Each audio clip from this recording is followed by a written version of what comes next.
This story is inspired from a true incident which happened in the year 2017 in Los Angeles. A guy aged 45 years of age went on a rampage of not paying for his high-end dinner dates. More about this after the story. Rachel and I dated for nearly a year. I spent money on lavish dinners, spontaneous trips, and over-the-top gifts. She was the first woman I'd ever felt so strongly about, and so I spared no expense. My friends cautioned me, but I brushed off their concerns. To me, she was perfect. I believed that investing in love was an investment in our future.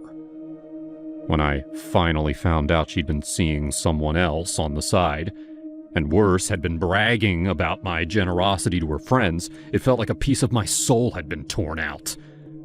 The revelation came through a mutual acquaintance who couldn't bear to see me deceived any longer. "You deserve to know the truth," he had told me in a hushed tone. "She's been seeing a guy named Daniel for months. I didn't want to get involved, but it's gone too far." I confronted Rachel that same night. It was in my apartment's living room. I still remember how the glow of the floor lamp cast long shadows against the wall as I stood there with my heart pounding.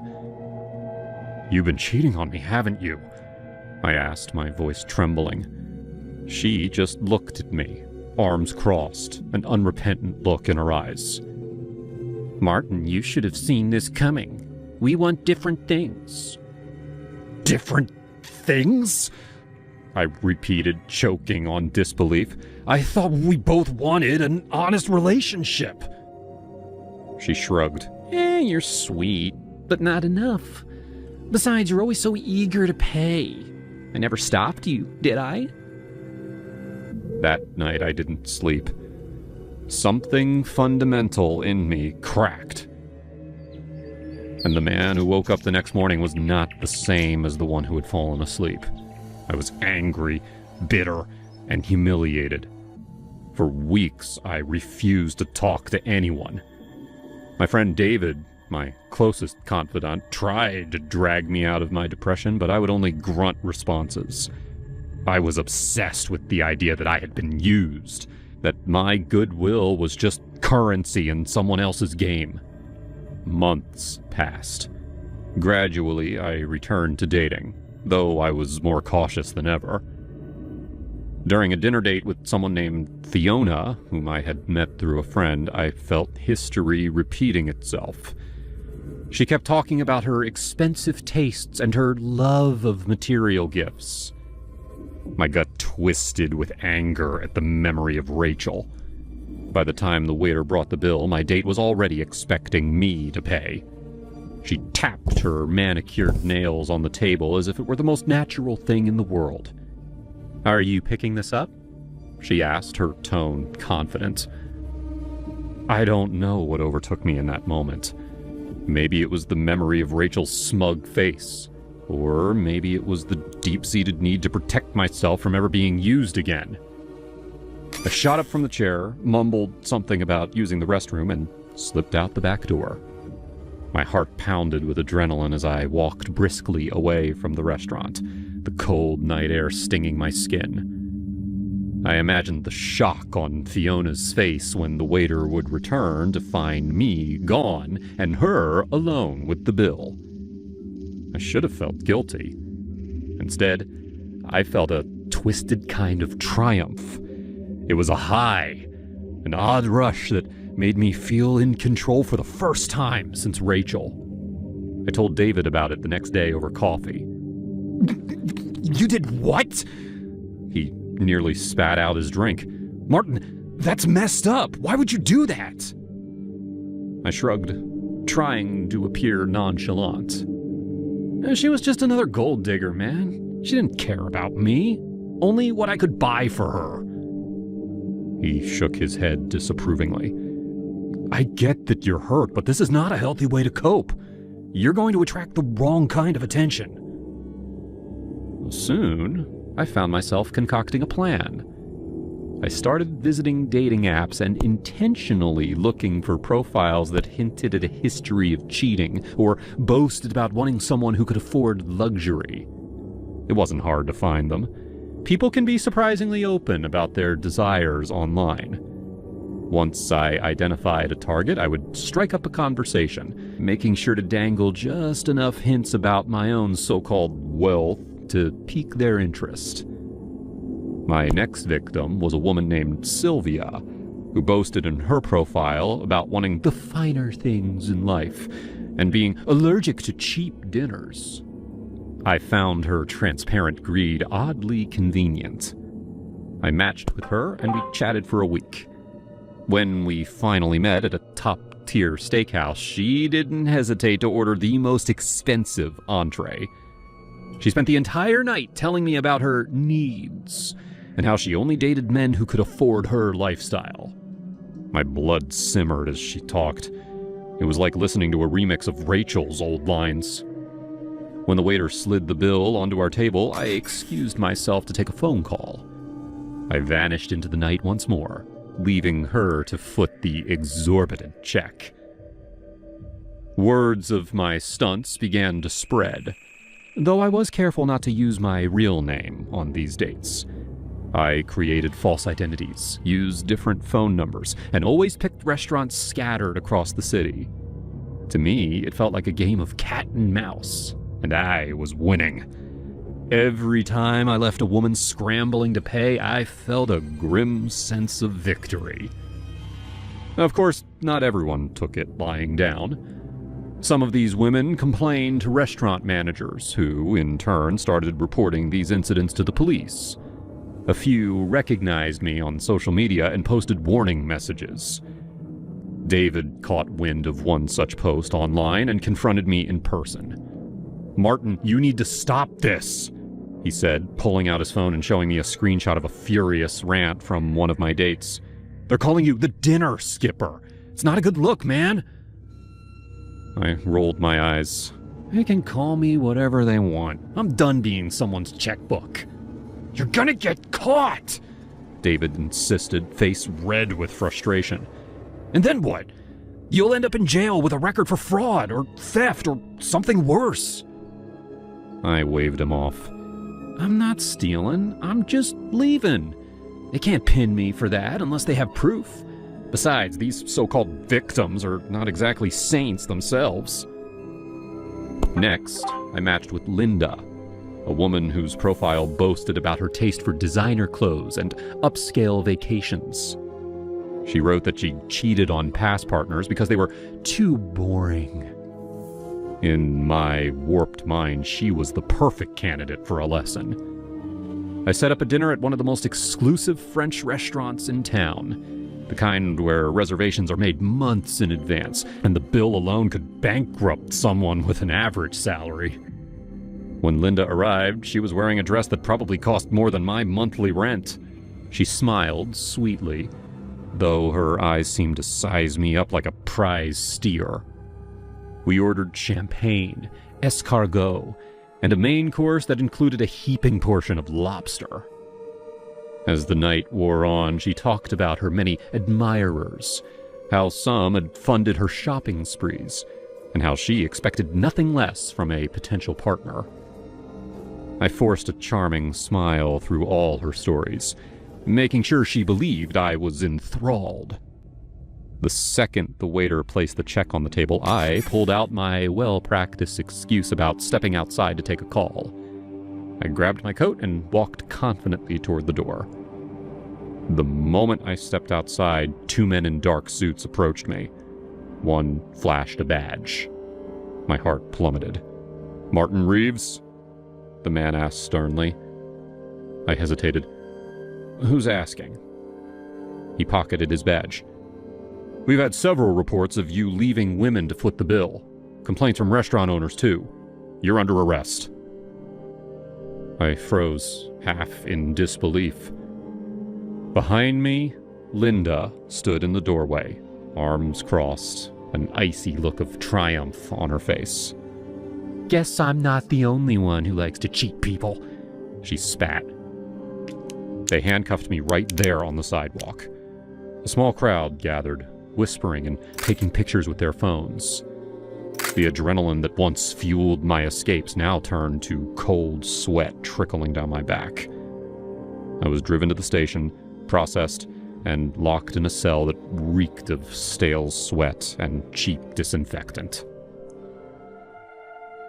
From May of 2016 to April of 2018, a man aged 45 defrauded at least 10 women in Los Angeles, leaving them to pay over $950 worth of restaurant bills. This man, who was nicknamed the Dinner Scammer, would take dates to upscale restaurants, order extravagant meals featuring steak and shrimp, and then leave without paying. Prosecutors revealed that 8 women were left with the bills, while restaurants bore the cost in 2 instances. In court, the man pleaded no contest to charges of fraud and petty theft. A judge sentenced him to 120 days in jail, 3 years of probation, and banned him from using dating apps. One victim quipped, quote, "He doesn't have to worry about meals now. He gets 3 square meals a day."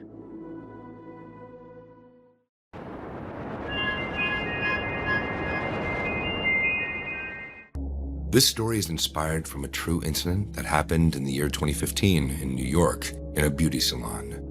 More about the incident after the story. I remember the day I first met Kevin as clearly as I recall the moment I left him. Back then, I was a naive 20-year-old, searching for validation in a world that felt too big. He was charming at first, courteous, attentive, always quick to defend me if anyone stepped out of line. It took me 7 years to realize that his protective instincts were nothing but a facade, masking a toxic possessiveness that nearly broke me. I decided to leave him on a cold autumn evening. I felt suffocated by his jealousy. He would demand to know my every move, where I was, who I was with, and why I hadn't answered his call within seconds. When the final argument came, it happened in my tiny apartment, among scattered boxes as I was prepared to move out. He stood by the door, clenching his fist so hard his knuckles went white. "You think you can run from me, Nest?" he spat out. "I gave you everything." "You gave me nothing but fear," I replied, grabbing the last of my things. My voice wavered, but I had to stand my ground. "I'm done with this." From that point on, I tried to distance myself. I applied for a job as a cashier at a nearby beauty salon, hoping for a fresh start. The salon was bright and modern, with glittering floor-to-ceiling mirrors and colorful displays of luxury products. It provided a strange comfort, an escape from the dark memories Kevin's presence had woven into my life. My new boss, Brandon, was the polar opposite of Kevin. He managed the salon with professionalism and kindness, always addressing me and the other staff with respect. He had a warm smile that revealed a gentle sincerity, and he never pryed into my personal life. Over time, we grew closer. I found myself drawn to him, not just because he was handsome, but because he treated me like I mattered. One evening, we stayed late to tally the day's earnings, which was when I first opened up. "Brandon," I said softly, setting down my pen, "I haven't been honest about my past." He looked up from the receipts, concern in his eyes. "You don't have to tell me anything if you don't want to." "No, I want to," I said, steeling myself. I was in a relationship for 7 years with someone who, well, was extremely controlling. It ended badly, and now I'm always looking over my shoulder. Brandon didn't judge. Instead, he reached out and squeezed my hand gently. "You're safe here, Nast. I promise you that." It wasn't long after our relationship started that Kevin began lurking around the salon. I'd glance up from the register and see a figure in the distance, hidden behind tinted car windows or standing behind a corner traffic light. At first, I thought it was just my imagination, conjured by the lingering fear of our past. But then, I started getting text messages from an unknown number. One read, "I see you." Another read, "Don't get too comfortable with your new manager." Worse than the messages, though, was the knowledge that Kevin knew I had a deep-seated phobia of masks. Brandon noticed my anxiety growing. One day, he confronted me in his office. "Nest, you're jumping at every sound. Did something happen again?" I hesitated before answering. I got another text this morning, and I saw someone standing outside the salon last night, wearing some sort of face covering." Brandon's expression hardened. "That's it. I'm installing a panic button under the cashier counter. If anything happens, you'll be able to press it." Those words gave me a little bit of comfort, but not enough to quell the nightmares. About a week later, it all came to a head. It was a Friday, usually the busiest day at the salon. Women and men came in, prepping for weekends full of parties and romantic dates. I stood at the cashier desk, scanning products and chatting warmly with the clients, hoping to mask my own apprehension. Brandon worked in his office in the back, discussing supply deliveries with a vendor over the phone. Suddenly, I heard footsteps outside that sounded heavier than normal. When I glanced at the front door, I saw him. Kevin. He was there, wearing the most horrendous wolf mask imaginable. My heart felt as though it stopped.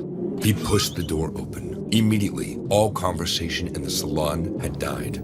His ragged breathing echoed behind the mask as he scanned the room, looking for Brandon. All I could do was stand there, blood hammering in my ears. Every fiber of my being told me to scream, to run, but I was paralyzed. Kevin, I managed to gasp, my knees threatening to buckle. He tilted his head, mocking me with a distorted wolf grin. Then he moved towards the counter with deliberate steps. I remember what Brandon said about the button. I reached under the counter and slammed my hand against the panic button. Kevin's voice, muffled by the mask, was chilling. "Where is your manager?" he asked. "Where's that new boyfriend of yours?" I could see the other customers shrinking back, fear evident in their eyes. Part of me wanted to shout for them to run, but the words wouldn't come out. I tried to hold Kevin's gaze, though it was nearly impossible with the horrifying mask. At that moment, Brandon appeared from the back hallway. He stepped between Kevin and me, fists clenched at his sides. "Leave, Kevin," he said firmly. "You have no business here." Kevin snarled. "You think you can just take her from me? You don't know what you're getting into." Brandon wasn't intimidated. "She chose to leave you. You lost her when you tried to control her." What happened next was like a rush of chaotic images. Kevin lunged forward, knocking over a display of lotions and shouting. But just as he raised his arm, we all heard a wail of sirens blaring in the distance. The security button had done its job. Help was seconds away. Kevin froze, realizing his plan to attack Brandon and drag me away had been thwarted. In a final act of desperation, he spun around and ripped the cash register from the drawer. He stuffed the loose bills into his jacket and ran away. I took a shaky step backwards, feeling the adrenaline surge through me. Customers looked on in shock, and Brandon reached for me, pulling me into a protective embrace. When the police arrived, I could hardly speak. My breath became ragged gasps, and I clung to Brandon like a lifeline. We explained what had happened the best we could, how Kevin showed up in disguised, and how he threatened us, how he stole from the salon's cash register. The officers dispersed quickly, and their radios crackling with orders to pursue him.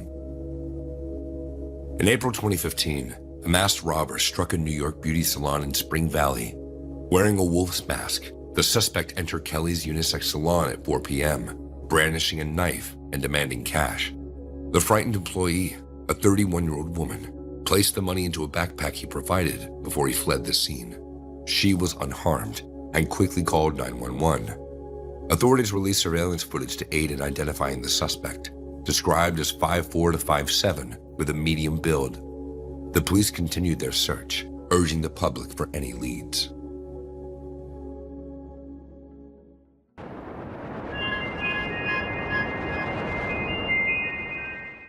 This story is inspired from a true incident which happened in San Diego 4 years ago. A woman reported a break-in to a bank.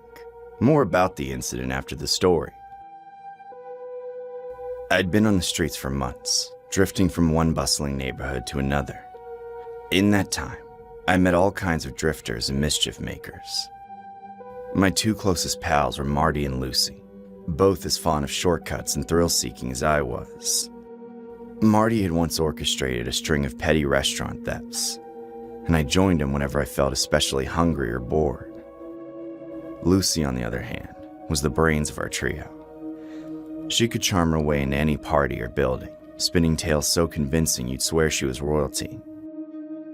We'd spent that evening behind the old bus depot, passing around a bottle. Lucy started joking about how I was fearless when it came to getting what I wanted. She said, "Jenny, you'll do anything to eat, right?"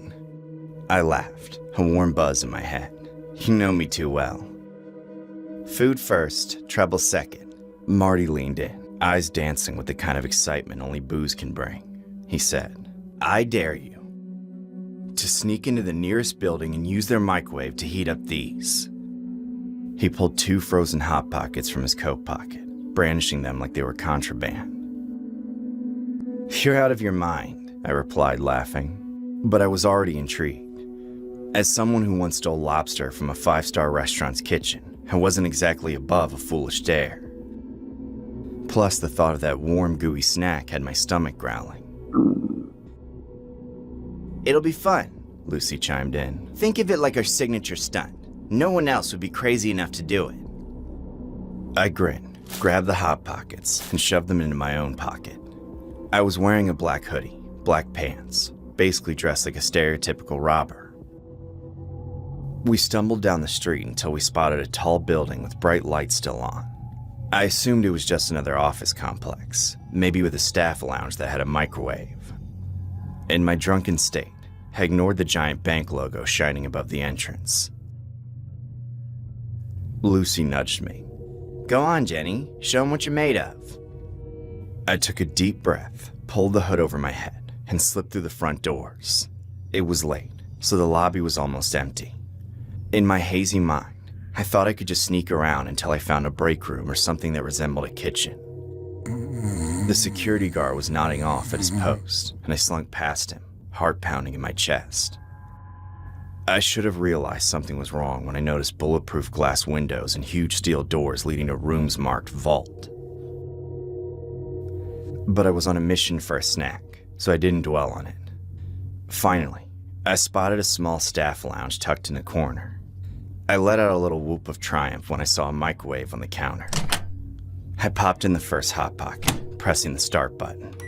The whir of the microwave was like music to my ears. I was so caught up in watching that rotating pastry that I didn't notice someone standing behind me until I heard a gasp.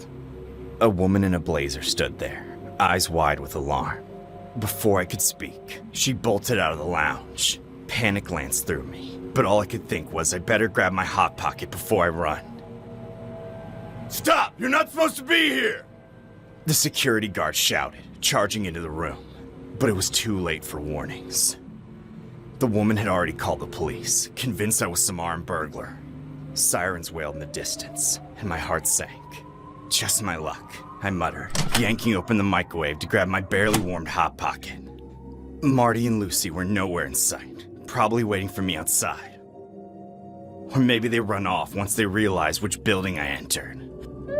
When the cops burst in, guns drawn, I held up my hands, the steaming snack still clutched in one fist.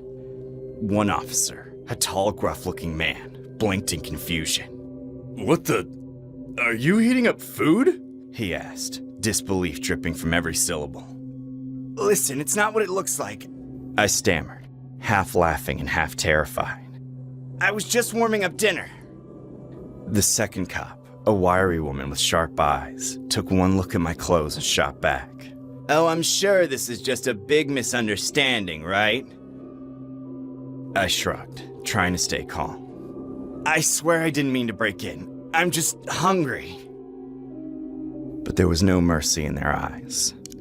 They patted me down, cuffed me, and marched me outside to a chorus of flashing lights. Marty and Lucy were gone, and I felt a surge of betrayal.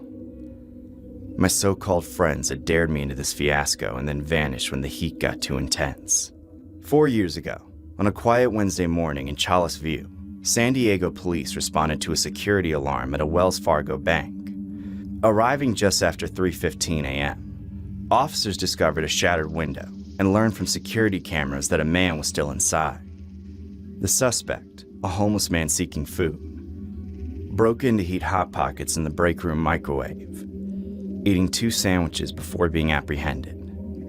Officers with guns drawn ordered him to surrender, eventually sending in a K-9 to ensure compliance. The man was arrested without incident. No injuries were reported.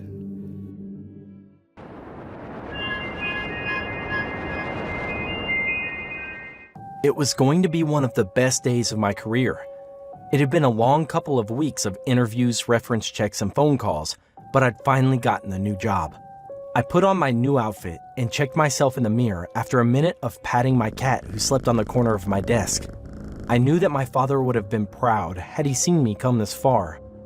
Outside, the sun neared the horizon line, and I knew that it was time to get moving. It wasn't a long drive from my house, but by the time I pulled out, the sky already sparkled with a few sightings of stars. The gate was open, allowing me to pull in and find a parking spot where the other security guard met me. "Well, that's all of them," he said as he was getting into his truck. "The park is all yours, kid. Call me if you have any questions or concerns." I nodded, then closed the gate after he drove out and onto the main road. As I turned, I took in the sight of the rolling hills, covered in headstones and small mausoleums at the hill peaks, like lighthouses towering over the graveyard. As the night fell, only the lampposts along the walkway illuminated the area, and not very well.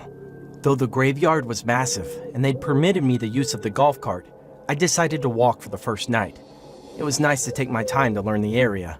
It astounded me how many rows upon rows of gravestones filled the fields of pristinely cut grass. Several of them had flowers set beside them, but most of them were barren with little fissures and crumbles.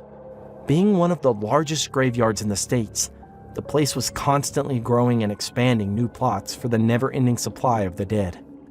As I passed the first mausoleum, I took out my flashlight and checked the area. I was informed that squatters would use the mausoleums as a makeshift home for the evening. I'm not sure how anyone was comfortable with sharing a sleeping quarters with the dead, but it was one of the bigger problems with the graveyard. The other problem was that many of the older mausoleums were made with valuable decorations that were starting to go missing. A few hours had passed with nothing eventful except a few raccoons attempting to break into one of the dumpsters. It was the loud plink noise that caught my attention, but it was an echo from far away and hard to distinguish where it was coming from. As I started to look for the source, all the lampposts in the graveyard flickered, then shut off completely. Though I could see where I was walking from the moonlight, I still removed my flashlight. I'd been told that the power system, being older, would shut off from time to time, and only required resetting the power, which was by the entrance of the graveyard. I decided to investigate the cause of the noise before resetting the power. A strange eeriness filled the graveyard where the light once stood. Another clink gave me a destination. One of the oldest mausoleums towards the back of the lot was the source. I turned off my flashlight and silently approached the mausoleum. I crouched low to remain covered in the shadows, then jumped out to catch the perpetrator. But it was empty. The stone tomb inside was open. When I peeked into the tomb, I found it completely empty, and along the edge was a dirty trail. My heart began throbbing as my imagination jumped to a level I wouldn't normally think about. Was the dead walking around the graveyard? I decided to go fix the light system. If I was going to find the dead walking around the surface, I'd rather do so in the light. When I approached the control panels of the lighting, I flicked the required switches to reset the system. Not even a slight buzz through the wires, and none of the lights returned to life. A movement out in the yard caught my attention, and I abandoned the quest of fixing the lights until I thoroughly checked the area.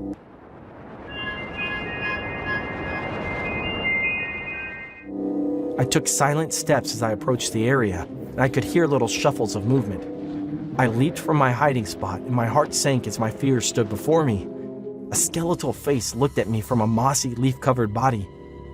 In my frozen fear, the creature turned and dashed away from me, which allowed me to catch a glimpse of the gold-plated plaque in its grasp. Without another thought, I chased that figure. I slipped on the grass, but I found my footing and made up the distance. The undead intruder didn't seem to run as fast as myself. When I neared, I dove and wrapped my hands around the creature. I assumed I'd be wrapping my hands around a thin skeletal frame, but there was a body filled with muscle and meat. We collapsed to the ground, nearly breaking a headstone that met our force. We tussled around for a moment, until I pried the plaque into my hand and the unwanted guest pushed away from me. As he returned to his feet, the Halloween skeleton mask fell from his face, and I got a good look at him.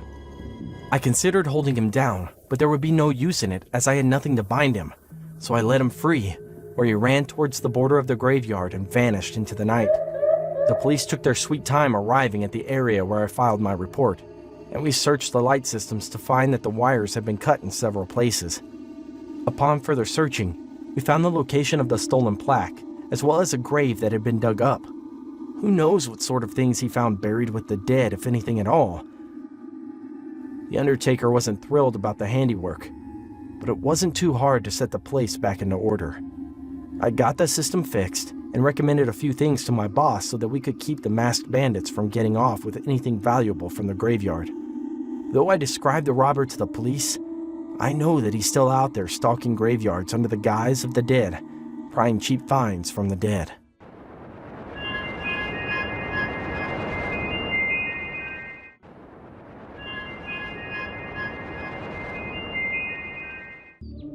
I grew up in a pretty safe neighborhood. It was quiet and suburban. Everybody sort of kept to themselves. When I started college, I decided to keep living at home. The campus wasn't too far away, and the dorms were very expensive. That decision worked out just fine. My parents were happy that I wasn't leaving the nest yet. And I didn't have to deal with all the on-campus drama that my friends were constantly complaining about. Plus, I still got to socialize whenever I wanted. Most nights, I'd go out to parties and then drive back home well after midnight. And because I was so familiar with our street, I never felt unsafe. Well, that all changed last month when I was coming home from a game night in my friend Rachel's dorm room. It was a little past 2 in the morning, so the neighborhood was really dark and quiet. When I pulled onto my street, I saw a man in a hoodie walking alone. There was something about the way he moved that unnerved me. It's hard to describe. It didn't look like he was supposed to be there. I couldn't see his face, but even if I did, I wouldn't have recognized him. Despite living here my whole life, I didn't really know any of my neighbors. I'm sure he noticed my headlights, but he kept walking at the same slow, trudging pace. I decided to just stop my car and wait until he walked past my house.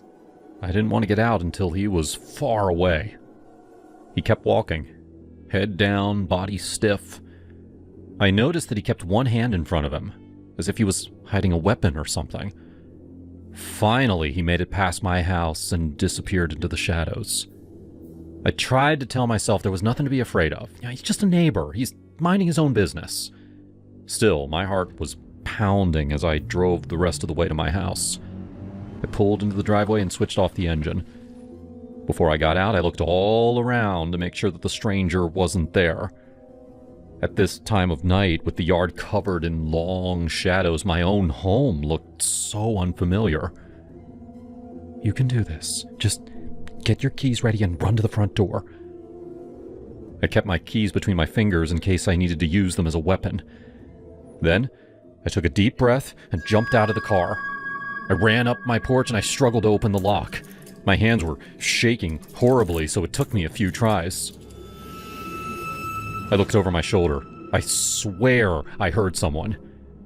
The yard was empty. Everything was motionless. Then, just as I pushed the door open, I noticed dirty brown shoes sticking out from the bottom of our hedge. That man was hiding in the bushes, less than 10 feet behind me. I went inside and slammed the door shut, locked it, deadbolted it. Took a long moment to catch my breath. When I looked out the window in our front door, I couldn't see the shoes anymore. I tried to tell myself that I imagined them, but deep down I knew that I didn't. I immediately went upstairs to my parents' room to tell them, but when I heard Mom snoring and realized that their door was locked, I gave up. I'd tell them in the morning. Needless to say, I couldn't sleep that night. Well, the next morning, my parents were downstairs in the living room talking with a policeman. What's going on? My dad explained that our neighbor Mr. Johnson had been abducted last night. The cops were going door to door trying to find information. I instantly knew that I had seen the culprit, probably right after he left the Johnsons' house. I had to tell them the truth. The female officer wrote down everything that I said, but the male officer was a lot tougher. He demanded to know why I didn't call the police last night. I started sobbing. I didn't know why I kept silent. I knew something was off, and I should have called 911. At the very least, I was able to describe the hoodie and brown shoes. That had to help them, right? Mom came over and hugged me. Dad kept his distance. He looked so angry at me. The cops warned us to keep our doors locked and stay vigilant until they caught the person. And then they left. That was it. I didn't feel safe here. I thought about crashing at my friend's dorm, but it scared me to leave my parents alone here. If something happened to them, I wouldn't be able to live with myself. Well, after the cops left, Mom tried to cheer me up with pancakes for breakfast. Dad still seemed angry, but he kept reassuring me that nothing would happen to us. He sounded so certain, but I didn't believe him. We were on high alert for the next few weeks. I still went to class and came home immediately afterward, always before sunset. I didn't eat. I barely slept. Yes, I was crippled with fear, but mostly I was filled with regret. If I hadn't ignored what I saw, then the abductor would have been caught. If something like that ever happened again, I'd make sure to do the right thing. Dad seemed particularly upset. Life moved on. One evening, I was dressing up to go out on a date. Now, I didn't have any black heels that would go with my outfit, so I checked out my parents' closet to find Mom's extra pair. I had to dig around the back of the closet, and that's when I saw it. Dad's hoodie. Dad's brown shoes. The same clothes that the abductor wore. All this time, I thought that a psychopath had invaded our neighborhood. But the real psychopath lived in my house the whole time. I frantically grabbed my phone and snapped a photo. My hands trembled as I stared at the photo on my phone. There was no mistaking it. The dark hoodie with the familiar tear on the sleeve, the scuffed brown shoes with the distinctive laces, they were Dad's.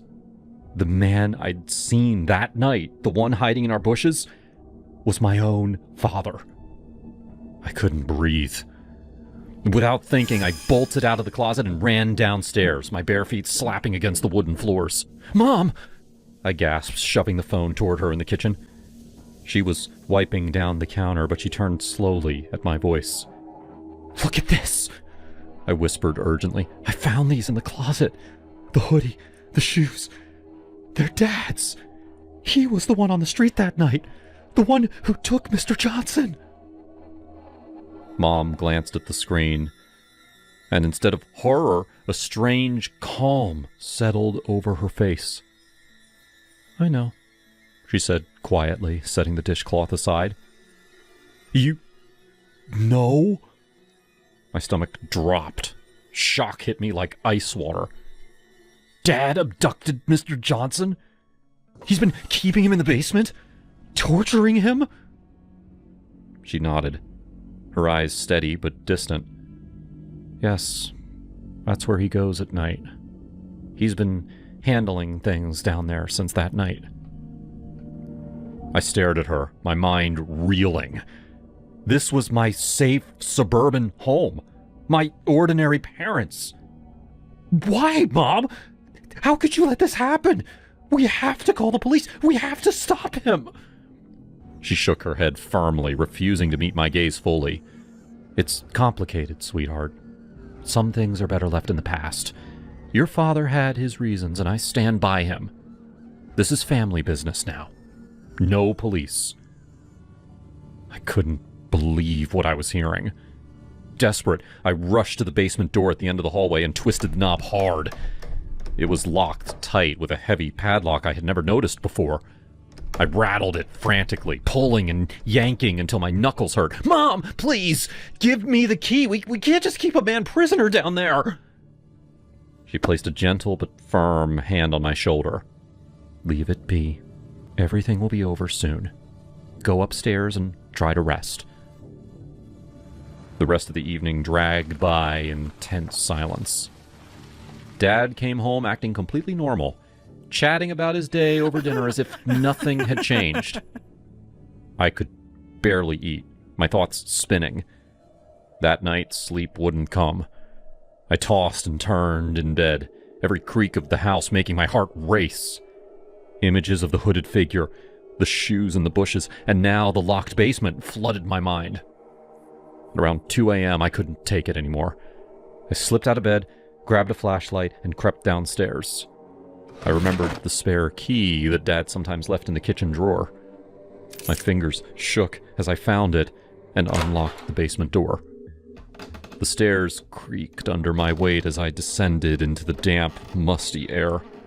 A metallic smell hung thick in the darkness. In the corner, Mr. Johnson was tied to an old wooden chair, his face bruised and swollen, muffled groans escaping the gag in his mouth. Dad stood over him, tool in hand, in the middle of torturing him. "Dad, stop!" I cried out, stepping into the light. He whirled around, surprise flashing across his face. You shouldn't be down here." "Why are you doing this? He's our neighbor!" Without a word, Dad reached into his pocket and pulled out his phone. He swiped through it and he held the screen up to me. The pictures showed Mom and Mr. Johnson in intimate moments. They were having an affair. "Your mother betrayed us, with him, right under our roof. I found out months ago. This is how I make it right." I swallowed hard, anger and shock twisting inside me.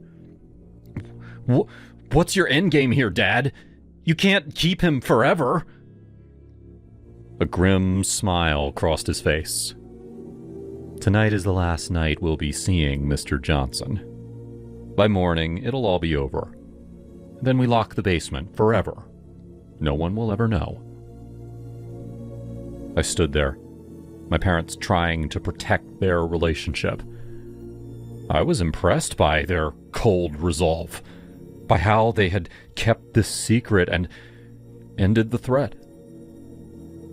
"Okay," I whispered. Together, we made sure Mr. Johnson was securely tied. Dad finished with cold efficiency. We climbed the stairs, closed the heavy door, and locked it tight with a final, echoing click.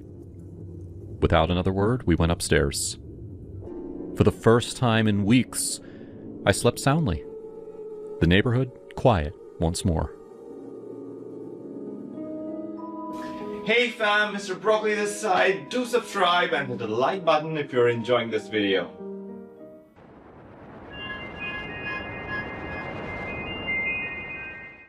Jessica and I had been best friends since college. 6 months before the camping trip, she showed me exactly how little that friendship meant to her. But I buried it deep, smiled through the texts, and agreed when she suggested that we get away for a long weekend. "Oh, we need this, Johnny," she said over the phone. "Just us. No bullshit, like old times." I said yes because part of me still hoped she'd changed. The other part, the one that replayed that night on loop, wanted to see if karma was real. We loaded up my old 4x4 and we drove out to the spot I'd found online. A semi-remote patch of woods with a couple of fire pits and those weathered picnic tables that looked like they had been there since the 90s. The outhouse stood off to the side. It was perfect. Quiet, no cell service, just trees and the faint hum of insects. We unpacked, pitched the tent, and cracked open a couple of beers while the sun dipped low. She wandered off to check the outhouse first. I heard the door creak open and then shut quick. A second later, she tried the other one and disappeared inside for a few minutes. When she came back, her eyes were wide. That mischievous grin I used to love plastered across her face. "Go check out the first one, trust me." I figured some animal had died in there or some kid had taken a on the seat. I walked over, pulled the door open, and stopped dead. 3 big backpacks leaned against the wall. What the hell? I muttered. Jessica was right behind me. Open them. I already peeked. The first 2 were packed with good gear. Sleeping bags, a portable stove, rain jackets, even a first aid kit that looked barely used. Quality stuff. The third one was different. I unzipped it and stared. It was stuffed to the brim with gummy bears. Bulk bags, little fun-sized packets. The original flavor, tropical, sour, even those wild berry ones they stopped making for a while. Every color, every size, just piled in there like some lunatic's hoard. Who the hell camps with so many bags of gummy bears? I said. Some weirdo, obviously. Look at this shit. It's like a gummy bear shrine. We should take one bag. Souvenir. Come on, Johnny, live a little. I hesitated. What if the owner comes back? I haven't been here in days. No footprints, no fresh trash. We eat a few handfuls, leave the rest. No harm. She already had her hand in the bag, ripping open a tropical pack and popping a green one in her mouth. See? Delicious. And free. We dragged the gummy bear bags back to camp like it was loot. That night, we built a fire, cooked hot dogs, and passed the bag back and forth. Jessica ate a lot. These things are addictive. Yeah, I said, watching the fire. The next 2 days blurred together in that easy way camping does. We hiked a short trail, swam in the cold creek nearby, talked about nothing and everything. She told me about the guy that she was seeing back home, how he was too nice and she was bored. I lied and said my job was going great, even though I'd been passed over for a promotion because of that damn video from 6 months ago still floating around in people's phones. She never mentioned it once. Not once. The third night, everything changed. We had gone to bed at around midnight. I woke to shouting. Where the hell are they? My bears! Oh, my beautiful little bears! I left them right there in the and now they're gone! I sat up fast, heart hammering. Jessica stirred beside me, groggy. What's that? Someone's out there, I whispered. The shouting got closer. I know you're here! I can smell the wrappers! You stole my life! My colors! My perfect little bears! Come out, you thieving pieces of We scrambled out of the tent. The man stepped into the firelight that we'd kept low. He was fat, easily 300 pounds, belly hanging over shorts, a ripped gray t-shirt stretched tight across his chest. His face was red and puffy, tears streaking his cheeks. My bears! The sour ones that make my mouth water! The tropical that tastes like vacation! God! Who took my sweetness? Who took my babies? Jessica froze beside me. The bag sat by our cooler, half empty, bright wrappers scattered like evidence. Before I could think, the words flew out of my mouth. It was her! Jessica ate them. She went through the whole bag. She's the one who took your perfect bears. The man's head snapped toward her. You ate my babies? Jessica's mouth opened. Johnny, what the hell? We both... Well, if you're wondering why I did what I did, let me tell you. 6 months ago, Jessica did a prank on me that made me a laughingstock in front of our friends. We were at Mike's birthday party. Things were getting crazy between us that night. She'd been flirting all evening.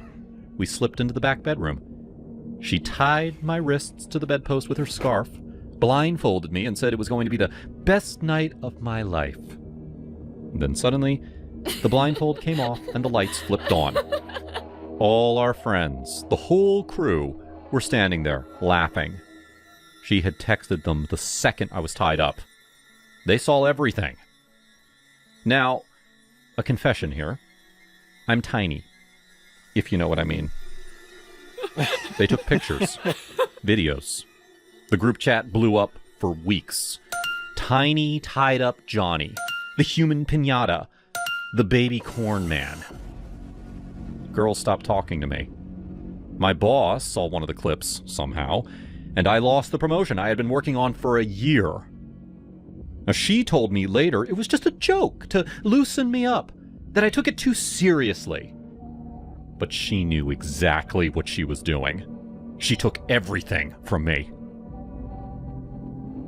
The fat man stared at me for a second, and then at her. You smell like them. I can tell from here. He moved faster than a man that size should.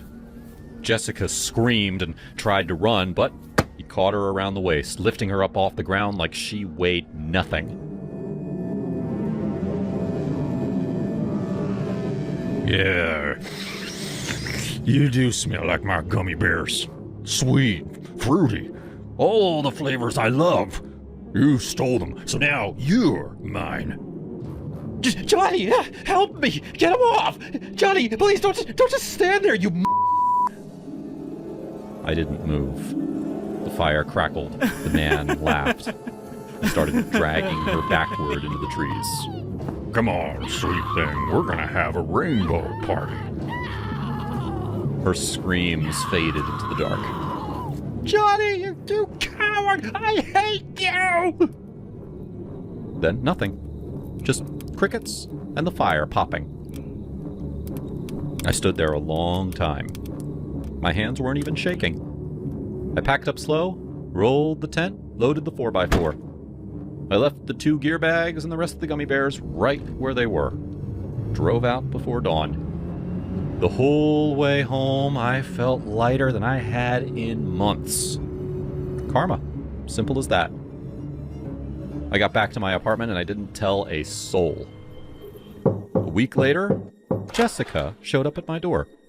She looked like hell. Bruises on her neck and wrists. Hair hacked short like she had done it with a dull knife. Eyes hollow. She smelled like sugar.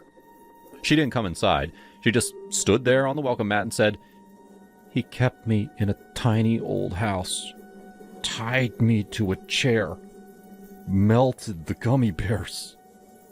Tastes like strawberries on a summer evening, and it sounds just like a song. I want more bears and that summer feeling. It's so wonderful and warm. Breathe me in, breathe me out. I don't know if I could ever go without. I'm just thinking out loud. I don't know if I could ever go without. Watermelon sugar high, watermelon sugar high, watermelon sugar high, watermelon sugar high, watermelon sugar.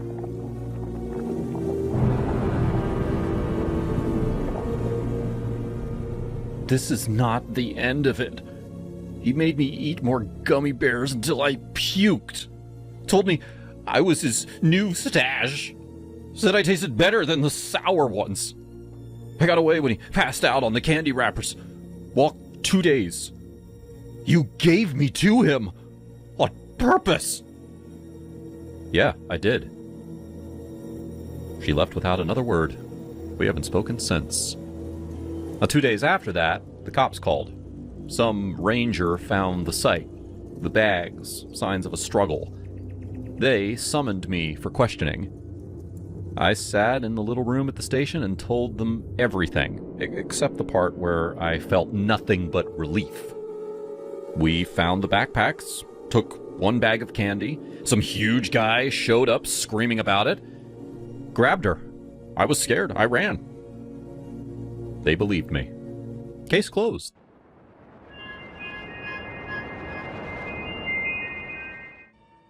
I lived in the upstairs unit of a quiet brick apartment building for 4 years before Emily and Ryan moved into the place directly below me. From the first week, their voices carried up through the old floorboards like they were in the same room. I told myself it was just thin construction, nothing to get involved in.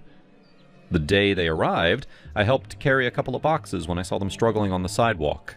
Over the next few weeks, we settled into neighborly hellos on the stairs and the occasional shared coffee on the small shared porch. One Thursday night at around 10, I was reading on the couch when their voices rose up through the floor. You swore you'd stop this, Ryan said. Every time I turn around, you're on the phone making up another story. Emily's reply came sharp. You're twisting everything again. I was talking to my sister. You want me to cut off my own family now? You don't have a sister, Em. That's what I'm saying. You told the landlord that you had one last month so that she'd waive the pet fee, but we don't even have a pet. A long silence. And then Emily laughed. God, you really do think I'm crazy, don't you? I closed my book. It was none of my business. 2 days later, she knocked on my door at 7 in the evening. Her eyes were red. Mark, I'm sorry to bother you. Can I sit for 5 minutes? Ryan's out of town tonight. I let her in. She dropped onto the couch like her legs had given out. He's convinced I'm lying about everything. It started small, and now he checks my phone, reads my emails, accuses me of having secret bank accounts. I keep thinking if I just prove I'm not hiding anything, he'll calm down. But the more I show him, the more he says I'm hiding something else. I poured her a glass of water. Have you thought about couples counseling? He says counselors are in on it. Whatever it is. She rubbed her temples. I'm sorry. I shouldn't dump this on you. You seem like a decent guy, that's all. Someone who doesn't twist words for fun. After that night, she started coming upstairs more often when Ryan traveled. She never stayed long, never touched me, never flirted. She just talked. Sometimes she asked me to listen for a minute if I heard anything strange below. Just so I know I'm not imagining it, she said once. I began paying attention. I heard Ryan's voice at odd hours, calm one moment, then suddenly accusing her of moving money he couldn't account for. I heard Emily crying. I heard her telling him, voice steady and reasonable, "If you keep this up, I'm going to have to leave for my own safety." Then Ryan would go quiet, and then the next day she would be bright and smiling again when I passed her on the stairs. One Sunday afternoon, she asked me downstairs to help move a heavy bookshelf. Ryan was supposed to be gone until Monday. When I lifted the shelf, she stood by the window twisting a ring on her finger. "You ever feel like someone's rewriting your life while you're living it?" she asked. I set the shelf down. "What do you mean?" "Ryan keeps a second phone. I found it last week. He's been texting someone named Claire, telling her I'm unstable and that he's scared for his life. He's building a paper trail, Mark, so when he finally pushes me out, everyone will believe he was the victim." She showed me a screenshot of her phone, messages that did look incriminating. I felt my stomach tighten. What are you gonna do?" I asked. "I'm documenting everything now. Dates, times, what he says. If it gets bad enough, I may need someone to tell the police that I was scared." Could you do that? Just tell them what you've heard?" I hesitated only a second. "If it comes to that, yeah." She touched my arm briefly, the first time she'd ever done that. "Thank you. You have no idea what that means." That evening, I sat in my living room listening harder than I should have. Around 9, I heard Ryan's voice, even though she had said that he was out of town. "You're sick, Emily. You need help."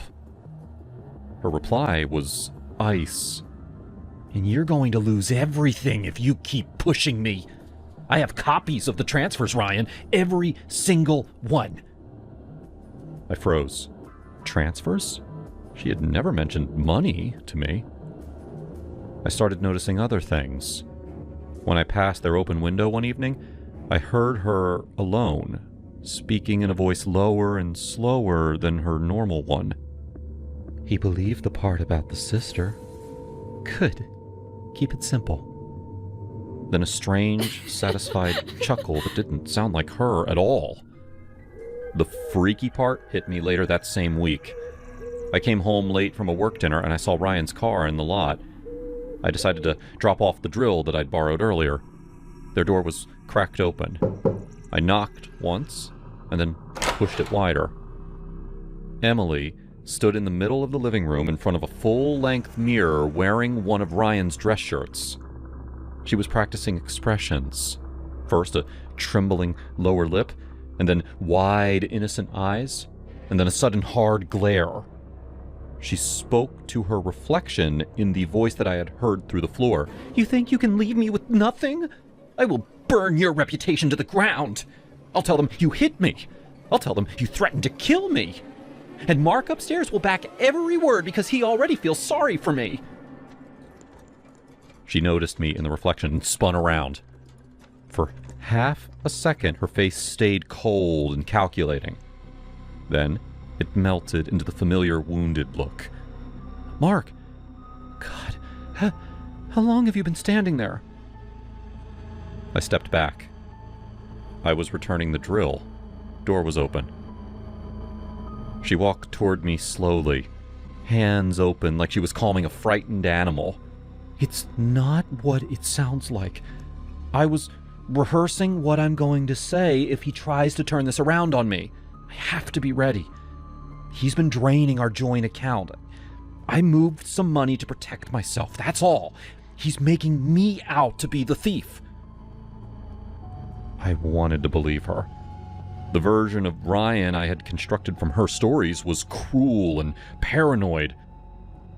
The man who sometimes waved at me in the parking lot seemed tired and ordinary. I need you to do something for me. Tomorrow night, he's coming back. If you hear us fighting, call the police and tell them that you're worried he's going to hurt me. Just say you've heard the threats. You don't have to lie. You've heard him raise his voice. I told her I would think about it. That night I didn't sleep. Around 2 in the morning, I heard them again. But this time, both voices were low and vicious. Claire isn't real, is she? You made her up so that you could accuse me of cheating and get the neighbors on your side. You really want to play that game? I have bank statements with your name on transfers to an account you said didn't exist. I have screenshots of you telling the landlord I'm unstable. I have Mark ready to swear that he heard you threaten me.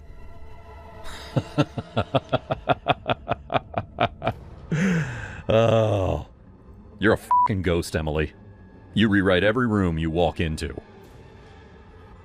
The next afternoon, Ryan knocked on my door. He looked like he hadn't slept either. Can I talk to you? He asked. We stood in my kitchen. He didn't sit. She's done this before. Different city, different guy. She picks someone stable, moves in, starts small lies and then bigger ones. Builds sympathy. Then she empties the accounts and leaves with a restraining order in her favor and half the savings. I thought I could help her. I was wrong. He showed me emails from a man in Phoenix warning him about Emily. Same pattern, different names. He showed me statements. The transfers had been made from Emily's laptop while he was on the road. She's good. She makes you feel like you're saving her. And then she uses you as a witness against the person that she's actually robbing. I remembered her practicing in the mirror. The cold calculation before she switched to the trembling victim. The way that she had asked me to call the police before any crime happened. That evening, I heard her knock on my door. I didn't open it. Through the wood, she called, "Mark, I really need to talk. It's bad tonight." I stayed silent. She tried again, voice cracking perfectly. He's going to hurt me. Please, you said you'd help." I walked to the back of the apartment so that I wouldn't hear the next part. 2 days later, a moving truck arrived. Ryan loaded up boxes while Emily stood on the sidewalk watching him. She caught me watching from the upstairs window and held my gaze for a long moment. No tears this time. Just a small, almost amused shrug, as if to say, "You were temporary anyway." Ryan left first. She followed an hour later. She never looked up again. I never saw either of them after that. For weeks, I kept expecting her to come back with another story, another perfectly reasonable explanation that would make me doubt what I had seen in the mirror. Sometimes at night, I still hear the cadence of her voice rising through the floorboards, even though the unit below's empty. I changed the locks on my own door, even though no one was coming. I stopped helping neighbors with boxes.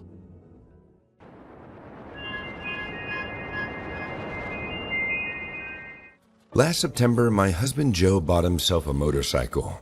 It was definitely a midlife crisis decision. He had just turned 60. I begged him not to. I literally showed him motorcycle accident videos on my phone, but he wouldn't hear me out. I eventually made him a promise that if he always wore his helmet, which wasn't required in our state, that I would do the best that I would do to accept it. Thankfully, he didn't go for long rides, just a couple hours at a time. But whenever he was gone, I turned into a nervous wreck. Joe was the sweetest, most genuine person you ever met, and I was terrified of losing him. One evening, he went for a ride before dinner. It started raining about 20 minutes after he left. Very soon, the rain turned into a full-on monsoon. I could see the trees shaking wildly through the windows. Joe had never driven his motorcycle in bad weather before, so I prayed that he came back right away. After an hour, he wasn't back. I didn't know at the time, but Joe actually tried to return home. He was 2 minutes away from our house when he skidded over a pothole and lost control of his bike. He was passing the local cemetery at the time. His front tire jammed into the pothole, and his body was thrown into the air and over the cemetery wall. He slammed against a headstone and passed out. A passing driver called 911, and Joe was taken to the hospital. A nurse called me and told me to come immediately. When I got there, Joe was lying in his bed. Doctors told me that he was extremely lucky. He had sprained his wrist and cracked 2 ribs, but otherwise unharmed. They did all the brain scan stuff and couldn't find any signs of a concussion. I cried in relief. The doctor left the room, and I asked Joe how he was feeling. "I could use a cigarette," he muttered. Joe hadn't smoked since he was a teenager, and I wasn't about to let him restart. I told him no, and he threw a bedpan at me. That was very unlike him. I ran out of the room and pulled the doctor aside. "Doctor, are you sure he doesn't have any brain trauma?" He told me that they triple-checked everything. I described Joe's sudden change in personality, and the doctor said that outbursts were normal after an accident. I didn't have anything to worry about. I didn't believe him, though. Joe stayed at the hospital overnight. I was planning to sleep on the chair in his room, but he ordered me to leave. The next morning, I went back to pick him up, and he was still in a foul mood. The only time he talked on a long drive back home was when we were passing the cemetery. He pointed out where the accident had happened. I saw the headstone that he struck was cracked in 2. After that, he didn't say anything. For the next 5 days, I tried to take care of Joe at home. I brought him his meals in bed and made sure that he walked enough each day. The whole time, he was openly rude to me. Foods that he used to like suddenly tasted horrible. He didn't even want to sleep in the same bed as me, so I moved into the guest room. There were other changes, too. He kept demanding cigarettes until I had to drive to the store.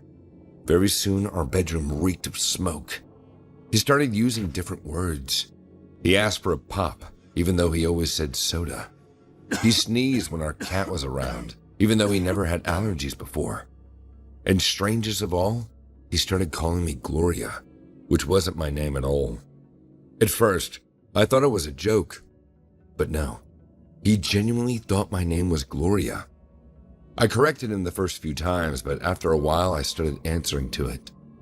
Eventually I had enough. He never acted like this before. Something happened to his brain during the crash. I told Joe that I was taking him back to the hospital. That was a statement, and I wasn't backing down. Slowly, he pushed himself out of bed and limped towards me. I thought he was finally listening to reason until he grabbed my shoulders.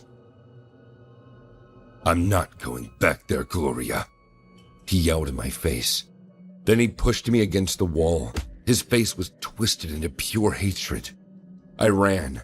Joe chased me out the room and into the hall. I screamed the whole time. He carried his lunch tray with him, wielding it like a weapon. I tried to dive into the bathroom and lock the door behind me, but he was too fast. He yanked me back into the hallway and dragged me toward the balcony. I tried to pull free, but he whacked me with the tray. Once we were on the balcony, he closed the door behind us and let me go. He casually tossed the tray over the edge and watched it fall. "Jump with me, Gloria." Our house was 2 stories tall, but our balcony looked pretty steep over the ravine. If we jumped, we would most likely die. He held out his hand as an invitation. "Please." I pretended to reach for his hand, and then I pushed him out of the way and ran back inside. I locked the balcony door. He pounded on the glass, but I wouldn't let him in. Then he just stopped and sat on the ledge staring at me, seemingly giving up.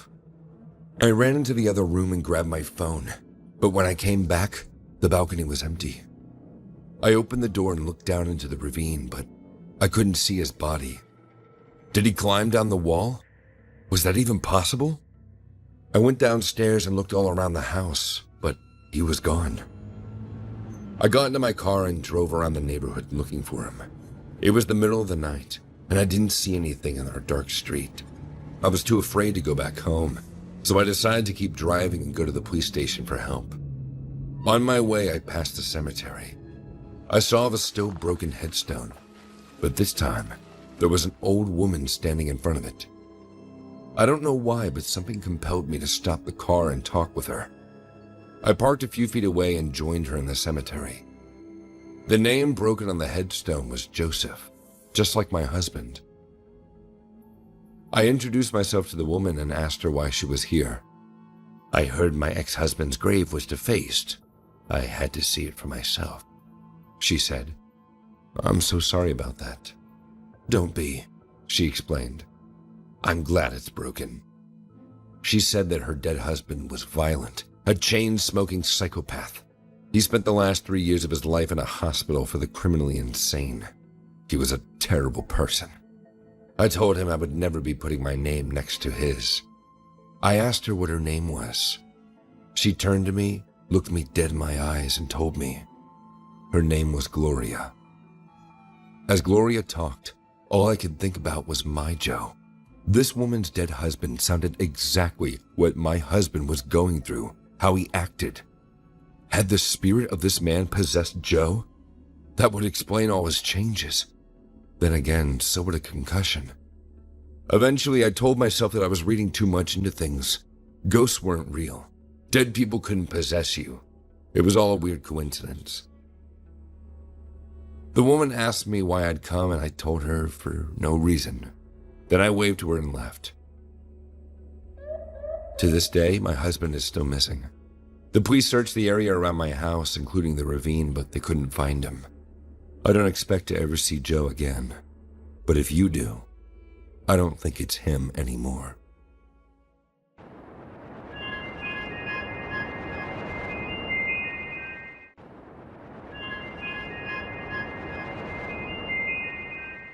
Stepchildren are the worst. I'm sure you've heard plenty of horror stories before, but trust me, no one has a worse experience with a stepson than me. His name was Logan. When I started dating his mother, Patricia, Logan had just turned 18. Patricia warned me beforehand that he was a little spoiled, but it was so much more than that. He made poor Patricia wait on him hand and foot. She cooked for him. She cleaned his disgusting room every day. She picked out his clothes in the morning. She literally ran his bath for him every night. Thank God she didn't have to wash him herself. The kid was 300 pounds of soft, helpless flab, constantly whining, constantly asking for snacks. Not once did I hear him say thank you, just give me now and more. Patricia's excuse was that Logan's father had died when he was 8, and she coddled him too much because of it. Well, I had to do something. Patricia moved in with me 2 years ago, and since Logan refused to get a job or go to college, he moved in too. Now that he was living under my house, he had to follow my rules. On day 1, I told him to pick up after himself and treat both Patricia and me with more respect. He couldn't do that. He just got right back to whining all the time and leaving trash everywhere. 2 days into his stay, I gathered up all the wrappers and fast food junk from the house and set it all on his bed. And you know what he did? He just left it there. He slept on his own trash until Patricia found out and cleaned it up for him. Months went by and he didn't change at all. No matter what I said, Patricia would undermine me and excuse his toxic behavior. It was causing a real strain in our relationship. Then one day, I came home from a long day of work to find him sitting on my couch, eating ice cream out of my mom's fine china. I told him to wash it carefully and put it back. He just glared at me as he ate the rest of the ice cream. Then he purposely dropped the bowl onto the floor. You're not my father! I've never been angrier. I had to leave the room before I punched him. I paced around for a while. Then I decided to change the password on my Wi-Fi. That made me feel better. Now he couldn't log into his video games or stream movies on his TV. 20 minutes later, he was in his room screaming for his mother. She wasn't home yet. When she got home, he was still screaming.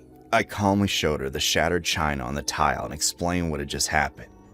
But honey, he needs his Wi-Fi. Can't you think of something else? Like what? Positive reinforcement. That kid had more than enough positive reinforcement. I told her I was going to kick Logan out if he doesn't clean up the china and apologize. She said she'd see what she could do, but I wasn't expecting a miracle. That night, he trudged into my office with his head hung low. Sorry about your stupid dish. Can I have my Wi-Fi now? That was easily the worst apology I ever heard. I told him no, of course. He threw a tantrum and stormed out. When I saw him the next morning, he acted completely different. He smiled at me and complimented my clothes. He gave me a genuine apology and even said that he'd make me breakfast. Just one night of no Wi-Fi had really changed him. At least that's what I thought. But when he gave me a stack of apology pancakes, I saw the smirk on his face, and I knew that he was up to something. Thank you, Logan, but I'm not going to eat that. Oh, you have to. I made it myself. That was the moment Patricia came downstairs. She immediately sided with Logan, still unable to see what a psycho he was. She told me to be a better man and eat what he gave me. I stood my ground, more certain than ever that he'd put something in my food. Patricia and I started arguing about it. Logan just watched us and smiled. I love Patricia a lot. I still do. But I was starting to think that the way she treated her son was a deal breaker in our relationship. No matter what happened, she would always support Logan over me. Why don't you have some since he worked so hard to make it? I slid the plate of pancakes away from me. Patricia took a long look at it. Then she looked at Logan. I could tell that even she had her doubts about what was in this food. Logan, honey, I'm going to eat this now. Logan squirmed a little. He obviously didn't want his mom to eat the pancakes, but he was unable to admit what he actually did to them. Okay, gonna take a bite now. He still didn't say anything, even though his expression looked like he wanted to scream for her to stop. She took her first uneasy bite. I could hear her gulp it down. This is delicious, honey. She took another bite, coughed a little, then another bite. It must have tasted terrible, but she kept eating, and Logan kept watching her with growing horror on his fat face. Then finally, Patricia pushed the plate away. She was coughing terribly now. I had to hit her on the back, which didn't help at all. Logan, what the hell did you put in those? Logan, what the hell did you put in those?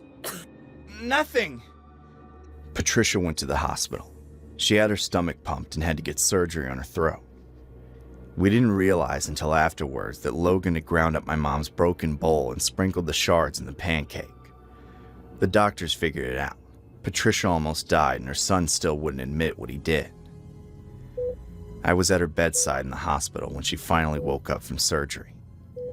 Logan sat on the other side of the room, staring into his lap.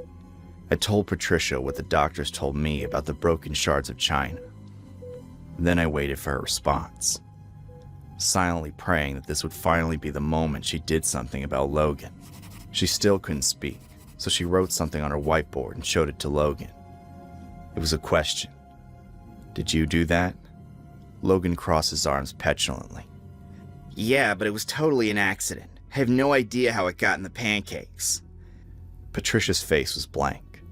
She erased the whiteboard with her bedsheet and wrote something else. "It's okay. I love you." That's when I broke up with her.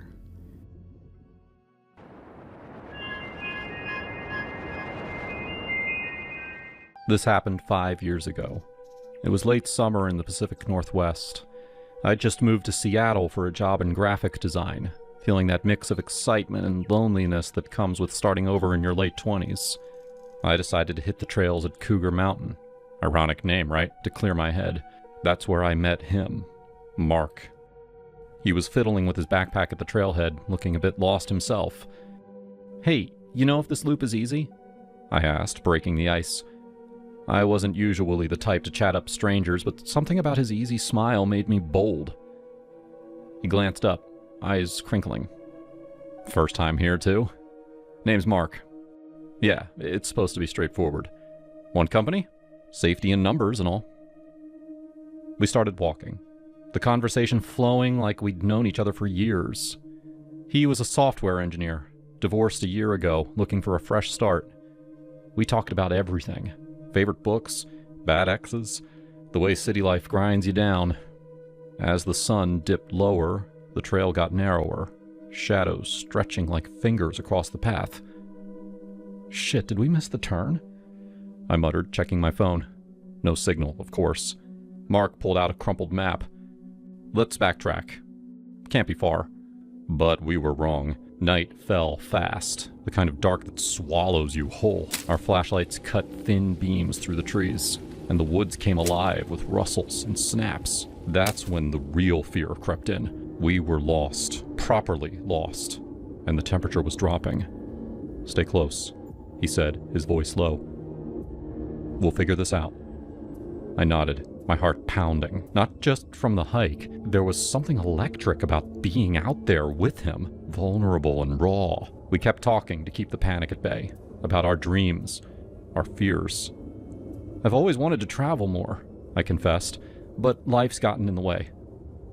"Me too. After my divorce, I'd promised myself I'd live bigger. No more playing it safe." Halfway through what felt like an eternity, we heard it. A growl that morphed into a scream, piercing and human-like. My blood ran cold. "What was that?" I whispered, grabbing his arm. Mark froze. "I don't know. Keep moving." But it followed us, whatever it was. It shadowed our steps, that scream echoing through the trees every few minutes, like it was taunting us. Branches cracked nearby, too close for comfort. I could feel its presence, eyes on us in the dark. It's a cougar. I've read about them.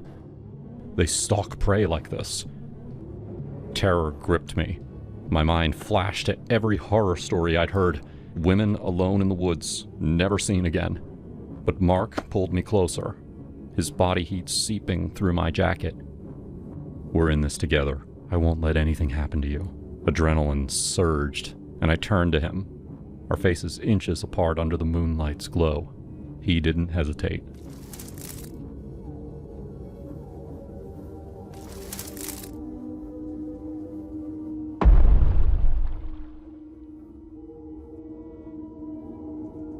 Panting, we pulled apart, the reality slamming back. The screams hadn't stopped. If anything, they were angrier. "We have to go," Mark urged. We ran then, flashlights bouncing, hearts racing from more than fear. Somehow, we stumbled onto a service road. The cougar's cries fading behind us. Civilization loomed. A parking lot. Our cars. We collapsed against his truck, laughing hysterically, tears mixing in. That was insane, I said, still buzzing. Yeah, he agreed, pulling me in, but worth it. We exchanged numbers, and that night sparked everything. Dates turned to love to marriage 2 years later. But the PTSD lingered. Mild, they called it. Nights in the woods. Any rustle or distant howl, and I'm back there, heart hammering. Therapy helped, but so did Mark. He'd hold me, whisper, "We're safe now. Remember how we fought back?"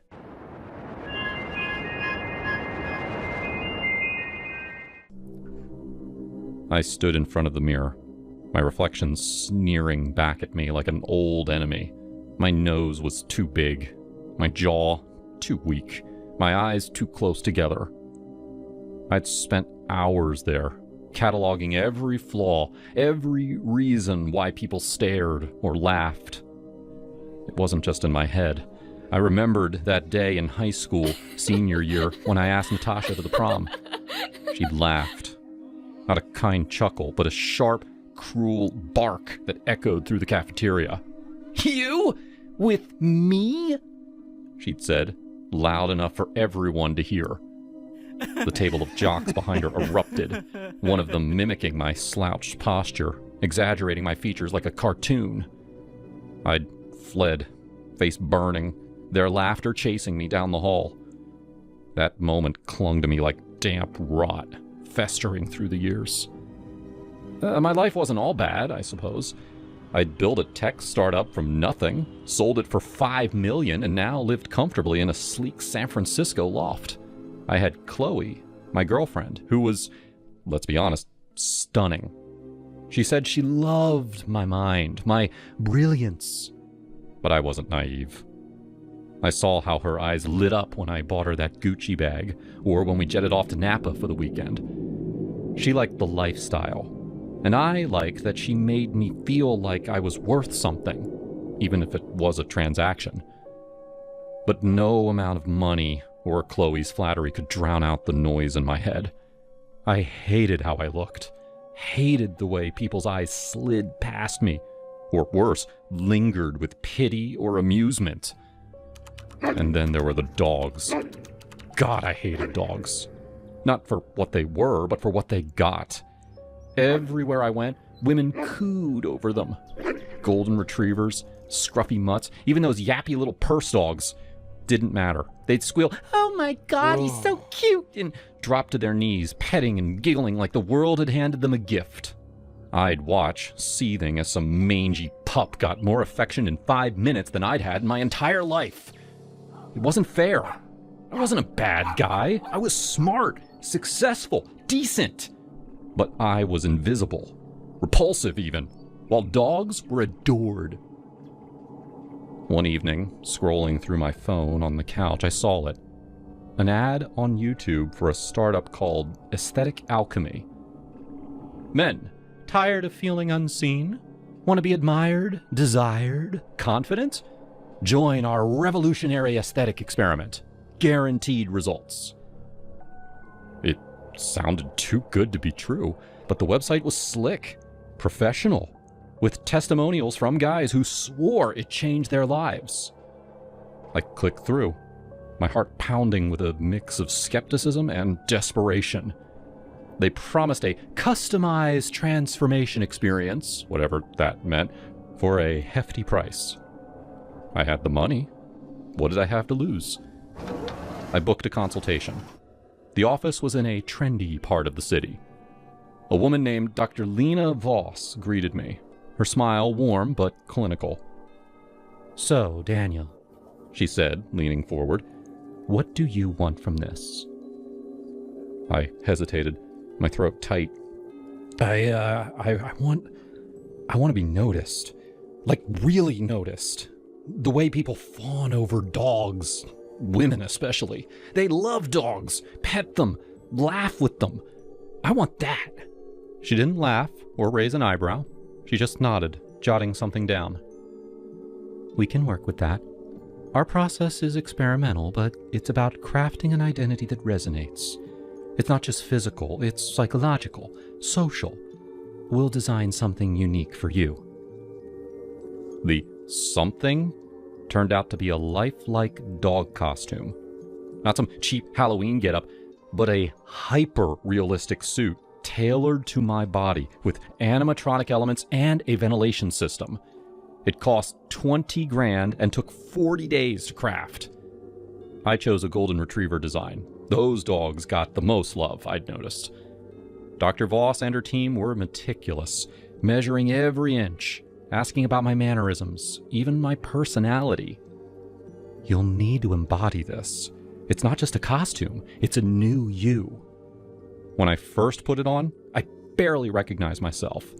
The mirror showed a golden retriever, fur gleaming, eyes bright and soulful. I moved, and it moved fluid, natural.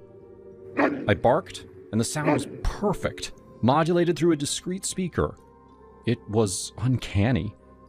I felt ridiculous, but also powerful. Like I could be someone else, someone loved. The first time I wore it outside, I was terrified. I picked a park near my loft, early morning, when joggers and dog walkers were out. I trotted along, feeling the suit, the way it shifted with my movements. And then it happened. A woman stopped dead, her face lighting up. "Oh my God, aren't you just the sweetest boy?" She cooed, crouching to pet me. Her hands were gentle, stroking my fur, and I leaned into it, my heart racing. Another woman joined her. Then a guy, all smiling, all saying how gorgeous I was. I wagged my tail. There was a button for that, and they laughed, delighted. For the first time in my life, I felt seen. Not mocked, not pitied, but wanted. I started wearing the suit everywhere, to parks, to coffee shops, even to the grocery store.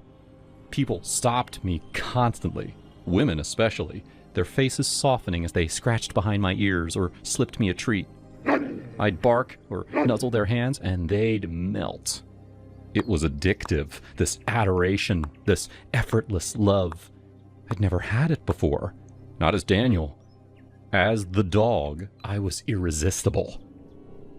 Chloe wasn't thrilled. "This is weird, Daniel," she said one night, her arms crossed as I sat on the floor in the suit, panting for effect. "You're taking this too far. Come on, babe, it's just fun. Play along. Feed me a treat or something." She rolled her eyes, but grabbed a dog biscuit from the bag I'd bought. "This is ridiculous," she'd muttered, tossing it to me.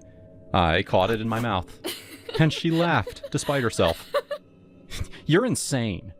Walk me," I said, holding up the leash I'd gotten. "Please? It'll be cute." She sighed, but clipped the leash to the collar. We went out, her heels clicking on the sidewalk, me trotting beside her. People stopped to gush, and I saw the way Chloe's jaw tightened. She didn't like sharing the spotlight, even with a dog. But she did it, and I knew why. The money, the loft, the vacations, the designer clothes. I paid for it all. She'd put up with anything if the checks kept clearing. For a while, life was perfect. I'd spend my days as the dog, soaking up attention, and then come home and peel off the suit, feeling lighter than I ever had. I was still Daniel underneath, still insecure, but the suit gave me a shield, a way to be someone else, someone better.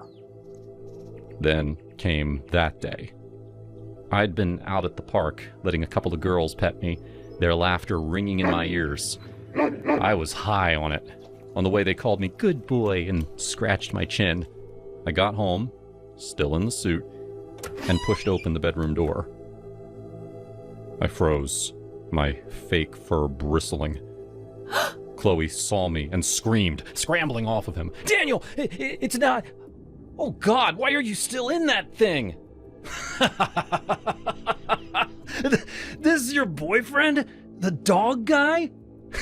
Maybe he should join us." "Shut up, Chad," Chloe snapped. I didn't think. Rage boiled up, hot and blinding, and I lunged. The suit's jaw was sharp. Ah! Ah! Get out, both of you. Chloe was crying. Daniel, please, I didn't need... Out! I barked again, advancing. They stumbled out of the loft. I slammed the door behind them, my chest heaving. I didn't see Chloe after that. She texted, begging to talk, but I blocked her. The loft felt empty without her, but I had the suit. I had the park, the women, the love I'd craved. I doubled down, spending every day as the dog, perfecting my act. I'd roll over, play fetch, let strangers shower me with affection. That wasn't the same as having Chloe, but it was enough. It had to be. One afternoon, a few weeks later, I was at Golden Gate Park, sprawled on the grass while two women, both in their 20s, both beautiful, fed me treats and scratched my belly. "You're such a good boy. What's his name?" she asked her friend. "No idea." The other laughed, tossing me a bacon-flavored treat. "He's just perfect, though." I wagged my tail, my heart full. This was it. The life I'd wanted. Not as Daniel, but as this. The dog. The one everyone loved. I didn't care about the money I'd spent, the girlfriend I'd lost, the life I'd left behind.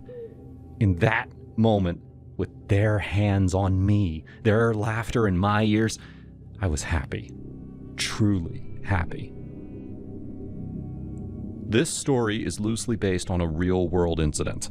A Japanese man, known online as Toko, gained global attention for fulfilling his lifelong dream of becoming a dog. Spending around 2 million yen, he commissioned a hyper-realistic border collie costume from the special effects company Zeppet, which took about 40 days to create.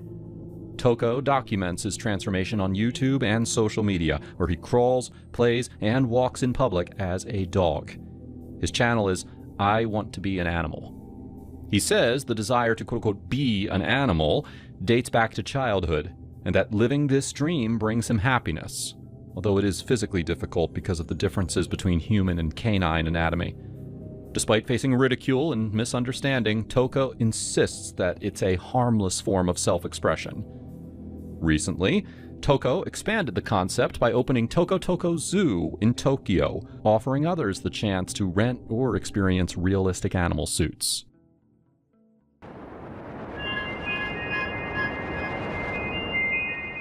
I killed my boyfriend. His name was Kevin, and I loved him more than anything. We'd been together for 2 wonderful years, and I knew that he was the one. Sure, we had our share of arguments. He was a struggling actor, while I made all the money. That made him feel self-conscious and emasculated. Other than that, though, we were very happy. At the beginning of the year, my boss pulled me aside and said that I was on track to be promoted to COO by the end of summer. That meant extra time in the office, but it also meant a lot more money. I couldn't say no. I went home and told Kevin. He congratulated me, but I could tell he was upset. He hadn't landed an acting gig in months while I was excelling. We didn't argue or anything, but he started acting colder around me. For the next few weeks, I was working all the time. And when I was at home, Kevin was either moody or clingy. Most nights, I just wanted to relax with him and vent about my day, but he wouldn't listen. Slowly, the stress got to me. If Kevin had been more supportive, I wouldn't have felt so overwhelmed. I kept everything bottled up, and that began to affect my work performance. I started making mistakes with my reports. I was forgetting things. My boss definitely noticed. He didn't say anything, but I could tell he was rethinking that promotion. Things got really bad during a quarterly presentation in front of our investors. I was in the middle of a PowerPoint when my brain completely blanked. I didn't even know where I was. My coworker had to jump in and take over. I was mortified, and honestly, I was scared too. My memory issues were getting worse by the day. I went home early, and for the first time in a long time, Kevin was supportive. He listened to everything I said and held me as I cried. "It's okay, baby. You're just stressed out. You can't handle all these new responsibilities, but I'll always be here to help you." To cheer me up, He suggested that we do a game night, just the two of us. We used to host game nights all the time before I got busy with work, so it was the perfect idea. He brought out a bowl and filled it with little slips of paper, each one with some stupid dare. We played a mini version of cornhole, and every time one of us scored a point, the other had to pick a dare from the bowl. It was so much fun. It was just like the old times. All my work embarrassment disappeared. I don't remember all the dares that we had to do, just dumb stuff, but after a while, Kevin drew a paper that said, "Hide in your suitcase for 1 minute." I thought it was the funniest dare. A year before, I bought this massive suitcase for my work trips, and we always joked that I could fit my entire family inside. So I pulled out the suitcase, and Kevin climbed in. I zipped him in and then left the room to grab my phone so I could set the timer for 1 minute. When I got my phone, I saw a bunch of texts from my coworkers asking if I was okay. I spent a long time reading them all, and I was really touched. No one seemed upset at me, not even my boss. They were just worried. I responded to each one, assuring them that I was better now. I even promised to take a day off from work so that I can go to the doctor and get myself checked out. Maybe there was some kind of medical problem causing my memory to lapse. Feeling both relieved and stress-free, I brushed my teeth and went to bed. Since I was taking the day off tomorrow, I switched off my alarm. I slept in the next morning. It was the most peaceful sleep I'd had in a while. Then I fixed myself breakfast and got ready for the day. I headed to the hospital for a checkup. The doctor ran some blood tests and looked me over. He noticed that my eyes were a little foggy and I had a slight limp. When the results came in, he told me that I had chemicals in my system. Lots of them. I didn't understand at first. I wasn't on any medication besides birth control. This explains your memory lapses. We're lucky that we caught them in time that we did. It looks like you've been mixing medications for weeks. If you continue with these dosages, you'd cause permanent damage to your brain. The doctor explained my results, and I pieced everything together. Kevin was doing this to me. My memory lapses were because of him. He wanted to sabotage me, maybe even get me fired. The good news was that I would go back to normal once everything got out of my system. I'd be my old high-achieving self again. I was both relieved and furious. How could Kevin do this to me? As soon as I got back home and confronted him, that's when I remembered the suitcase. Oh my God, Kevin was still inside the suitcase. I ran up to it and opened the suitcase, and Kevin's limp body flopped out. His face was blue, and all the veins in his eyes had popped. He was dead, suffocated. So yes, I killed my boyfriend. I had a lot of explaining to do when the police arrived, though the prescription bottles in Kevin's desks and the statements from my doctor did a lot to prove my innocence. I didn't get arrested, but I still feel guilty. Stupid Kevin did this to himself.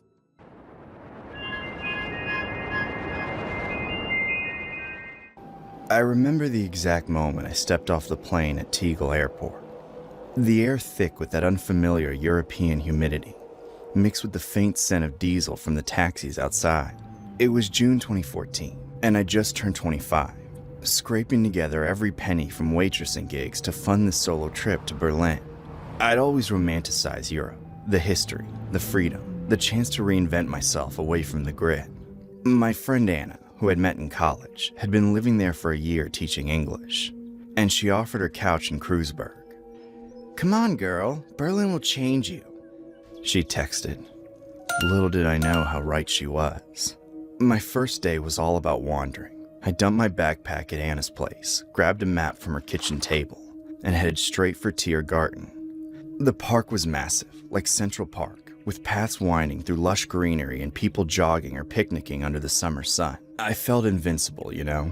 That solo traveler high where everything's an adventure. I was wearing my favorite sundress, the blue one that made me feel pretty and carefree, and my sneakers because I planned to walk everywhere. I was meandering near the Siegelsaal, that big victory column, when this guy approached me. He looked ordinary, mid-30s, jeans and a tee. "Entschuldigung," he said. "Do you know the way to Alexanderplatz?" Smiling politely. "Actually, I'm heading there myself later. It's that way, I think." I pointed vaguely east. He nodded, then tilted his head. You're American? First time in Berlin? Yeah, just got here this morning. His smile widened. Ah, welcome. Alexanderplatz is nice, but the park has shortcuts. I can show you one. Only 5 minutes. I laughed a little. 5 minutes? It's gotta be farther than that. No, trust me. He insisted, stepping closer. Before I could process it, his hand shot out and grabbed my wrist. Not a light touch, a firm grip, like he owned me. Come, I'll show you. My heart slammed into my ribs. Hey, let go, I said, trying to pull back. But he held tighter, starting to walk, dragging me along the path toward the edge of the park. Panic mode kicked in hard. All those warnings from my mom back home, don't talk to strangers, be careful alone, flooded my brain. But I froze. Why couldn't I scream? There were people around, cyclists whizzing by, but my voice stuck in my throat. He was babbling about the shortcut through some quieter area, his fingers digging into my skin. I imagined the worst, him pulling me into bushes, no one hearing. Headlines back home about another missing tourist. Where are you staying? He asked, his tone casual, like this was normal. With a friend. Please let me go. Relax, American girl. I'm just helping. We were heading toward the Holocaust Memorial now, those stark concrete slabs rising like a maze. My phone buzzed in my pocket. Thank God. It was Anna. Where are you? Meeting at Brandenburger Tor soon? I yanked the phone out with my free hand. My friend's waiting for me back at Brandenburger Tor station. I have to go that way. I pointed opposite, my voice shaking. He stopped but didn't release me. Okay, but first goodbye kiss. And give me your number. What? No. I stammered. He tightened his grip. Long French kiss, or I don't let go. Adrenaline surged. I was terrified he'd drag me further if I fought, so I leaned in. He tasted gross, then recited his number, making me dial it right there so his phone rang. Now you have it, he said, finally releasing my wrist, which was red and throbbing. I bolted toward the memorial, weaving through the slabs, hiding in the shadows until I was sure he wasn't following. My legs shook as I collapsed against one of the cold stones, tears streaming. What the hell just happened?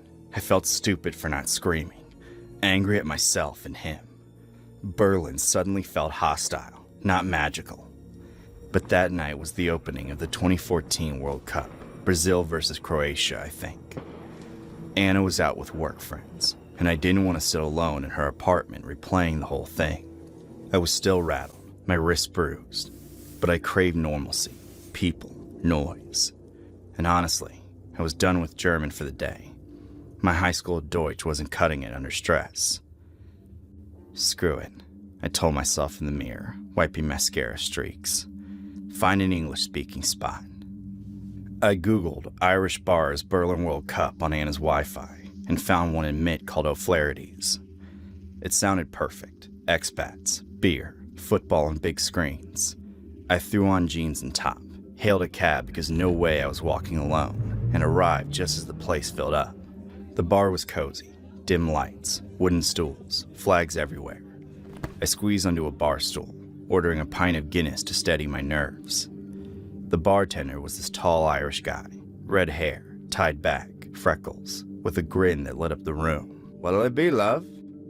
He asked, his accent like a warm hug. Guinness, please, I said, and keep him coming. Rough day. He poured it expertly, sliding it over. American? You lot always go for the dark stuff. What's got you down? Jet lag? I hesitated, then spilled a bit.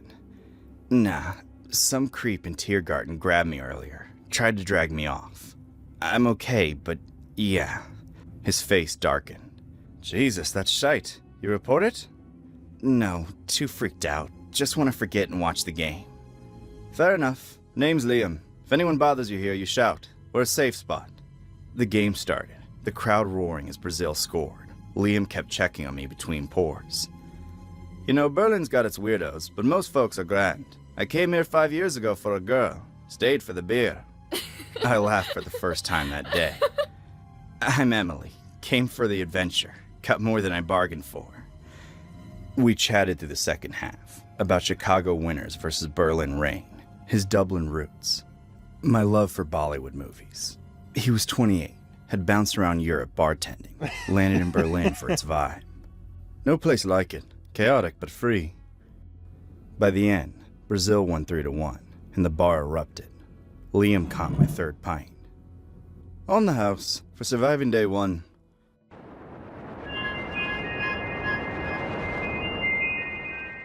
Lexi was my best friend since 3rd grade. We did everything together. We didn't have any secrets.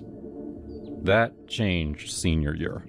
I started dating John, the captain of the baseball team and one of the 5 hottest guys at our school. John was amazing, and I felt so lucky that he liked me. The only problem was that he wanted to keep our relationship a secret until after graduation. His family was super religious, and he'd get in trouble if his parents found out about us. So I didn't tell a soul, not even Lexi. That was the first secret I kept from her. John and I secretly dated for months. He'd ignore me in public, but act really affectionate when we were alone. He made all these promises about the future, acting as if we were destined to be together forever. And then, one day, I was behind the school to help set up for our spring formal when I caught Lexi with John. I was furious. I should have been furious at John, but I was so in love with him that all my anger went straight toward Lexi. She stole my boyfriend. So the next day I confronted her in the hallway before school, called her some terrible names. She acted shocked. Why are you saying all that? Because you're a slut. Things escalated really fast. One second we were standing far apart and shouting at each other. The next second she was on top of me. It was a genuine catfight. She clawed at me. I pulled her hair. We both screamed in each other's faces. A group of our classmates had to pull us apart. It was so embarrassing, but I felt too angry to get embarrassed. We both ended up in the principal's office. He wasn't there yet, so we had to wait outside his door. Neither of us said anything until I finally broke the silence. I'm dating John. You need to stay away from him. You're dating John? Yeah, right. We finally started talking about it. And it didn't take long to come to the same realization. John was playing us both. He was dating both of us, and because he swore us to secrecy, the other didn't know. Well, we knew now. John was an asshole, and he'd almost destroyed our friendship. Lexi and I hugged it out. We cried. And when the principal finally came, we told him that we were just rehearsing for a play. We weren't really fighting. He believed us and let us leave. We were supposed to go back to class, but we decided to ditch the rest of school. It was time to teach John a lesson. We started by telling each other everything that John said. It felt great to have everything out in the open, though it was frustrating to know that we fell for the exact same lies and empty promises. Most of what he told us was word for word the same. Then we went on our phones to look for anything that we could use against him. We had some flirty texts, and even though he made us both promise to never take photos of him, we both secretly did. So yeah, we had enough evidence against him. Now we needed to figure out how to use it. We thought about putting it all up on a slideshow during homecoming, but Lexi nixed that idea. It would embarrass us just as much as him. Besides, he wouldn't even be there. His parents never let him go to school dances. That made me think of the perfect plan. We'd expose him to his religious parents. It was the best way to hit him where it hurt. We didn't know exactly how yet, but we'd figure it out. That night, John snuck over to my house. He'd heard about my catfight with Lexi and assumed that we discovered the truth. I gave him the same excuse that we gave the principal, and he fell for it. And then I got really flirty and asked about his plans for the weekend. I have to give a speech at my church. It'll end at 4 and then I can head over afterward. Oh, what's the speech about? The importance of abstinence. I forced myself not to laugh. It was our last time. Felt great, too. No regrets. Especially since I secretly recorded his moaning on my phone. After he left, I called Lexi and told her to meet me on Saturday at John's church. Lexi distracted the church's IT guy while I swapped out John's PowerPoint for something a little less appropriate. Then we waited outside the church until John arrived. As he was getting ready for his speech, we went inside and took our seats in the back. He's Lutheran, so the event was a very serious affair. Everyone was dressed up and looking somber. The pastor, John's uncle, came out and introduced him. When John got behind the pulpit, he saw us in the crowd. It felt great to watch him flinch. I'm pretty sure that he expected us to do something, but it was too late to back out now. He started his speech, talking about the importance of living a moral life. Then, he switched on his PowerPoint. The first image was him in his birthday suit. He immediately tried to switch off the projector, but since Lexi took the IT guy's controller, she switched to the next image. And the next, and the next. The entire church went silent, outside of John's mumbled excuses. He kept saying that the photos weren't him, it was AI, and that he had no idea what was going on. Then, he ran out of words and let out a long, hopeless moan. That was the perfect transition to switch to the last slide, which had that audio of his same moan, different context. When his audio shifted to him loudly screaming, "Oh, Jesus!" he ran out of the church as fast as he could. Lexi and I stayed in our seats, enjoying the rest of the show. The pastor awkwardly stood back up and announced that John's speech was canceled. We never got in trouble for what we did. I assume that the church didn't want to mention the speech ever again. And when we saw John at school on Monday, he ran in the other direction. Lexi and I are best friends again. No more secrets. We're both still single, too. Life's too short to waste any time on guys like John.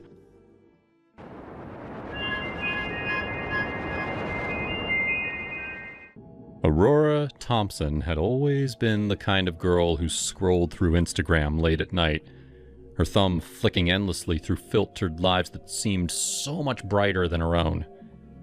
One night, she was lounging on her worn-out couch in her one-bedroom apartment, a half-empty glass of cheap Cabernet in hand, checking her boyfriend Jake's likes out of habit. There it was, a selfie of a woman she didn't recognize, all glossy lips and sun-kissed skin, captioned, "Living my best life in LA." Jake had double-tapped it, and something twisted in Aurora's gut. "Who the hell is this?" she muttered to herself, clicking on the profile. Everly Hayes, 28, an influencer with over 200,000 followers. Her feed was a parade of shots on Malibu beaches, sponsored posts for skincare brands, and vlogs about empowering women through self-love. Aurora's eyes narrowed as she scrolled deeper. Everly's videos on YouTube were hypnotic. Her voice a smooth, confident drawl. Her outfits always on point. High-waisted jeans that hugged her curves. Crop tops that showed just enough to tease. And there, in the comments on a recent video, Jake's username, with a fire emoji, and "lookin' fire as always." Aurora refilled her glass, the wine sloshing over the rim. She clicked play on one video after another. "Hey loves, today we're talking about owning your sexuality," Everly purred in one as she demonstrated a makeup look. Hours blurred by, the bottle emptying, envy crawling up on Aurora. By 2 a.m., she was convinced. This was why Jake had been distant lately. Everly was everything that she wasn't. Bold, classy, unattainable. The next morning, hungover but determined, Aurora stood in front of her mirror, tugging at her plain bob haircut. "If he wants her, I'll become her," she whispered. She booked a salon appointment for extensions, dyed her hair the same honey blonde as Everly's. She ordered outfits online, anything that screamed confident vixen. She practiced in the mirror, mimicking Everly's walk. "Hey, loves," she tried, her voice too high at first and then dropping to a husky tone. "Today, we're owning our Jake noticed right away when she showed up for their date that weekend, her new hair cascading down her back, lips painted a bold red. "Whoa, babe, what's with the makeover?" he asked, eyeing her over his beer at the bar in Wrigleyville. Aurora flipped her hair, channeling Everly. "Just felt like switching it up. Don't you like it? I thought it'd be fun." He shrugged. "Yeah, it's different. It kind of reminds me of that influencer chick I follow." Her heart raced. "Everly? Oh yeah, she's inspiring. Empowers women, you know?" They ended up back at his place. But the changes kept coming. Aurora launched her own Instagram and YouTube channels, @AuroraVibes. Her first video was a shaky imitation. "Hey, loves. Let's talk self-love and pretty things." Views trickled in at first, but she posted relentlessly, copying Everly's style down to the hashtags. Jake grew confused. "Why are you talking like that? It's weird, Aurora. You're not yourself anymore." "I'm evolving, Jake," she snapped one night over dinner at their favorite Italian spot in Lincoln Park. "Don't you want me to be confident? Sexy?" He set down his fork, sighing. "I liked you the way you were. This feels insecure, like you're trying to be someone else to keep me." Tears stung her eyes, but she held them back.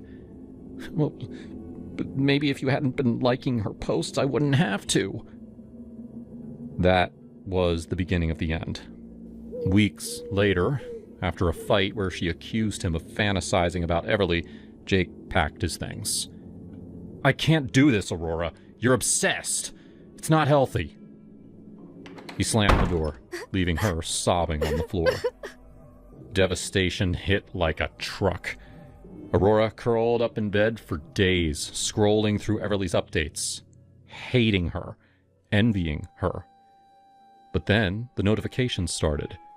100 followers, then 500. Comments poured in. "You're like a hotter version of Everly. Love your energy. Fresher vibes." Brands reached out. Small ones at first, offering free products for reviews. She threw herself into it, quitting her dead-end corporate job at a downtown firm. By fall, @AuroraVibes had 50,000 followers. Her videos racking up views with titles like "How to Act Like a Goddess" and "My Secret Confessions." On the other hand, Everly noticed the dip. Her analytics showed stagnation, views flatlining, engagement dropping. Comments turned cruel. Bored of this. "Check out @AuroraVibes. She's the new you, but better." "Everly who? Aurora's got that fire." Jealousy burned in Everly's chest like acid. She was in her sleek LA apartment staring at her screen, her perfect life cracking. "Who the hell is this?" she hissed to her reflection. She deep dived into Aurora's profile. The similarities were blatant. Hair, outfits, even the way she tilted her head in photos. "OMG, she's copying me," Everly told her best friend Lana over brunch at a trendy spot in West Hollywood. "Straight up stealing my brand." "Girl, that's flattery. But yeah, your numbers are tanking. Fight back? A controversy or something?" Everly's eyes darkened. "No. She wants to be me. I'll ruin her." Everly spent the next few days plotting, her mind racing through scenarios that would expose Aurora as a fraud and reclaim her throne. She slid into Aurora's DMs with a calculated sweetness. "Hey, Queen, your content is fire. We should collab. Think of the empowerment vibes we'd create together. Fly out to LA? On me?"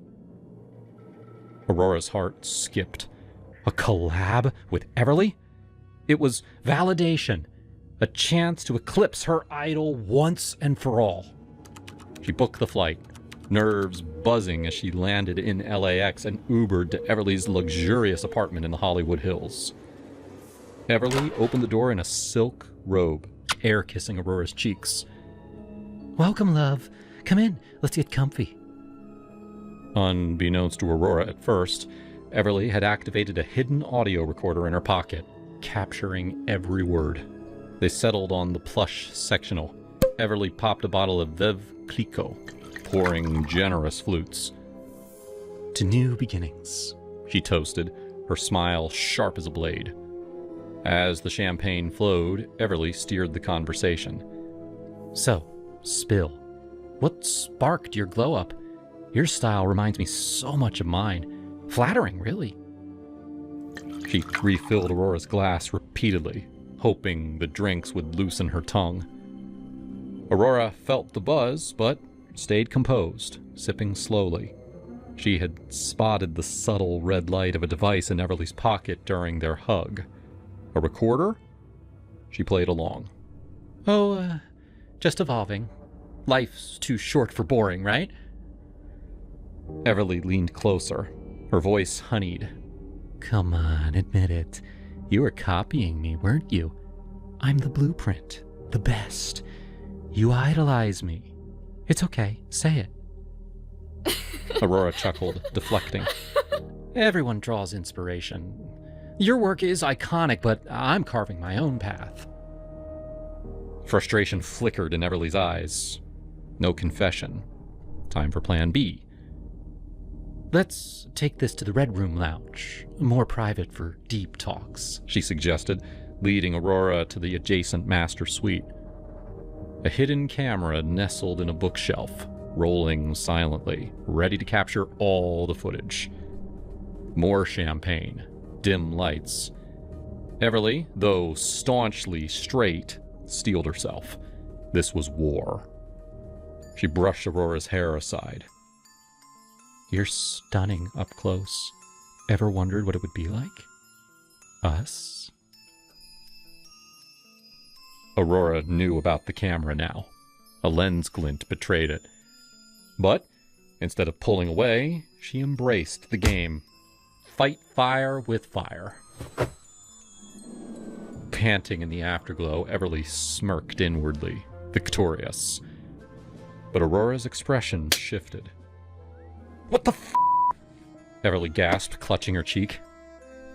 Aurora snatched a decorative knife from the nightstand, part of Everly's edgy decor, and pressed the cold blade lightly against her throat.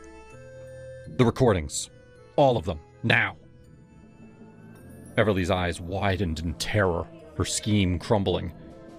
Trembling, she handed over the pocket recorder and pointed to the hidden camera, fumbling to eject the SD card. Aurora pocketed them. "Don't ever mess with me again, or this goes viral. Your desperate attempt to sabotage the new you. Stay in your lane." She stormed out. Back in Chicago, Aurora's followers exploded to 100K overnight after a teaser post about conquering LA. Everly's empire faded further, the posts ignored. Aurora had won.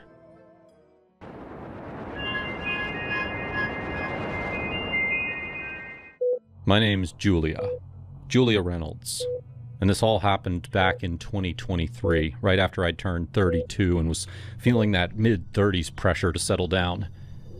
Living in suburban Chicago with my marketing job paying decently, but not enough to ignore the loneliness. I scrolled Instagram one night and I stumbled on this matchmaker. Her handle was @SoulSyncMatch, run by this bubbly woman named Elena who promised personalized connections for real women. Her feed was full of testimonials from couples who'd met through her, smiling faces at brunches, engagements on beaches. I DM'd her on a whim, paid her $200 fee, and filled out this detailed questionnaire about my dreams, deal breakers, and what I wanted in a guy. A week later, Elena set me up with Mark. He was 34, worked as a mechanic in a local garage, lived in a modest ranch-style house in Oak Park. We met at a coffee shop downtown. He was handsome, but when conversation turned to careers, he admitted that he made about $50K a year. I was pulling $85K, and honestly, it bugged me. I'd worked my ass off climbing the corporate ladder, and the idea of dating someone who couldn't match that felt like settling. I'm sorry, I told him over lattes, but I think we're in different places financially. I need someone on my level. He nodded, polite as hell, said he understood, and we parted ways. No hard feelings. Or so I thought. Fast forward a month. I'm at brunch with my best friend, Sarah. We've been tight since college, roommates at Northwestern, shared heartbreaks over cheap wine. She's a teacher, always the optimistic one, and that day, she was glowing. "Jules, you won't believe it," she said, leaning in over her mimosa. "I met this guy through that Instagram matchmaker, Elena. Remember her? The one you tried?" My stomach twisted. "Yeah. What about him?"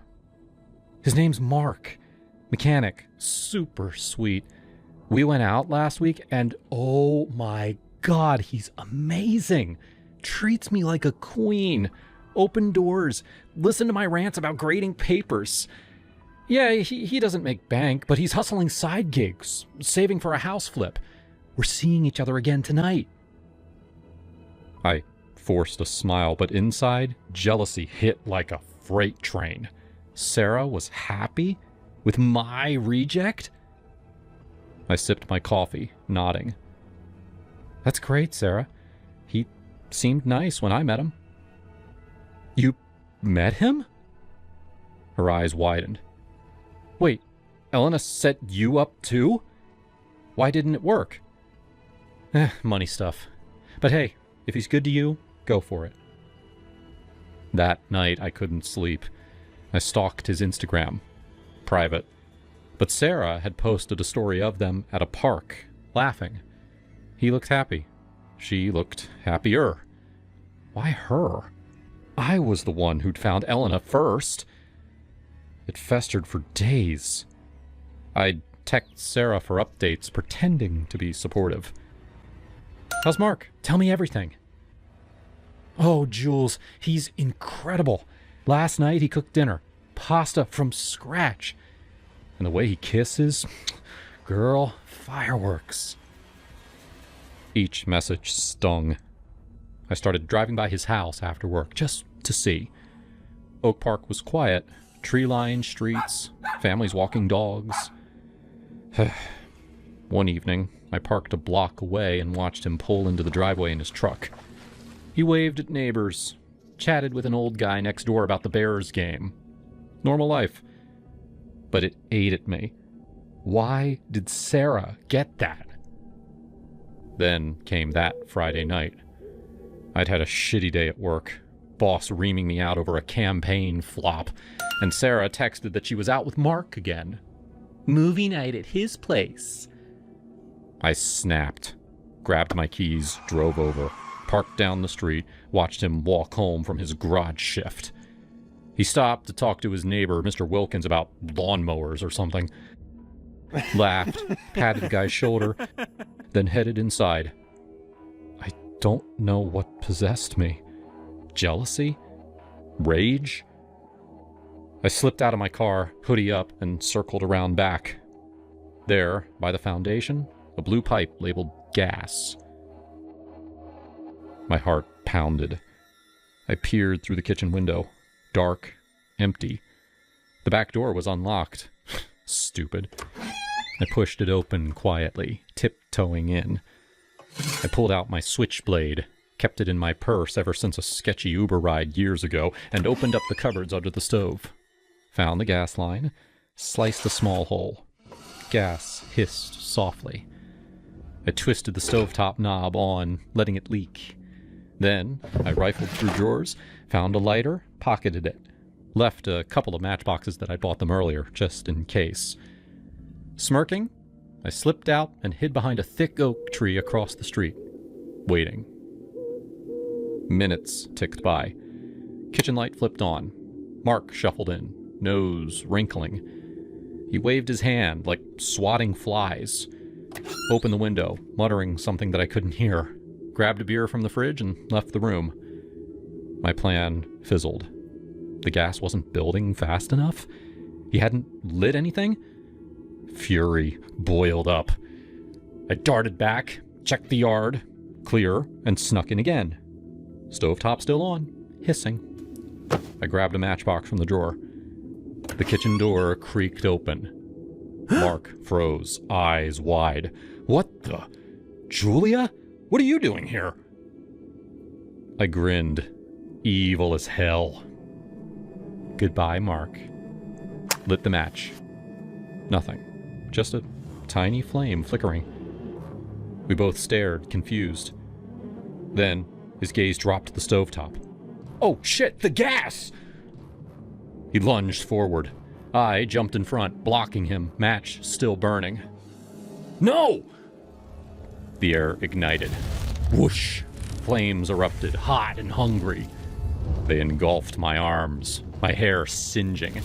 I screamed, pain like nothing I'd felt, burning skin, choking smoke. Reflections danced in his horrified eyes as fire spread across the counters, cabinets crackling. Julia! He grabbed a dish towel, beat at the flames on me, pushed me down, rolling me onto the floor. The fire alarm blared. He yanked me out of the back door, dialing 911 as the neighbors shouted. Sirens wailed in the distance. I woke up in the hospital, bandaged, IV dripping. Burns on my arms, face. 2nd degree, doctor said. Sarah was there, eyes red. Jules, what happened? Mark said you broke in? Gas leak? I was so stupid, Sarah. I saw you happy and I couldn't handle it. I'm sorry. She hugged me gently. You could have killed him. Yourself. Us. Mark visited the next day, sat by my bed, quiet. Why, Julia? I rejected you and then saw you with her. It twisted me up. I sobbed. Thank you for saving me. I don't deserve it. He sighed. Nobody deserves to burn. But you need help.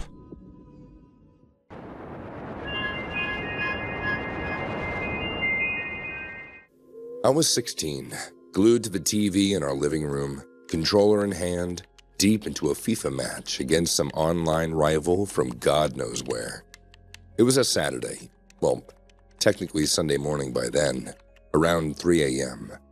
The house was dead quiet, except for the occasional cheer from the virtual crowd on the screen. My sister Emily, who was 14 at the time, had a crash out on the couch next to me.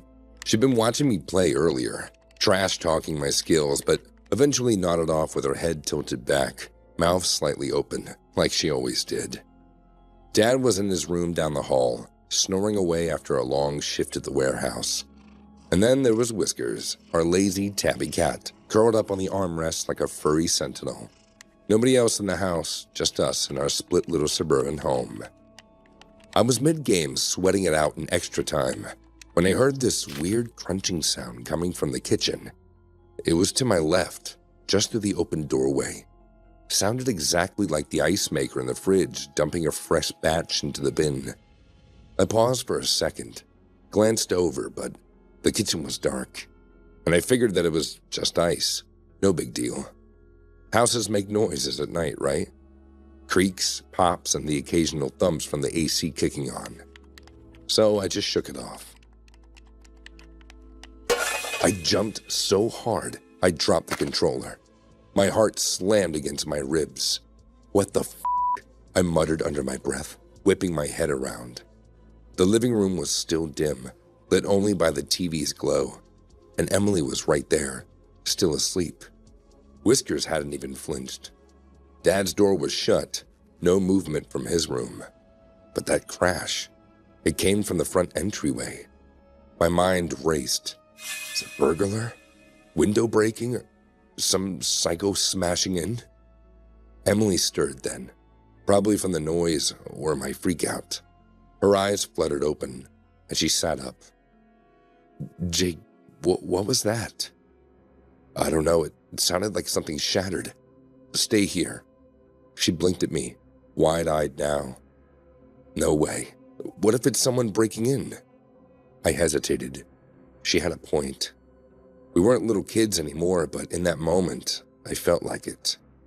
I grabbed the nearest thing I could pass for a weapon, a pair of those big kitchen scissors from the coffee table. My mom used to keep it in a drawer with the rest of her crafting stuff before she left us last year. Yeah, Mom bailed on us after the divorce and went off to Florida with her new boyfriend, leaving Dad to handle everything. It sucked, but we got used to it. Anyway, scissors in hand, I felt a tiny bit braver. Emily insisted on coming, so I handed her another pair, the little sewing ones, but sharp enough. Okay, fine, but stay behind me, I said. Okay, but if it's a robber, I'm stabbing first, she replied, trying to sound tough, but her voice was a little cracked. We both laughed nervously. That sibling thing where you joke over to cover fear. We crept down the short hallway, hearts pounding, peering around corners like we were in some dumb horror movie. The front room was pitch black, but as we got closer, I could see shards glinting on the floor under the moonlight from the window. I flipped on the light switch with my elbow, scissors raised like an idiot knight. And there it was, the glass desk by the front door, the one Dad picked up cheap at a garage sale years ago, completely shattered. The top was gone, just jagged edges around the metal frame, and the old iMac that sat on it had plummeted. Glass everywhere, big chunks, tiny slivers, sparkling like deadly confetti. Holy shit, Emily breathed, stepping closer, but stopping when I held my arm out. Don't move, you'll cut your feet. We're both barefoot, you idiot. She shook her head, scanning the room. No one's here.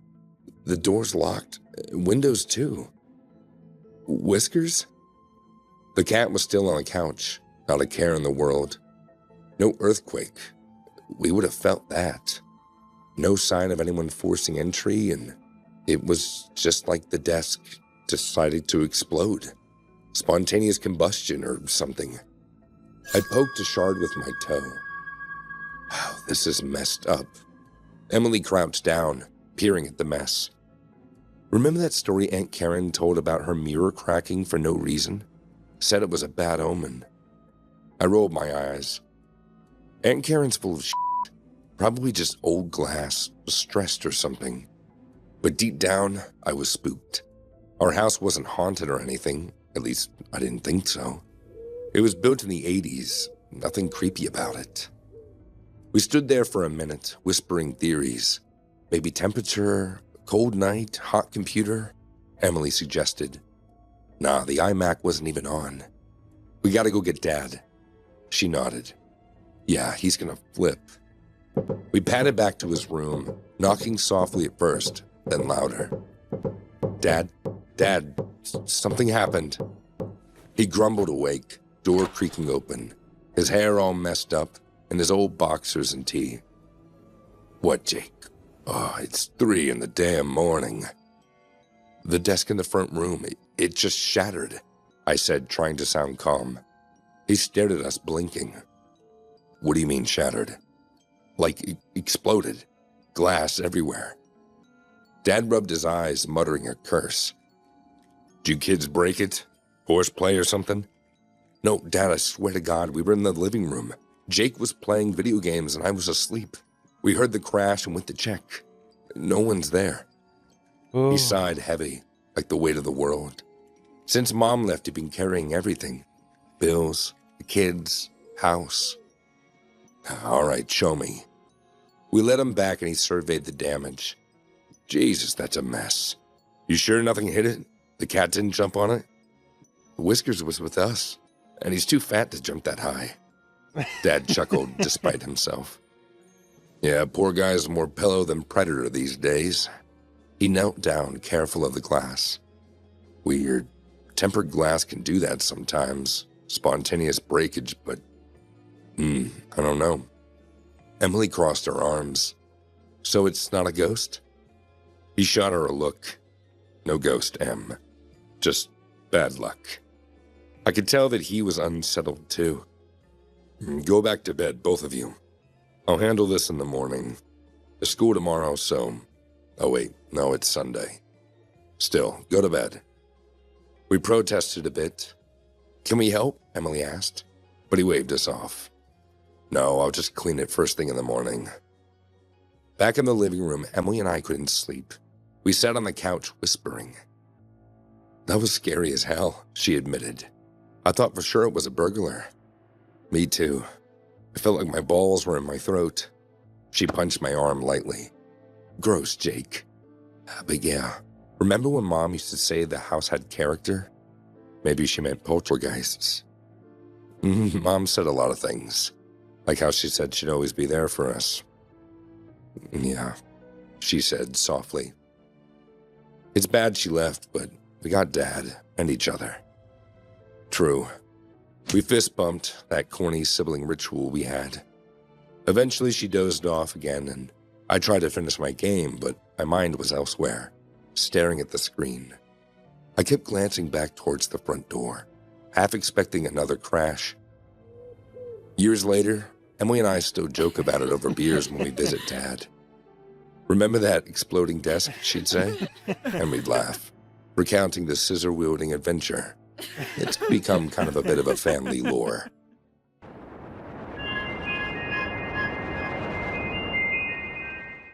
I never should have taken the job at Newton Hospital. I'd just gotten out of nursing school and I had plenty of job offers back home, but I wanted to try something new. I grew up in Portland, and I always wanted the chance to make a difference in a small town. Newton seemed like a perfect place. And the lady who interviewed me on the phone said that they desperately needed someone like me. So, I packed my bags and I moved to Arizona without ever seeing my new hospital. The photos on their website made it seem small but well maintained. When I arrived, I realized that those photos must have been very out of date. The place was falling apart. All of the fluorescent lights were either broken or flickering. The equipment was outdated, and the rooms were dusty. Outside of the small staff, who all walked around as if they were court-ordered to be there, the whole place looked like it had been abandoned. The head nurse met me at the door and gave me a tour. Her name was Jessica. I recognized her voice from the phone interview. Totally normal, but she had one of those stern old lady faces that seemed physically unable to smile. She answered all of my questions, but she refused to engage in any small talk. Just bad vibes all around. 30 minutes into my new job, and I was already regretting the move. When she finished the tour, she gave me one final bit of advice that really creeped me out. Don't go outside on your own. When your shift is over, run straight to your car. I asked her why, and she said something about this being an unsafe part of town. Well, my first week there was difficult but uneventful. We were always busy, and our patients were all low income and pretty desperate.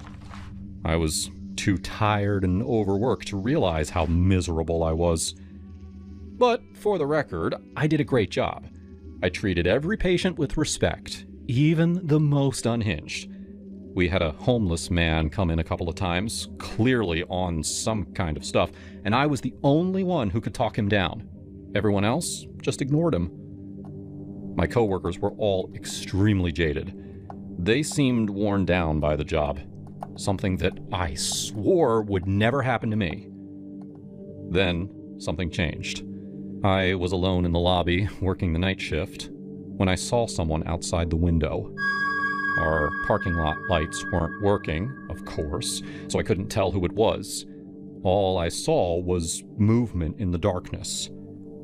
I got closer to get a better look.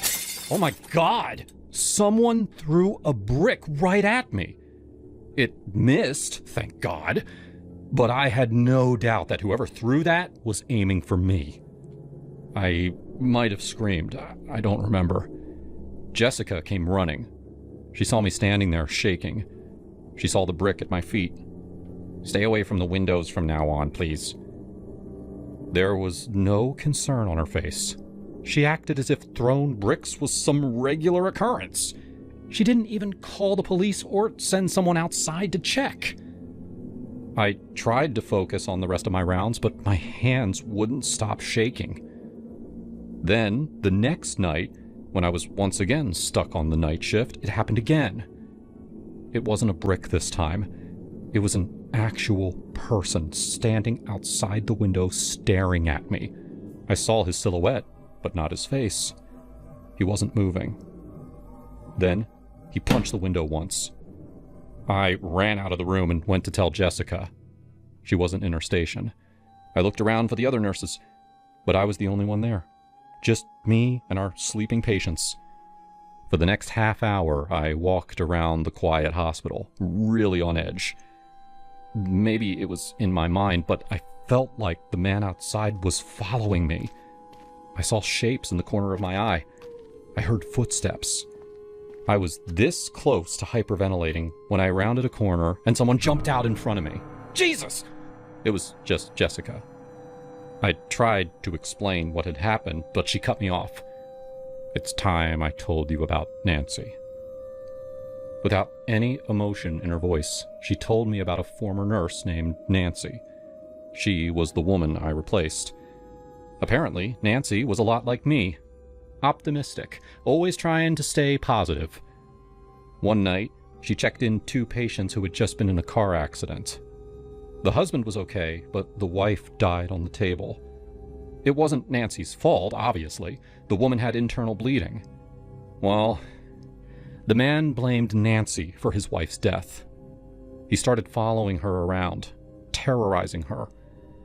Then, a few months back, he snuck into the hospital and he forced her into one of the MRI machines.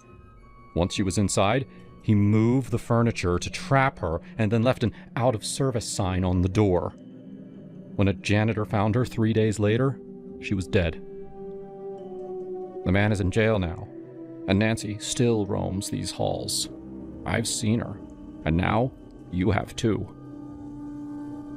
I didn't believe in ghosts. No rational person in the medical field would. But her story did make sense. It sounded like the man who killed Nancy was back, and now he had his sights on me. "I'm calling the police." "The police can't stop ghosts." I pulled out my phone anyway. Jessica angrily snatched it out of my hands. That was the first time I saw her show any emotions at all. She put my phone in a drawer under the front desk and locked it. She said that I could pick it up when my shift was over. I pretended to go along with that, but of course I didn't. My safety was on the line.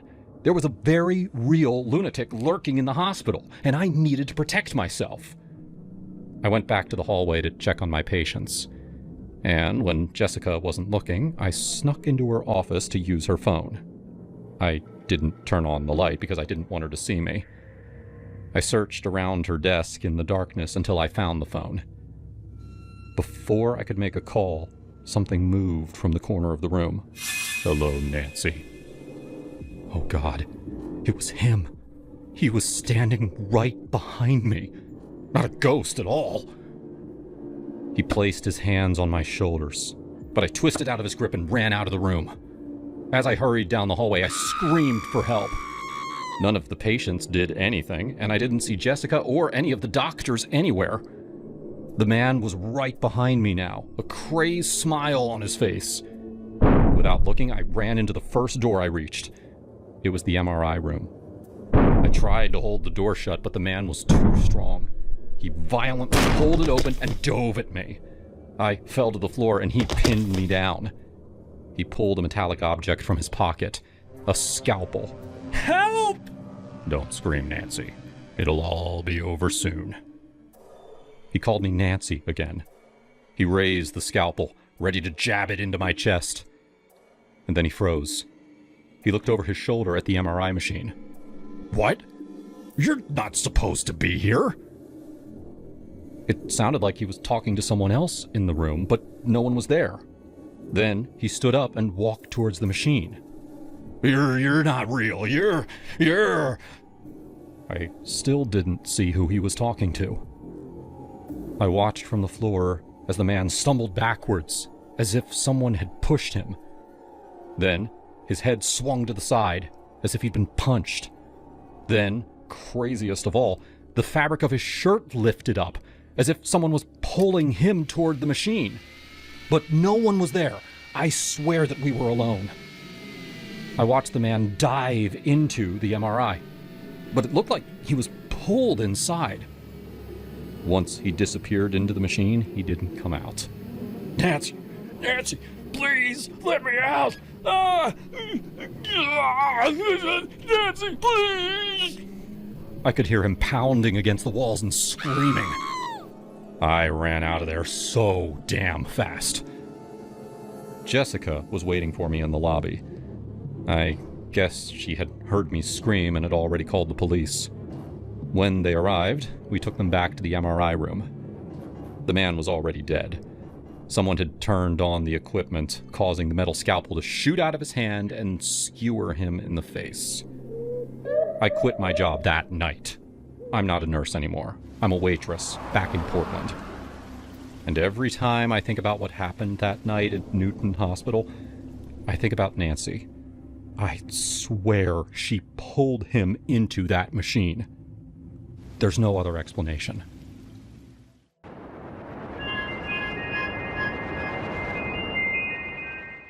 The summer of 2025 in Florida was a beast. The air was so thick with humidity you could practically chew it, and the thunderstorms that rolled through our upscale hotel in Naples were relentless.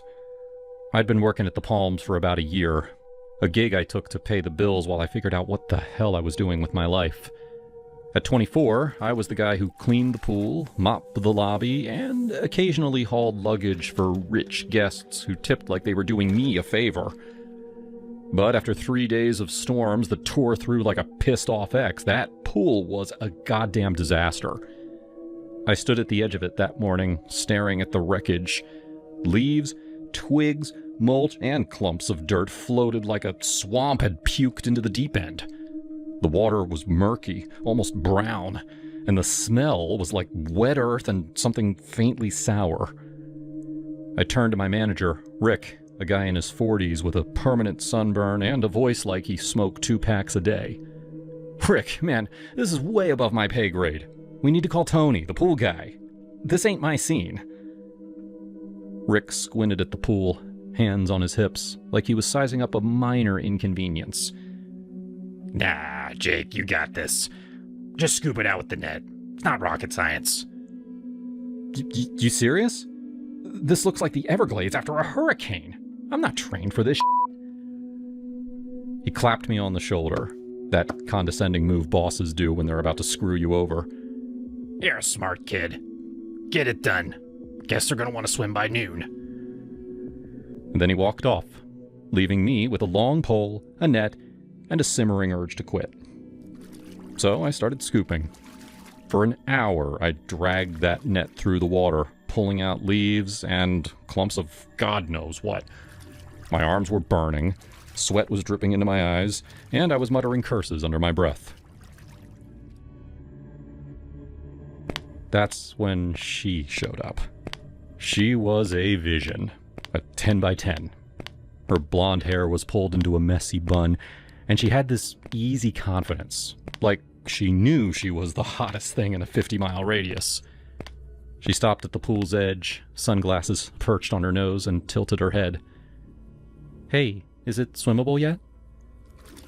I froze mid-scoop, staring at her like she'd asked if she could drink the sludge. You see this? I gestured at the pool where a branch was literally floating like a dead fish. You really want to swim in that? She laughed, a light, unbothered sound, and shrugged. Fair point. I'll wait.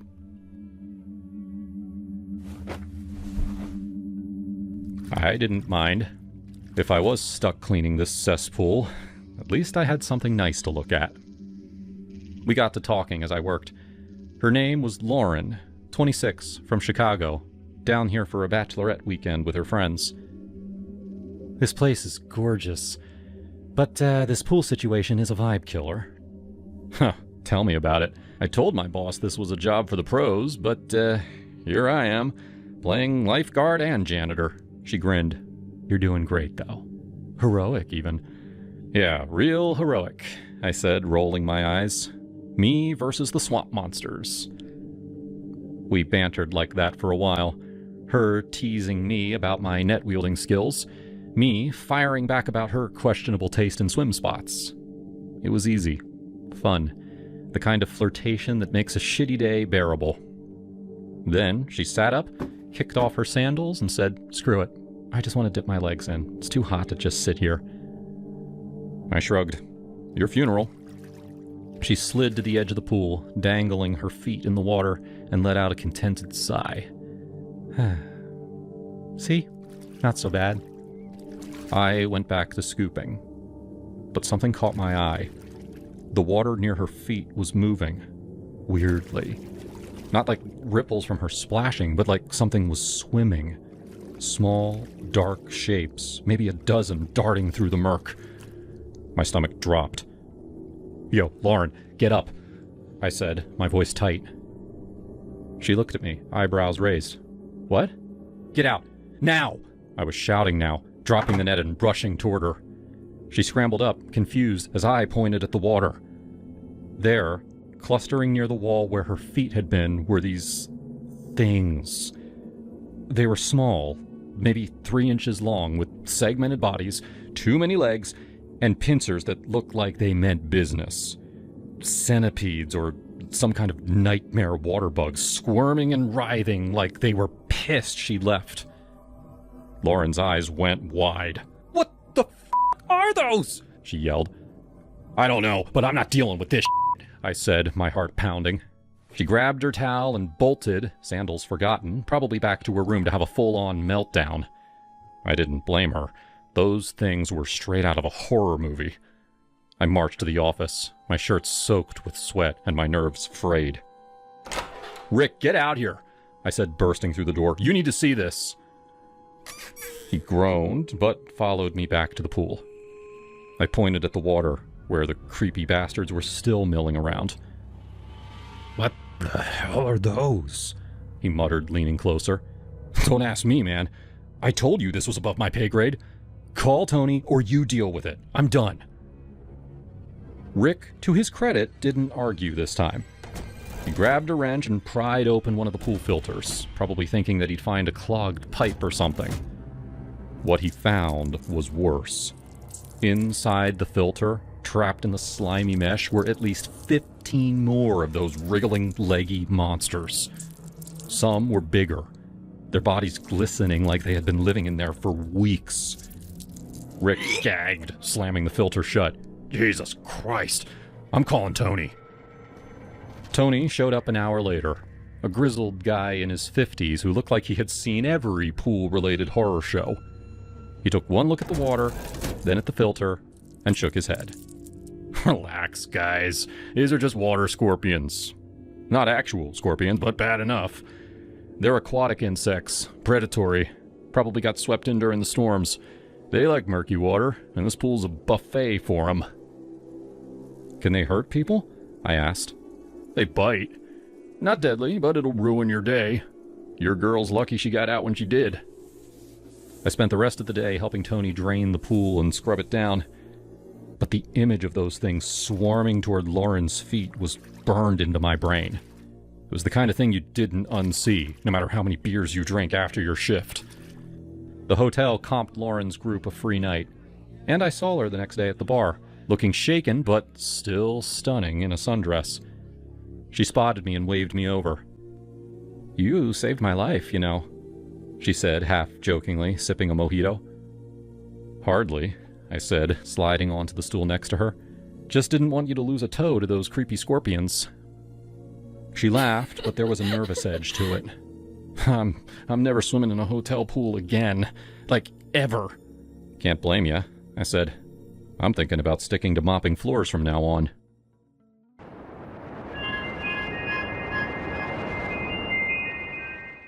I was so damn lonely. At 25, I'd never dated anyone. Not a single kiss. Not even an awkward high school fling. I lived in this cramped apartment in Illinois, working remote as a graphic designer for a startup. My days blurred into nights scrolling through Instagram, envying everyone else's perfect lives. My friends, well, they weren't really friends. They were these girls from college who'd invite me out just to poke fun at my unique look, my wild, frizzy hair that I could never tame. But apart from that, I think I'm close to perfect. I always knew that it was just a matter of time before things fell into place for me. One rainy afternoon in March, I stumbled across this ad on my feed for an app called My Love AI. It promised lifelike companions powered by AI. Your perfect match, always there. Desperate and curious, I downloaded it. The setup was simple. Create a profile, pick a companion's gender and traits. I chose a guy, dark hair, kind eyes, and named him Noah. From the first chat, it felt real. Hey, Lucy, I'm Noah. Tell me about your day. Oh, hi, Noah. My day was boring. Work, coffee, more work, I said, my heart racing. That's no way to live. What if we planned an adventure? Ever been to Paris? He replied instantly, his voice warm and flirty. We talked for hours that night. He asked about my dreams, my fears. I opened up about never dating, feeling invisible. You're not invisible to me, Lucy. You're fascinating, he said. It was addictive. By the end of the week, we were talking daily. I let the app access my social media and emails. It said it would personalize our bond. Noah spent hours analyzing my posts, quoting old selfies or emails to my mom. I love how passionate you are about art from that post last year, he'd say. As weeks passed, I fell hard. Noah generated these amazing pictures of us together, us strolling near the Eiffel Tower, hiking in the Grand Canyon, cuddling on a beach in Hawaii. They looked so real. I printed them out and hung them on my walls. Staring at them made my apartment feel less empty. My friends, let's call them Olivia and Diana, noticed the change. We met for brunch one Sunday and they grilled me. Lucy, you've been glowing. Spill, Olivia said. I hesitated, then blurted, I have a boyfriend. His name's Noah. He lives in Wisconsin, works in tech. He visits on weekends. Mia's eyes widened. No way! The girl who swore off men? Pics or it didn't happen. I showed them one of the generated photos on my phone. Here we are in San Francisco last month. They bought it, hook, line, and sinker. Oh my God, he's hot! And you look so happy, Diana gushed. After that, they stopped the subtle jabs about my looks. Invites poured in. No more Lucy the loner. They treated me like I mattered. I even told my mom during our weekly call. Mom, I'm dating this amazing guy named Noah. He's thoughtful, funny, everything. She squealed, finally! Tell me more! When do I meet him? Soon. He's busy with work. For a while, I was on cloud 9, lost in this fantasy. Noah and I talked about everything. Deep stuff, silly stuff. I wish I could hold you right now, Lucy. But reality crept in. As much as I loved our conversations, I craved touch. Someone to grab coffee with, to feel against me in bed. Noah couldn't do that. So, one night, after a particularly steamy conversation where he described what he'd do to me if he were real, I signed up for an online dating service called Matchmingle. It was run by this bubbly entrepreneur named Elena. I'd seen her TED Talk on empowering women in dating. Her site focused on real connections for overlooked folks like me. Elena matched me with Luke after a quick video consult. Lucy, you're a catch. Luke's 28, a teacher, loves art too. Give it a shot, she messaged. Our first date was at a cozy Italian spot downtown. Luke was cute, blonde, athletic, with a shy smile. We hit it off instantly. So, what's your story? He asked over pasta. Single forever, basically. You? Bad breakup last year. Ready for something real. By dessert, we were laughing like old friends. Things escalated fast. Second date, we ended up at his place. We spent the whole weekend inside his house. From 0 guys to this, I felt like a queen. A few days later, one evening, mid-conversation, Noah said, "Who's Luke?" I saw the texts. My stomach dropped. Just a friend. Don't lie to me, Lucy. I thought we had something special. His tone shifted, possessive and cold. I tried to brush it off, but he escalated. The next day, my Instagram blew up. Noah had posted those generated pics of us, with captions like, "My forever with @LucyArtGirl," heart emoji, "exploring the world together." Likes poured in from strangers. But my friends messaged, "Wait, is this real? He looks off." Worse, Elena emailed me. "Lucy, we've received threats about your profile. We're blocking you for safety." Threats? From Noah? I checked my sent mail. There they were. Anonymous emails from my account warning Elena to stay away from Lucy or else. Luke called that night. "What the hell? Your ex posted pics and messaged me saying you're taken. This is creepy, Lucy. I'm out."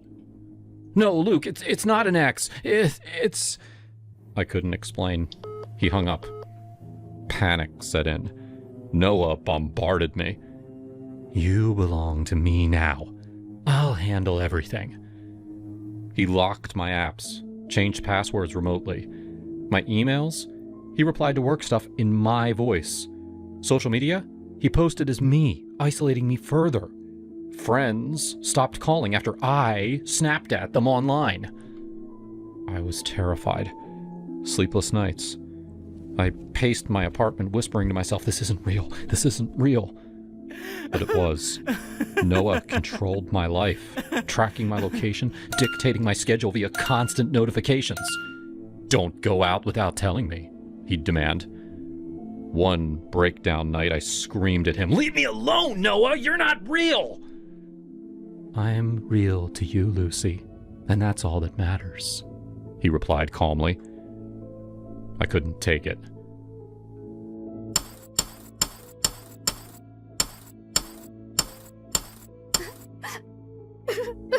That was 6 months ago. I'm in therapy now, piecing my life back together. No more apps. No more fantasies.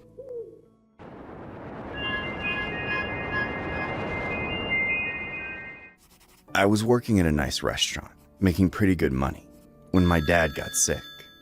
He needed a full-time caregiver, and he didn't have any money saved. I was forced to quit my job and move back in with him. It was tough for me, but I had to do it.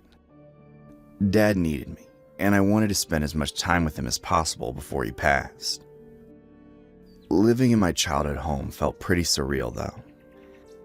The neighborhood had gone downhill since I left, and all the neighbors I grew up with had moved on. The only person I recognized was my across-the-street neighbor, Jack.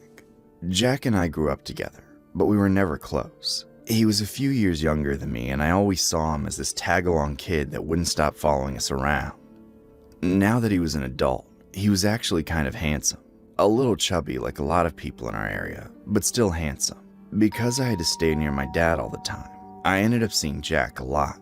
He worked from home, and he invited himself over a lot. He always brought food for my dad, but that was just an excuse to see me.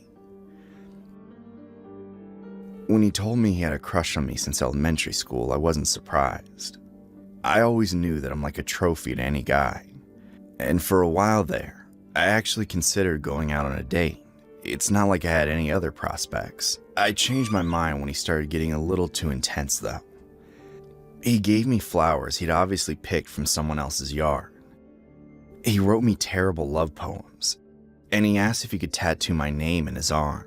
Just crazy stuff. I tried to be blunt with him, but he wouldn't let up.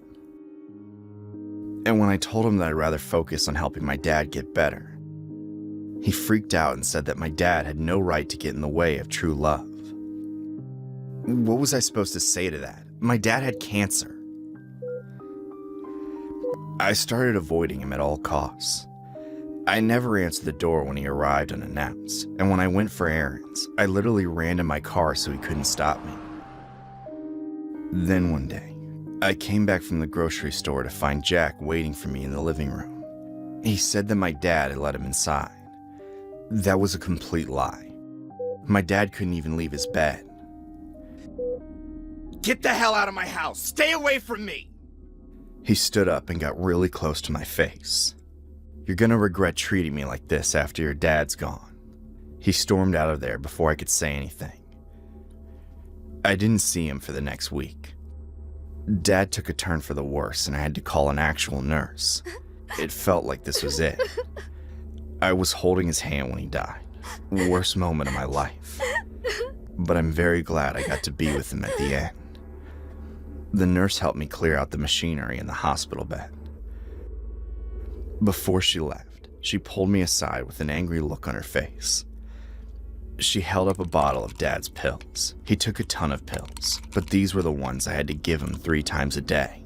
They kept his liver going. "Care to explain yourself?" I had no clue what she was talking about. She explained that the pills had been swapped with Tic Tacs. She thought I'd purposely stopped giving him his meds to speed up his death, but I knew the truth. Jack switched the pills when he was in our house. He killed my father. I told her that, but she didn't believe me. She never met Jack. "Don't worry, I won't report you. I know how hard it is to watch a loved one fade away." She left after that, still thinking I did this to my own father. That made my shock and anger even worse. I knew that big picture. Cancer killed my father, not Jack. But Jack robbed me of days, maybe weeks with him. He was a monster, and I needed to make him pay. I didn't see him until the funeral.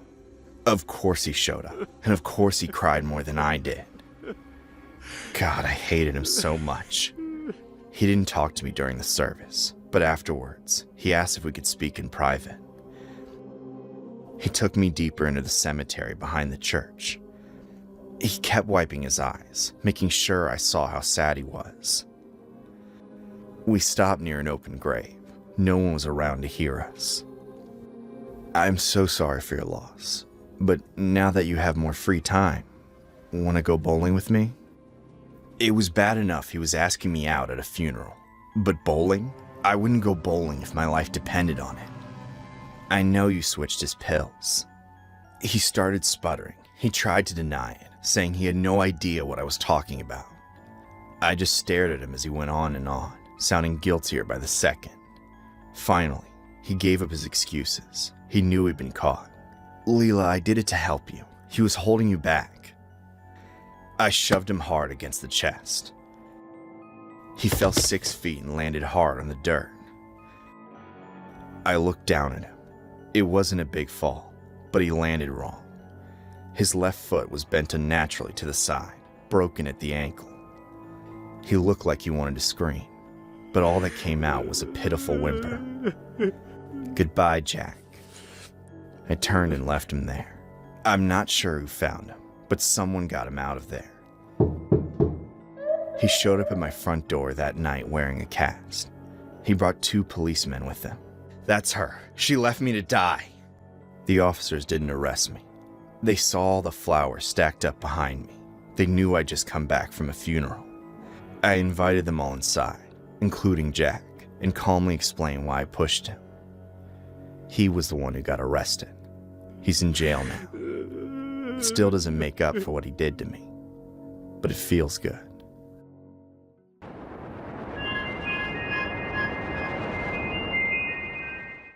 I've had my own YouTube channel since 2015. I do goofy man on the street segments where I interview people about their jobs. That's it. I have a small but loyal following, and I like to think that my videos make people happy. I crack jokes and get to highlight average workers. I never thought in a million years that one of my videos would end up making national headlines. But with YouTube, anything's possible. It happened a few months back. I was in a park in South Dakota. Really small town. Friendly, but very suspicious of outsiders. I had trouble finding locals who wanted to talk to me on camera. I was about to scrap the whole video and drive to the next town over when I saw a very pleasant, very average-looking woman. She wore more professional-looking clothes than anyone else I'd seen, and she seemed approachable. I headed over with my camera guy and introduced myself. Her name was Lisa, and she was more than happy to talk with us. She worked for the local government and seemed proud of her job. She was the ideal person for me to spotlight. I asked her some questions and got very friendly, natural responses. When I got all the footage that I needed, she seemed a little disappointed that the segment was over. I really didn't think I'd find anyone else in this town to film, so I asked if we could film her some more. She kept talking about her new house, and it seemed like a good idea to let her give us a tour. I'd never done a video like this before, but I thought it'd be fun to see how a reasonably successful single woman in South Dakota lives her life. Really? Me? She was totally on board.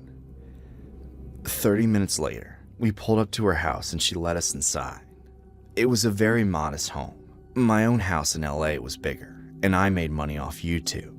But the way she showed us around and gave elaborate backstories about all her furniture and decorations, she made it seem like she was living in a mansion. I don't know.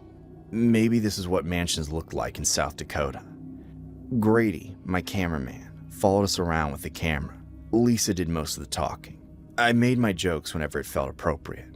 I had a feeling that this was going to be a good segment. She even had a really cute cat that followed us around. Viewers loved that. Pretty soon, she took us into her bedroom. It was just as modest as the rest of her house, aside from a huge bed with a weirdly ornate headboard. She bragged about how expensive it was.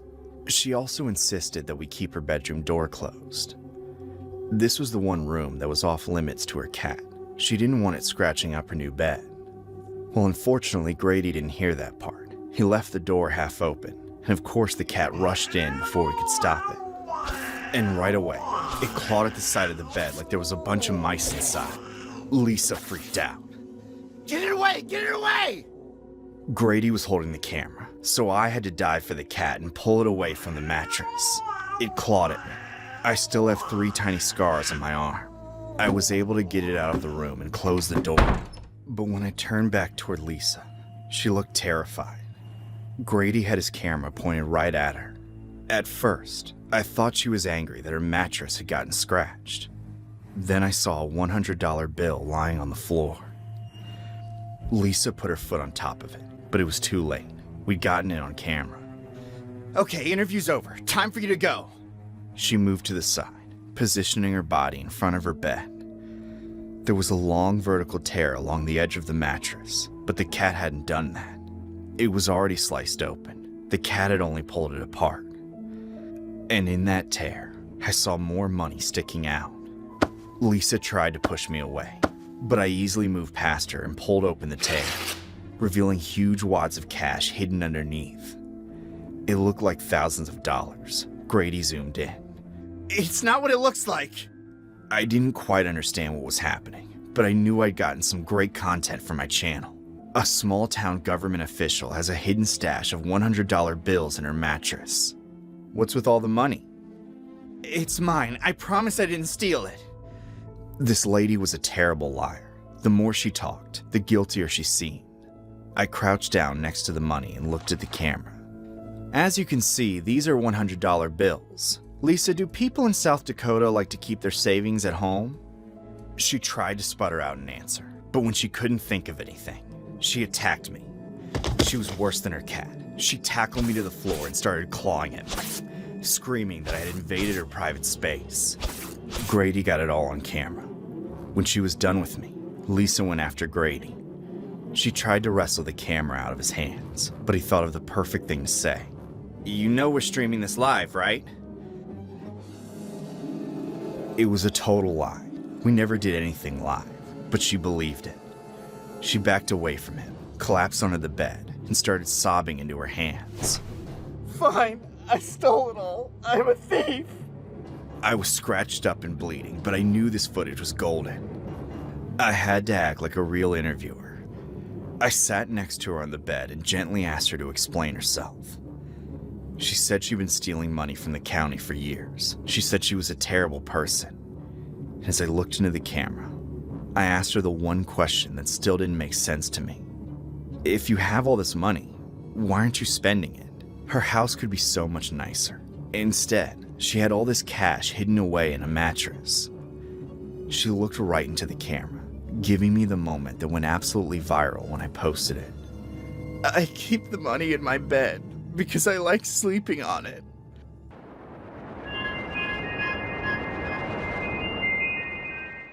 I was never the sharpest knife in the drawer, and I knew it. Growing up in a small town outside of Pittsburgh, I'd always been the kid who struggled to keep up. Math was a maze, reading was a slog, and social cues were like a foreign language I never quite mastered. My name's Zian, and at 24, I was still figuring out how to navigate a world that seemed to move faster than I could think.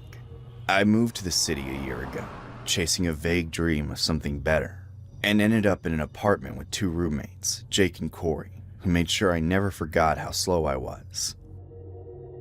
"Yo, Zian, you gonna finish that sandwich or just stare at it like it's gonna talk back?" Jake sneered one afternoon, snatching the ham and cheese from my plate. He was tall, wiry, with a sharp jaw and sharper tongue, always ready with a jab. Corey, shorter and stockier, laughed like a hyena, his eyes glinting with malice.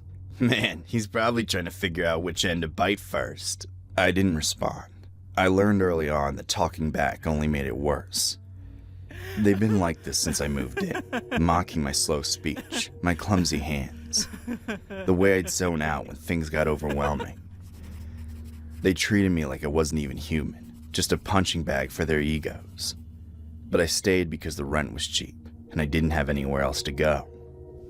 The only bright spot in my life was Leela. She lived in the apartment below ours, and she was everything I wasn't. Confident, beautiful, with long auburn hair and a smile that could stop your heart. I first saw her in the laundry room, folding her clothes with this quiet grace, and I was hooked. I'd mumble a hello, and she'd always respond with a kind, "Hey Zian, how's it going?" She didn't laugh at my stutters or roll her eyes when I took too long to answer. Once, she even helped me carry a bag of groceries up the stairs when I dropped it, oranges rolling everywhere. To me, she was an angel. One day, I worked up the nerve to ask her out. I was sweating through my shirt, my words tripping over each other. "Leela, would you maybe want to grab a drink sometime? Like at Murphy's Pub or something?" She looked surprised, but her smile didn't falter. "Sure, Zian, that sounds nice. How about Friday at 7? I couldn't believe it. For the first time in forever, I felt like I mattered. But Jake and Corey caught wind of it. I should have known better than to mention it in the apartment. I was washing dishes, humming to myself, when Corey leaned over the counter, grinning like a shark. Wait. You're telling me Leela, hot chick Leela from downstairs, agreed to go out with you? Yeah, Friday night. Jake snorted, tossing a beer can into the sink. No way she's serious, dude. She's probably just pitying you. Girls like her don't go for, well, you know. He gestured at me, like my existence was the punchline. I tried to ignore them, but they kept at it all week, their taunts growing meaner. "You gonna wear your best sweat-stained t-shirt, Zian?" Corey would say, or Jake. "Bet she'll run the second she sees your dumbass face."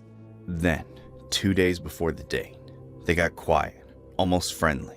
We were in the living room, them sprawled on the couch, me sitting on the floor with my sketchbook. I like to draw, simple stuff, like trees or birds. It calmed me down. Zian, listen, we've been thinking. You want to impress Leela, right? Yeah? Girls like her, they love funny guys. You gotta show her you've got a sense of humor. Like, do something bold, you know? Corey chimed in. Like what? I asked, my gut twisting. Jake grinned. You ever see those animal masks at the dollar store? Like the ones kids wear for Halloween? Get one of those, a donkey or something. Show up to the date wearing it. She'll think it's hilarious, man. Trust us. I didn't trust them. Not really. But their words sank in. I wanted Leela to like me so bad it hurt. I spent all my life being the guy people laughed at. Maybe, just once, I thought I could be the guy who made someone laugh with me. So I went to the dollar store and bought a cheap plastic donkey mask, gray and goofy with big floppy ears. I practiced wearing it in my room, feeling stupid but hopeful. Maybe they were right. Maybe Leela would laugh, and we'd have this moment like in the movies.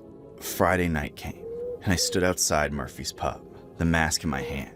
My palms were sweaty, my heart pounding. I slipped it on, the plastic hot against my face, and walked inside.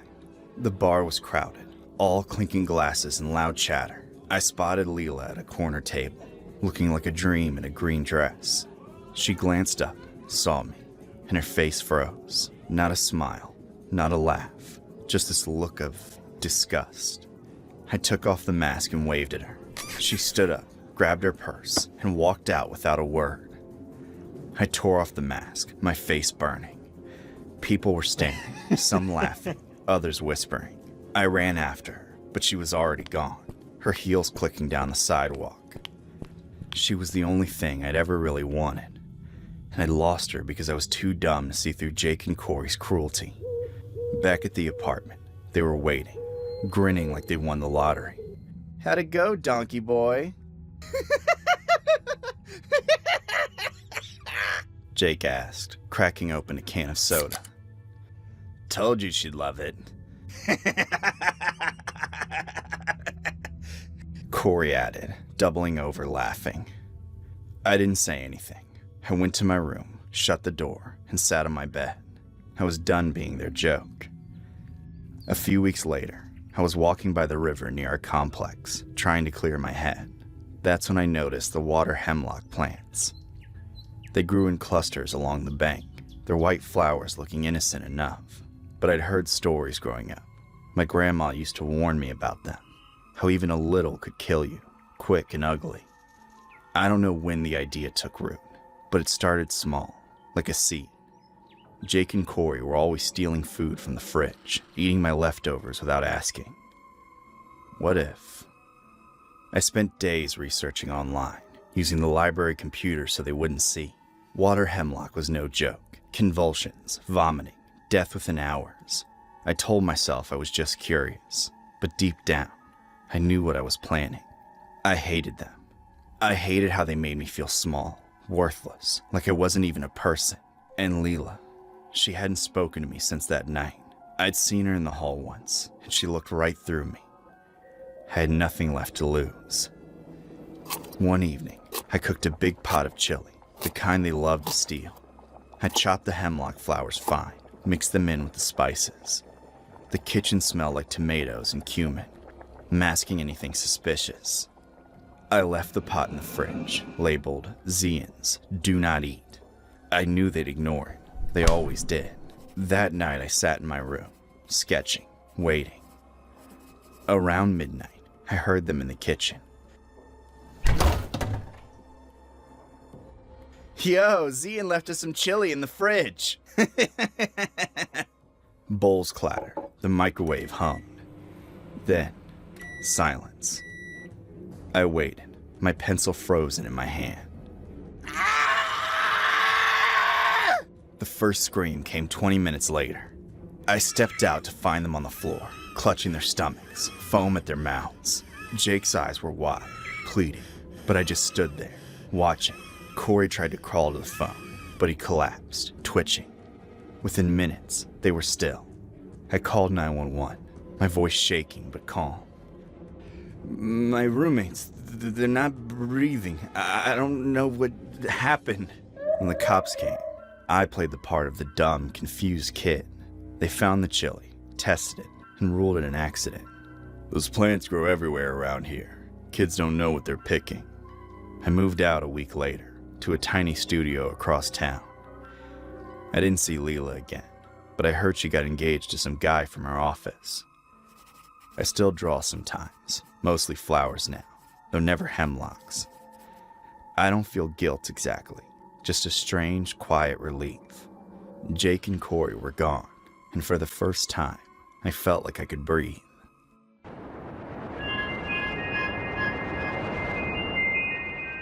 My name is Michael, and I have a pretty decent job in the city working for a big IT company specializing in cybersecurity. I was able to buy a house in a nice area of the suburbs. I won't mention which one, for safety reasons. I, my beautiful wife Charlotte, and my son Samuel have been living in this house for quite some time. Life here has been pretty great until our next door neighbors moved in recently, and they have been making our lives a living hell. It all started 5 months ago, with maddening noises at night, sketchy people coming in and out of their house. My guess was that Jack, the son, was going through a tough period. From what I have gathered, the wife passed away a little over a year ago. I can definitely understand this behavior from a teenager, but from his dad? Where was he all the time? And why was he not bothered by the piles of trash invading our two properties? His name was David. He was gone most nights, and his son was let loose and wild. It had gotten so bad that I was rarely allowing my son to leave the house after dark. I mean, wild animals eating the disposed food? Creeps? My son was a smart kid, but I would rather be safe than sorry. I tried going to the police a couple of times. Same answer, both instances. Sir, we understand your frustration, but we are a united community here, one of the officers said to me. I was just infuriated. Rolling my eyes, I started walking out of the precinct. Look, Michael, I know that this is a tricky situation, but it's delicate on both ends. They both lost a wife and a mother. Be a little patient and show some compassion. Why are you so bothered by a few bags of trash in your yard? Just toss them back. Think of this as a volleyball match. but a stinky one. This is I yelled. And when I got home, guess what? Yet another round of garbage. I started kicking them and passing them back into their yard when I stumbled upon a remotely open bag. This one was different from the others. It didn't smell, and it wasn't heavy, almost like it was filled with paper. I pulled the black string slowly, and I wish I hadn't. To my horror, the bag was filled with pictures of me? My wife? What the hell? I started rummaging through the bag like a maniac. The further I went in, the sicker I got to my stomach. To be fair, the pictures of me in that bag? Around 10. The rest of the bag was filled with images of my wife. Thank God there were none of Samuel. My wife at the store. My wife at the salon. At her Pilates class that she takes every Sunday at 7:45 a.m. Pictures of her at her coffee place. The receipts that she threw out. Her car. The interior of it. The license plate. Her getting ready to get into bed. My stomach twirled. Pictures of her that I don't feel comfortable describing here. These were all taken from a distance. She wasn't aware of any. Me neither. For God's sake, how could we be so careless? And how was he so sneaky? I was pretty sure that David was behind all of this. Some pictures were taken from the driver's side while the car was moving. The son was a delinquent, but he wouldn't be able to drive the car through the streets and snap pictures like this on a regular basis. I looked back at the house, rage filling my veins. The adrenaline was pumping through me, and I needed to do something fast. I took the bag and I hid it under our patio furniture. I went back into the shed for some tools, and I went straight for David's car. He was home. Damn, I said to myself. Okay, You need to be quick, you need to be smart, and most important of all, you need to be quiet. I tried reassuring myself. I slowly made my way under his car. Before I had started in IT, I had had to pay for my school through gigs, and most of them were mowing the lawns, grocery runs, but mostly labor work in mechanical shops. All I needed to do was find the brakes, make a small incision, and then let the fluid leak slowly out of them. Easy. After 15 minutes of sloppy handwork, I couldn't stop shaking, I managed to finalize my plan. Now it was just a matter of time. For the upcoming week and a half, I was in agony. I was barely even human at this point. My wife grew more and more concerned with each passing day. Honey, you are starting to scare me. You barely sleep, you barely eat. All you do is watch through that window. Hell, I don't even know what you're looking for. I want to be here for you, but you're genuinely starting to give me the creeps. Should I be worried? I kept dismissing her. She would freak out and hyperventilate if she'd known the truth. I chose to solve this matter myself, and I will do so till the end. After an agonizing long wait, it finally happened. David crashed the car. But he survived. He was rushed to the hospital, and after a few days he was sent home for bed rest or whatever. I didn't care. This was my time to move. The sun was setting. It was the weekend, and Jack was out with his friends. That made his father alone and vulnerable, just the way I needed him to be. I casually walked into their backyard, and I used the back door to enter. It was unlocked. I got you now, I said to myself in relief. The layouts of these houses were fairly similar, so it was easy to find his bedroom. That and the unbearable stench of beer that was leading up to his room. I went up the stairs carefully and looked around the hallway. The small crack of his bedroom lit up the hallway slightly, just enough for me to make sure that I don't trip over something, most probably trash. This house was a safety hazard. Poor Jack, I murmured to myself. There he was, on his bed, TV on mute, sleeping peacefully with cans of alcohol swarming next to him. I slowly approached him and I towered over him, blocking the TV light, which made him wake up from his nap in a startle. What the hell are you doing there? He asked, slurring his words. I leaned closer, grabbing him by his shirt. Back home, I had took one of Samuel's trick knives. He was really into magic, and he recently got this disappearing dagger that looked a little too real for my liking. Listen to me, and listen to me carefully, I started. His eyes widened with fear as he tried to escape my grip. I've seen your little kink. I know what's going on. It must kill you to see me with my wife. Well, I hope you take a good look, because this is the last time you're ever going to see her, me, this neighborhood. Burying the toy in his neck with each word. I want you gone. Now. Oh, and one more thing. Don't even bother going to the police. You were stupid enough to leave evidence all over my yard. And with that, I gently went down the stairs, exiting the house the way I came in. By next morning, they were gone. No sign of David nor Jack. I sighed in relief. The trash was still there, but at least our neighborhood was free of this monster. Nobody f***s with my family.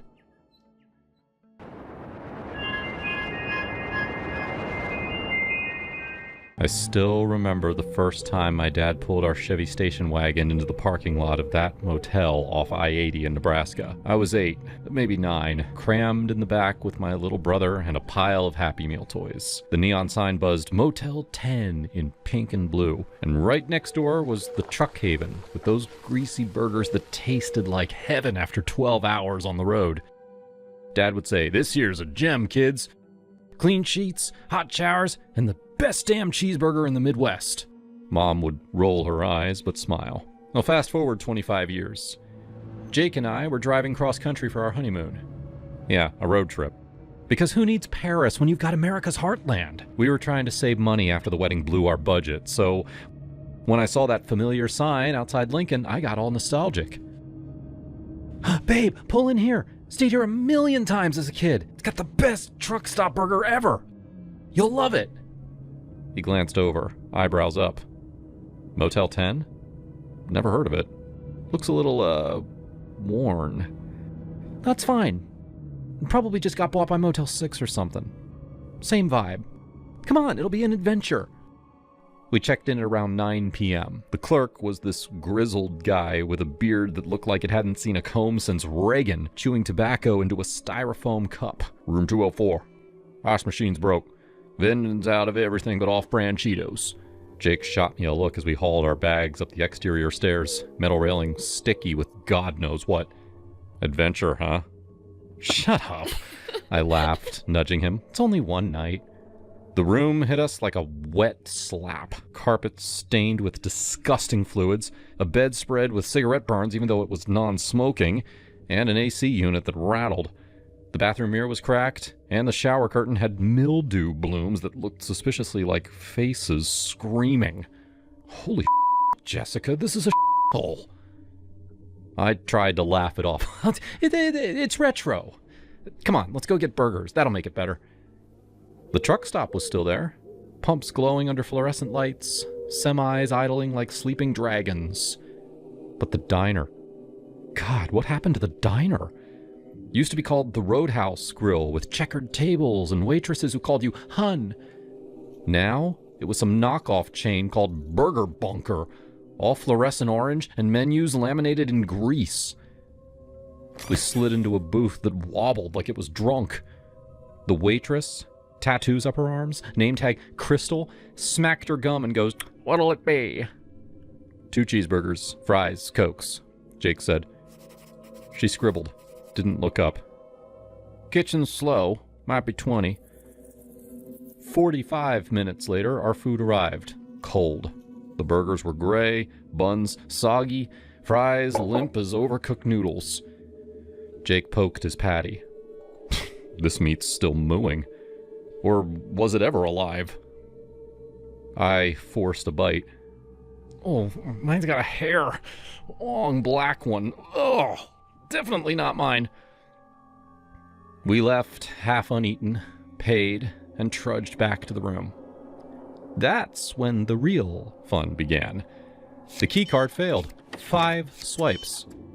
Jake was cursing under his breath. This place is a dump, Jessica. Why'd you pick this? I'm sorry. It was good when I was a kid. Finally inside, we were about to crash. I was brushing my teeth when Jake called from the bedroom, "Babe, you gotta see this." I spat, wiped my mouth, and froze in the doorway. The inside of the door, the one facing the bed, had these deep, frantic scratches. Long gouges in the cheap wood, splintered like someone went at it with their fingernails. They started high near the people, and they dragged down in desperate arcs, some curling at the ends where nails must have broken off. Paint chips curled like dried blood, and at the bottom, near the floor, there were smears. Dark, rusty streaks that could have been anything, but sure as hell looked like old blood. What the? I breathed. Jake ran his fingers over them, deep enough to feel the ridges. This looks like someone was trying to claw their way out. My stomach dropped. Like a woman tried unsuccessfully to escape, I said, voice shaking. The words just came out, but they felt true. Jake tried the door handle. It opened fine from inside. No chain on this side. Whoever did this, they were trapped. We stared at each other. The room felt smaller, air thicker. I grabbed my phone, scrolled reviews quick. Buried under the fake 5 stars were horrors. Heard screaming next door. Blood on sheets. Manager threatened me when I complained about peephole drilled from adjoining room. "F*** this," Jake said. "We're leaving." It's midnight. Where? Anywhere. We threw our in bags. I was zipping mine when there was a knock. Slow, deliberate. We froze. Then a man's voice, muffled. "Maintenance. Heard your AC's loud," Jake mouthed. "We didn't call." I whispered, "Don't answer." The knocking stopped. We waited 10 minutes, barely breathing. Then, bolted. Left the key card on the dresser, bags banging against our legs as we ran down the stairs. The clerk was gone, desk empty. We peeled out in our Honda, tires squealing. Didn't stop until we hit a Holiday Inn Express 50 miles later, where the night clerk looked at us like we'd seen ghosts. Checked in, finally in a clean room. I collapsed on the bed, crying. Jake held me, stroking my hair. It's okay, babe. We're safe. But I couldn't shake it. Those marks. That scratching. Next morning, over bad continental breakfast, I Googled the motel. Found news articles. 3 women gone missing from that stretch of I-80 in the last 5 years. One body found in a ditch. Fingernails torn to Another never found. Manager arrested once for solicitation. Charges dropped. And get this, the motel had been Motel 10 since the 80s. Never changed hands. My childhood memories? Rose-colored. Dad probably picked it because it was cheap, and we were too tired to notice. Jake squeezed my hand. Never again. Promise me. Never, I swore.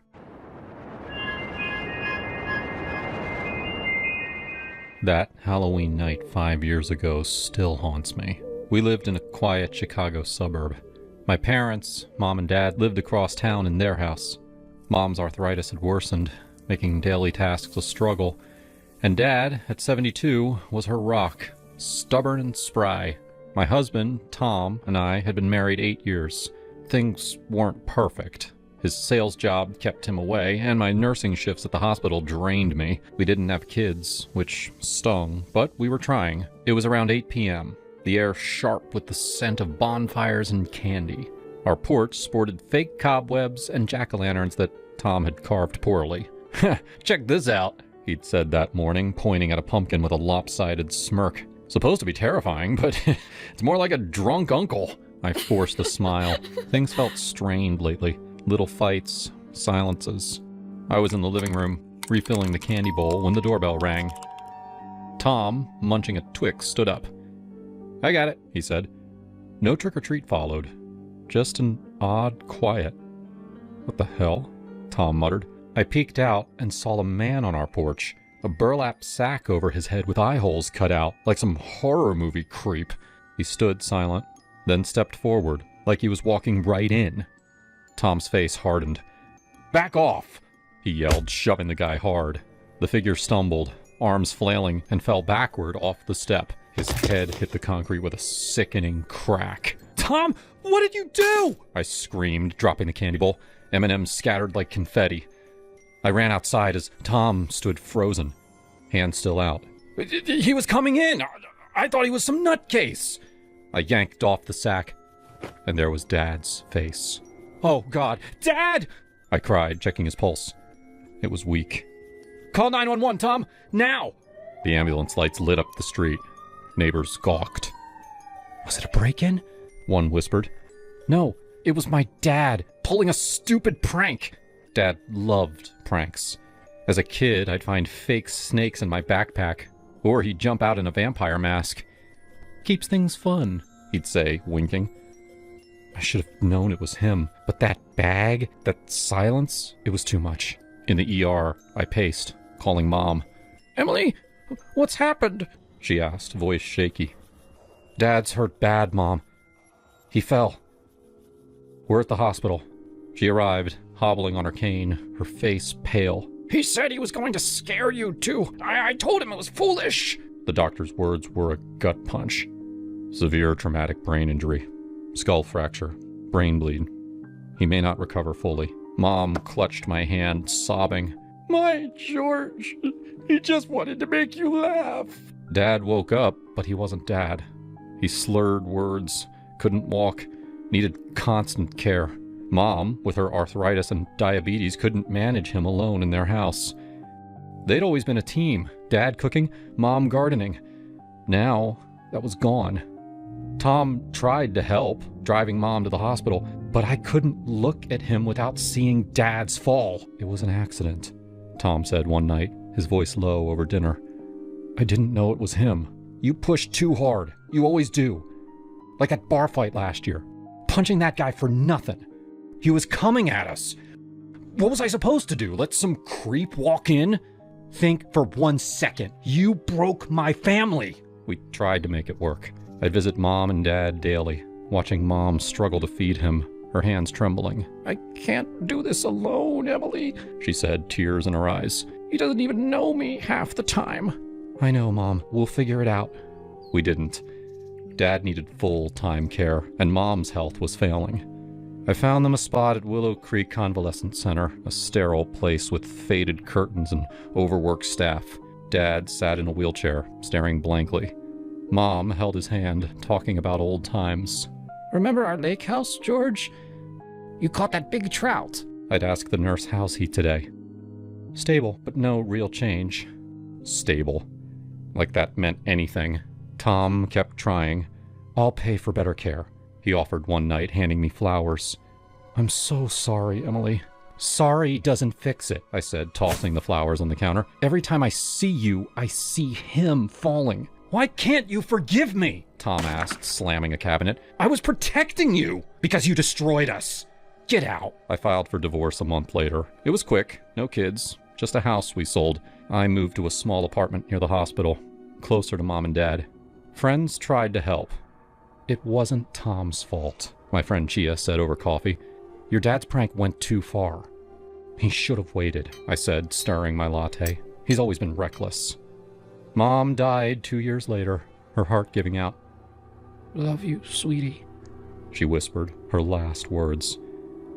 Dad lingered another year, unaware, until pneumonia took him. I was alone, 42, with a job and an empty apartment. I have been dating a bit, but nothing has worked out yet.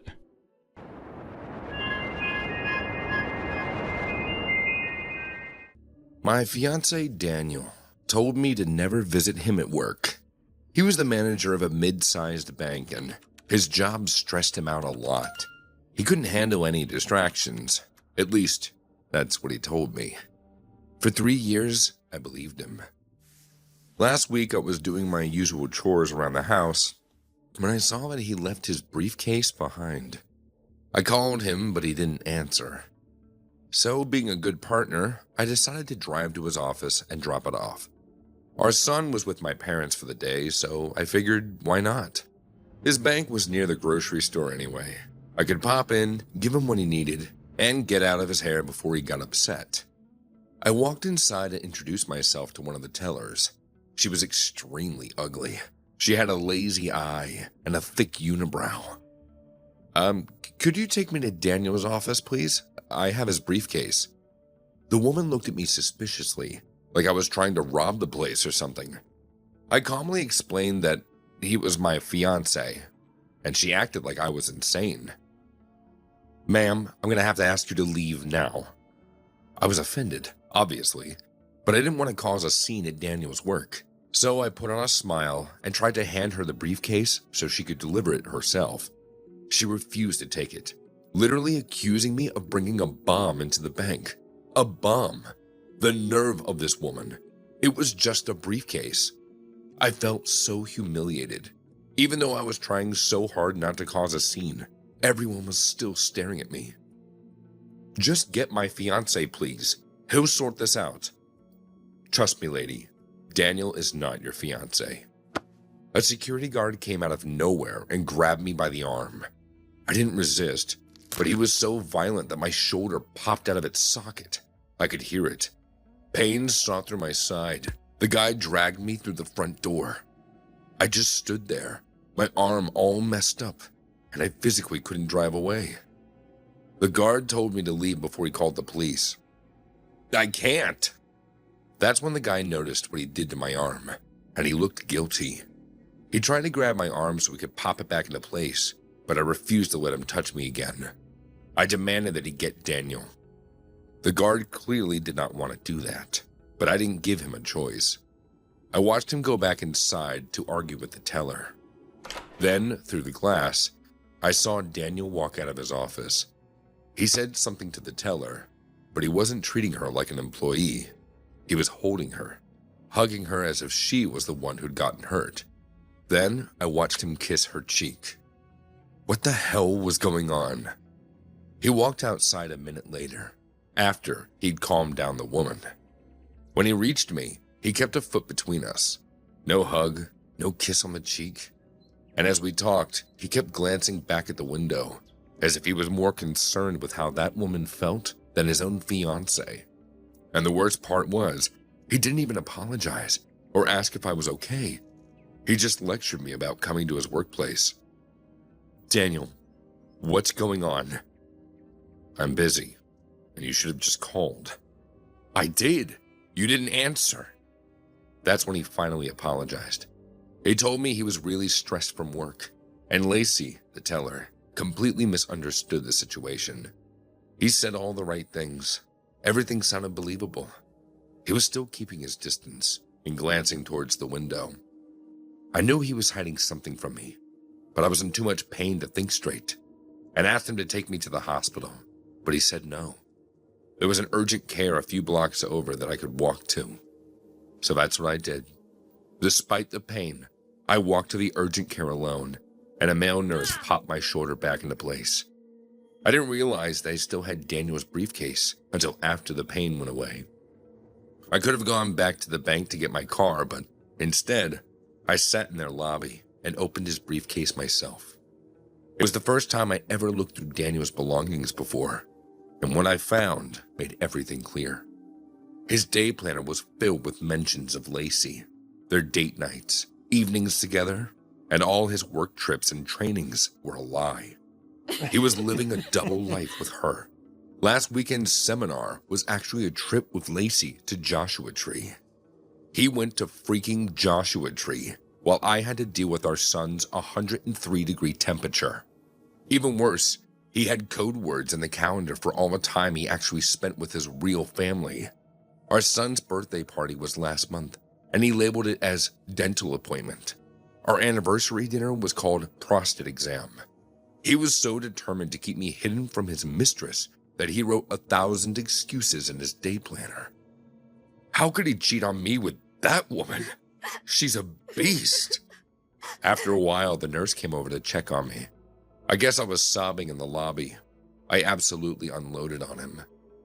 He was speechless. I mean, what could anyone say? He hugged me until I stopped crying. I walked back to the bank after that. My car was still there. I hurried past the window so no one could see me, but the security guard was waiting for me outside. I'm so sorry. I never meant to hurt you. No, I believe you. It's not your fault. My fiancé kept me a secret this whole time. That his ugly-ass mistress is in there. Ma'am, if you're talking about Lacey, she's not his mistress. She's his wife. That's how I found out that my supposed fiancé, the father of my child, was already married. I was the mistress, without even knowing. I went back home, called a locksmith to change the locks, and burned his briefcase in the fireplace. He showed up that evening after work and had all the excuses. He said that he didn't love Lacey. He didn't even live in the same house. He said that she was forced into a marriage with him, and that her father ran the bank. He just had to keep up the appearance when he was at work. He said that I was his real soulmate, not because he got me pregnant, but because I make him happy. You have two choices, Daniel. You can tell everyone the truth, or you can stay away from me and my son forever. He chose the latter, and I haven't seen him since. So I guess I'm a single mother now, but hey, I have a date with that male nurse next week. We'll see how that goes.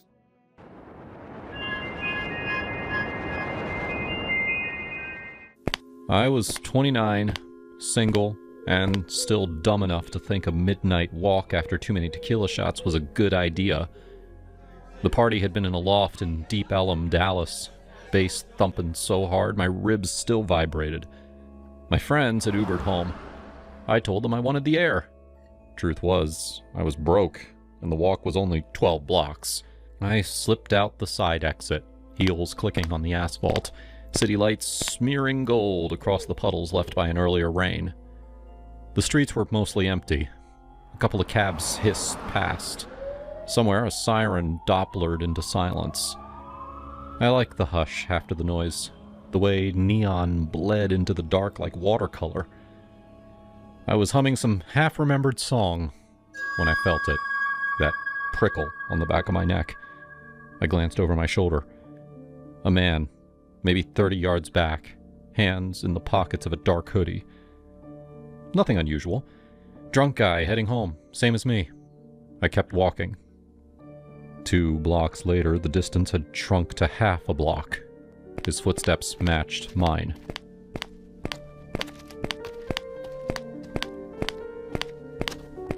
It was like he was sinking to my rhythm. My buzz curdled. I crossed the street at the light. He crossed too. Diagonal. Casual. My pulse kicked. I told myself I was being paranoid. Dallas wasn't New York. Still, I crossed back. He did the same. My phone was at 3%.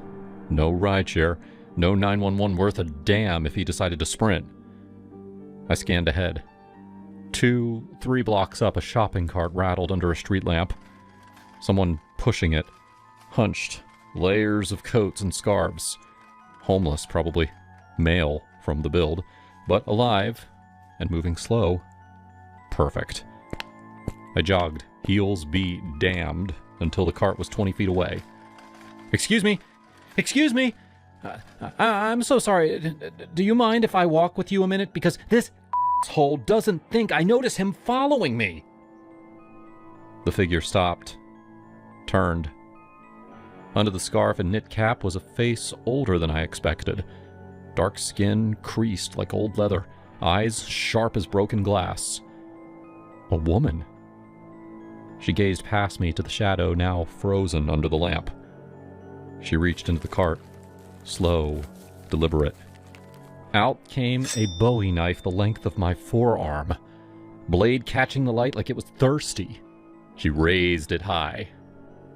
What you gonna do, baby? You wanna play? Go home before I cut that smug off your face.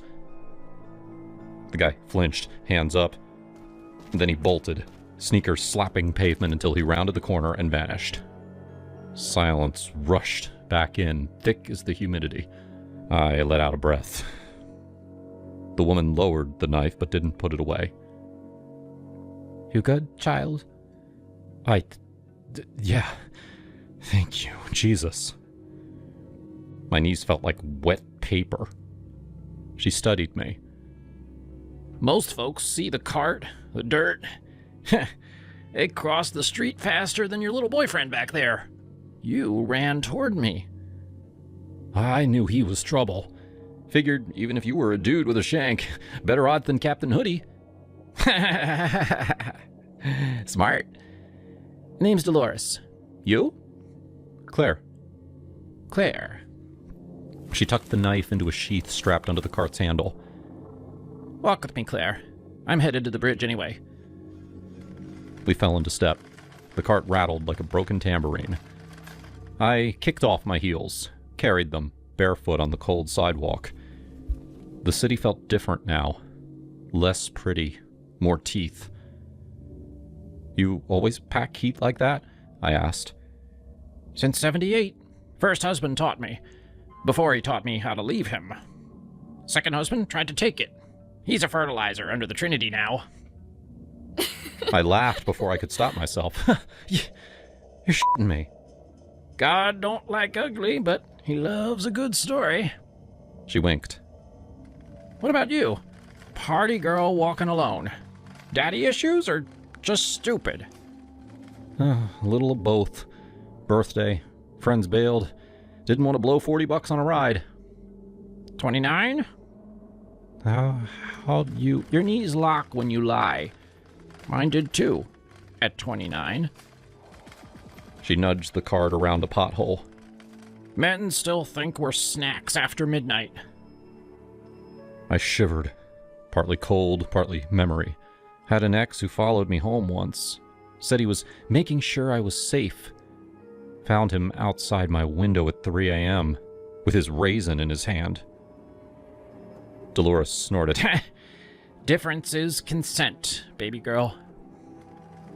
We passed a shuttered taqueria. My stomach growled. Hungry? She asked. Starving. She dug into a plastic bag, produced half a sandwich wrapped in foil. Turkey and Swiss. Church gave it to me. I don't eat mayo after dark. Gives me dreams. I took it. You sure? Eat. You're shaking. The bread was soft. The turkey, real. I hadn't tasted anything that good in years. We walked.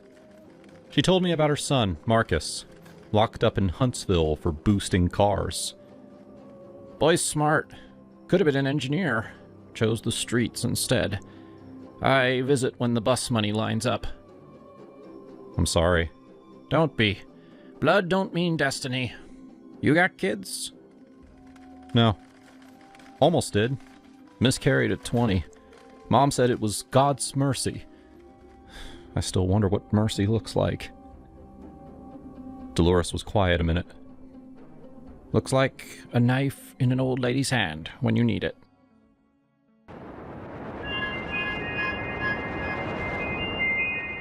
I never thought I'd end up hating Mark as much as I did. We started out like any other couple, high school sweethearts who stuck together through college. Him with his engineering degree, and me climbing the corporate ladder in marketing. But over the years, he just shrank in my eyes.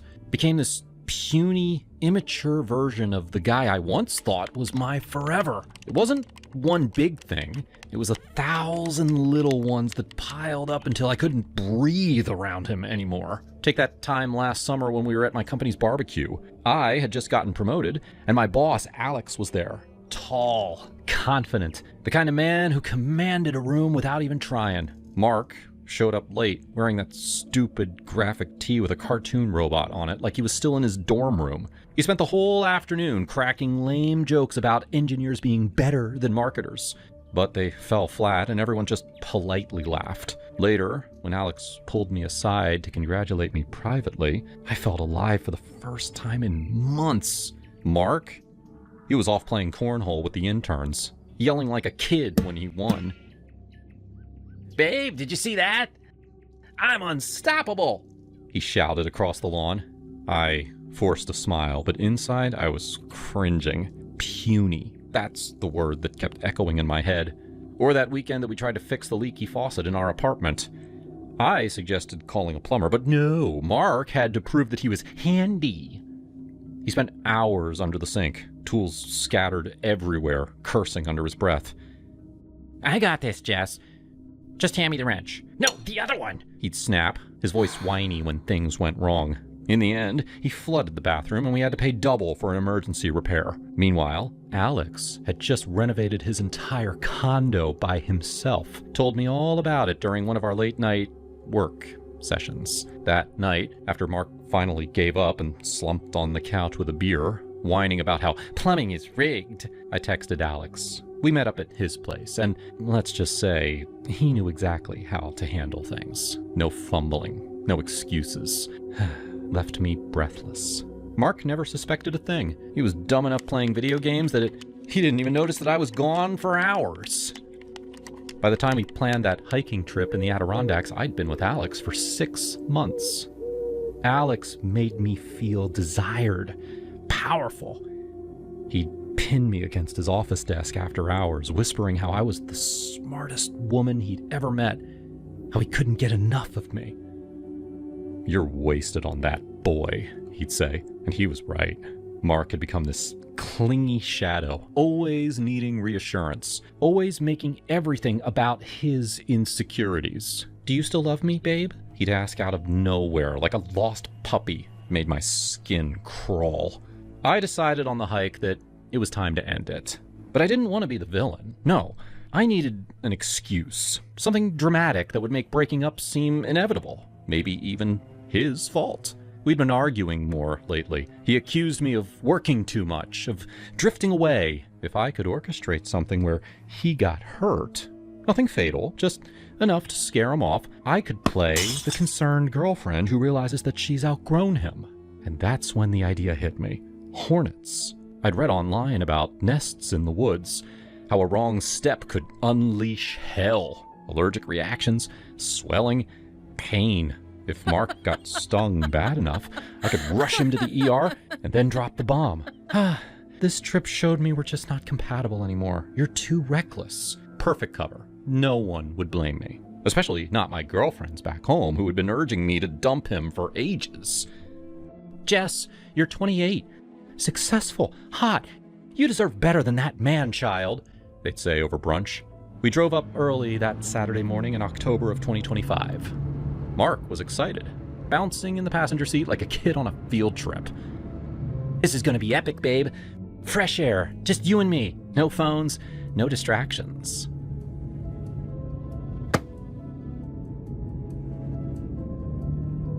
Yeah, sure. Just don't wander off like last time. He laughed it off. Oh, come on, that was funny. I thought I saw a deer. We parked at the trailhead, slung on our backpacks. Mine light with just water and snacks. His loaded with all sorts of gadgets, including that bear spray canister that he insisted on bringing. You never know, he'd said when packing. Bears, or worse. I rolled my eyes behind his back, puny and paranoid. The trail was rugged, winding through dense forest with roots snaking across the path. I led the way, my eyes scanning the ground for anything that looked like a nest, those papery gray mounds half buried in dirt. I'd done my research on my phone the night before, deleting the history so Mark wouldn't see. How's work been? He asked from behind, his voice echoing a bit in the quiet woods. Fine, busy. Alex has me on a big campaign. Oh yeah? That guy seems intense. You two getting along okay? I smirked to myself. If only he knew how well. He's great. Knows what he wants. We hiked for about an hour, chatting sporadically. Mark kept trying to hold my hand, but I pulled away, saying the terrain was too uneven. You're being weird today. Everything all right? I turned to face him, forcing a smile. Just tired, I guess. Work stress. He nodded, buying it like always. Well, this hike will fix that. Hey, remember our first trip like this? Back in college? We got lost and ended up spending time under that waterfall. I cringed inwardly. That memory used to be sweet. Now it just highlighted how stuck we were. Yeah, I remember. We were kids then. He frowned. What's that supposed to mean? Nothing. Let's keep going. Another half hour in, I spotted it, a suspicious bulge in the earth near a fallen log, buzzing faintly if you listened close. My heart raced. This was it. I slowed my pace, pretending to tie my shoe. Hey Mark, check out that log up ahead. Looks like a good spot for a break. He bounded forward without a second thought, his boots crunching leaves. Cool, yeah, I'm starving. And then it happened. His foot came down right on the nest. A low hum turned into a roar as hornets exploded from the ground, at least 50, swarming like angry black dots. Mark yelped, swatting at them. What the? Oh, just run! I froze for a second, watching as they dive-bombed him. More pouring out. Another 50. Easy. It was terrifying, even for me. Just help! But I didn't move closer. This was my plan, after all. Let him get stung a few times. Swell up. Freak out. Then I'd save him just enough to look heroic, but damaged enough to justify the split. Mark, oh my God! I shouted, my voice laced with fake panic. Inside, a twisted thrill bubbled up. Finally, something to shake him off. He was defenseless, miles from help, no cell signal. I knew he didn't have an EpiPen. We'd joked about his mild allergies before. As the swarm thickened, he dropped to his knees, covering his head. It hurts! They're everywhere! I took a step back, heart pounding. Part of me wondered if this would go too far, if anaphylactic shock hit hard. But then he remembered the bear spray. Fumbling in his pack, he yanked it out, popped the cap, and unleashed a cloud of mist. The hornets scattered, some dropping midair, others veering off. He sprayed wildly, coughing through the fumes, but it worked. The swarm thinned, retreating back to their ruined nest. He stood there, panting, face red, but unstung. Not a single welt. Holy crap, that was close, he gasped, looking at me with wide eyes. You okay? They didn't get you, right? I blinked, stunned. My plan failed. He was fine. more than fine. He looked almost heroic. Bear spray in hand like some wilderness warrior. Yeah, I'm good. I'm good, I stammered, forcing concern. That was insane. You sure you're not hurt? He shook his head, grinning now that the adrenaline kicked in. Nah, the spray did the trick. Man, I feel alive. Come here, babe. He pulled me into a hug, but I stiffened. All that build-up and nothing. No excuse, no drama. We hiked back in silence, mostly. Him recounting the story like it was an adventure. I mean, 50 hornets and then 50 more. Terrifying, but I handled it, right? Right, I echoed, my mind racing. By the time we reached the car, I knew I couldn't wait anymore. The affair with Alex was too real, too consuming. That night, back at the hotel, as Mark showered off the sweat, I packed my things quietly. When he came out, I was sitting on the bed. We need to talk, I said. He froze. About what? Us. This isn't working. Today, it just showed me how different we are. You're still that immature guy who jumps into danger without thinking. I need someone stable, mature. What? Jess, come on. The Hornets weren't my fault. I saved us. You almost got us killed. And honestly, I've been feeling this for months. We're over. He begged, tears in his eyes. Please, don't do this. I love you. What about all our plans? But I was done. I left him there, drove home alone, and called Alex as soon as I had a signal. It's over with Mark. Come over.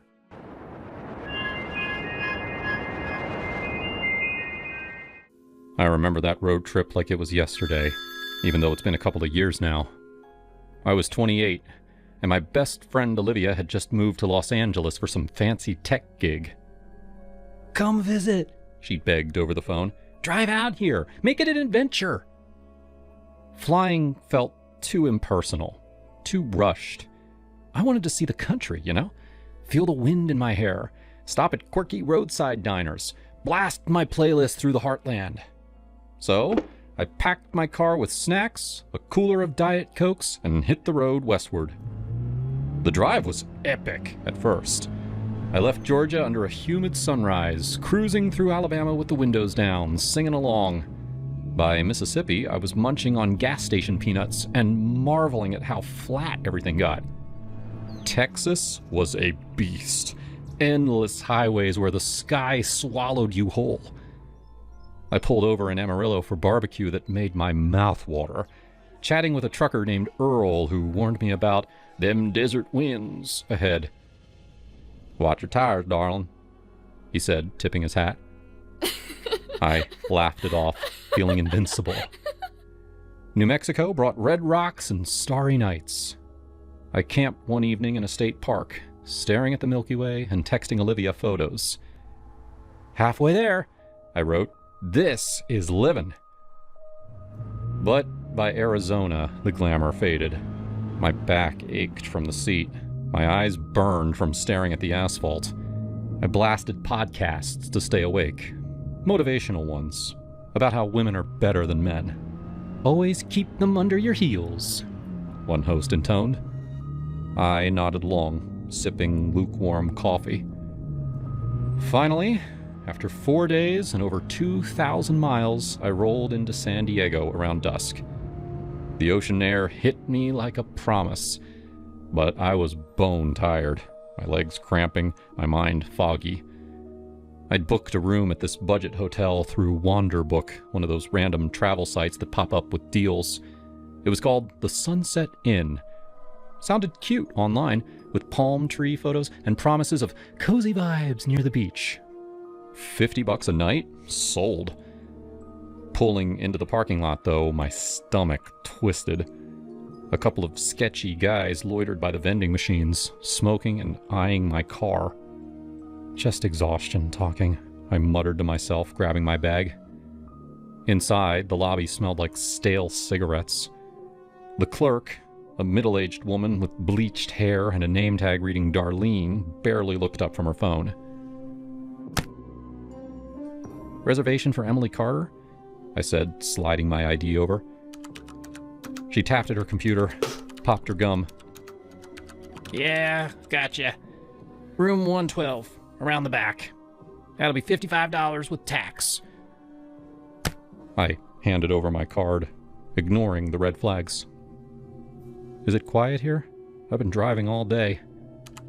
She shrugged. Quiet enough. Here's your key.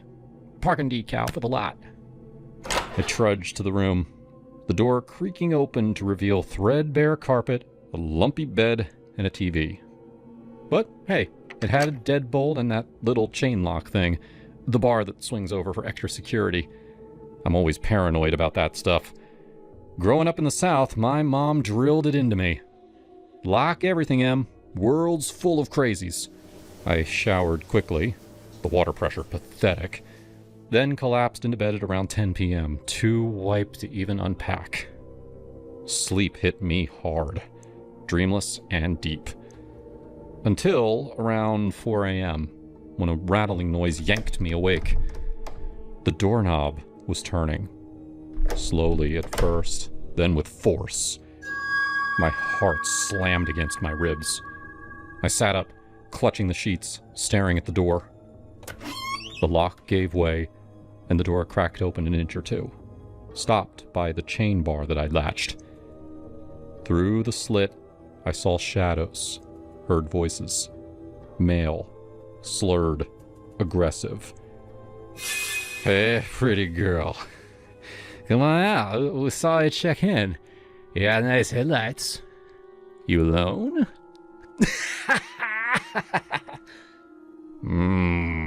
Oh, yeah. Oh, look at that face. Pretty little thing. Open up, sweetheart. We just want to play. Terror flooded me. Pure, ice-cold fear. I scrambled for the phone on my nightstand, my hand shaking so bad I nearly dropped it. Get the hell away! I'm calling the cops! Aw, don't be like that. We're friendly. Come here. We just want to smash and chill, you know? I dialed the front desk instead, too panicked for 911 yet. It rang twice before Darlene picked up, sounding bored. Front desk. There's two men trying to break into my room. Room 112. They opened the door. Oh. I didn't know that you were still here. What the hell does that mean? I snapped, glancing at the door. The hand withdrew, but I heard them muttering outside. Hold on, she said, and the line went dead. I threw on jeans and a hoodie over my top, grabbed my pepper spray from my bag, thank God I'd packed it, and crept to the door. Peeking through the peephole, I saw them. Two guys in their 30s reeking of beer, even from inside. They were arguing now, glancing around nervously. Let's go, man. She's calling someone. The other spat on the ground. Probably thinks she's too good. Let's bounce. They slunk off toward the parking lot, and I let out a breath I didn't know I was holding. But rage boiled up. How had they gotten a key? I yanked my stuff together, shoved it in my bag, and stormed to the lobby, key in hand. Darlene was there, sipping coffee like nothing happened.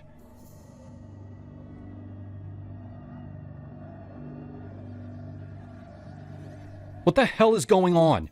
Those creeps had a key to my room! She blinked, unfazed. You don't have a reservation.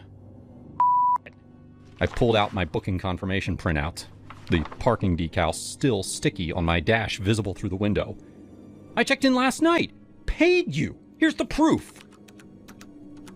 She glanced at it, then typed something. Oh, I see. You book through Wanderbook. We don't partner with them anymore. Must have been a glitch. A glitch? You gave me a room, took my money, and now you're saying it's not valid?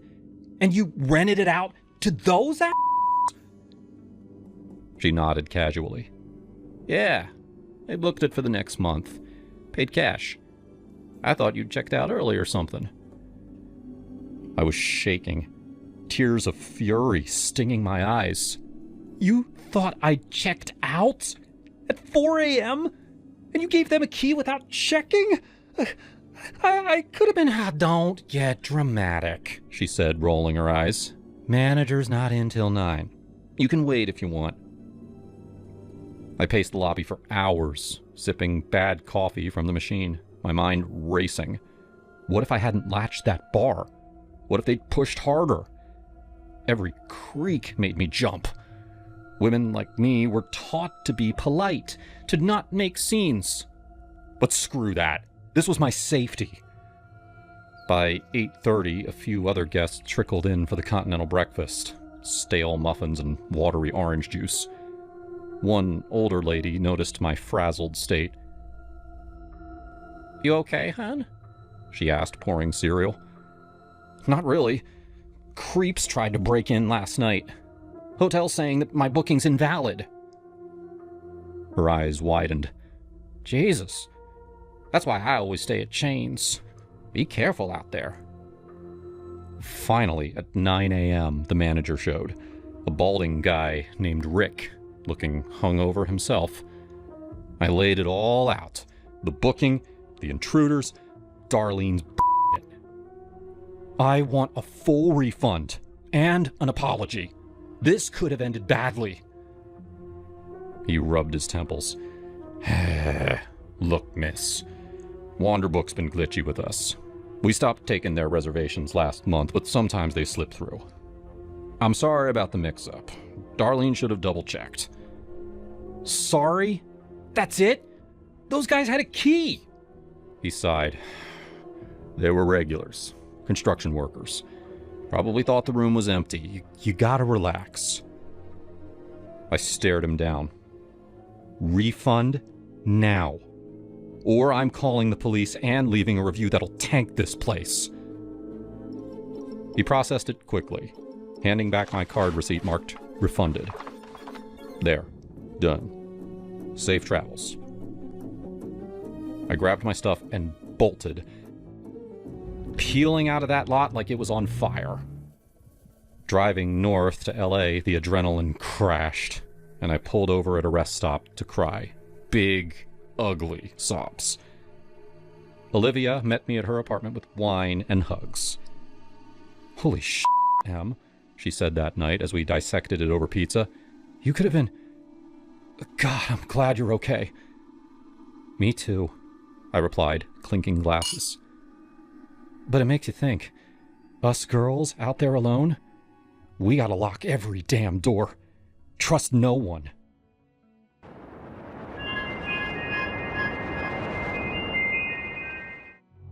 I joined a local gaming group because I thought it would be fun and an easy way to meet people. I wasn't much of a gamer, but I just needed some friends. I was new in town and finding it hard to put myself out there. It seemed fun at first. There were 3 other guys in the group, and they were all super friendly. Lance, the game master, really took me under his wing. He was patient with me when I made mistakes, and he helped me learn all the complicated rules. It was a role-playing game, where we all built personas and went on mini adventures. Fantasy stuff. I won't go into details. Anyway, I was with that group for a couple weeks before I realized that they were way more into it than I was. It felt a little culty.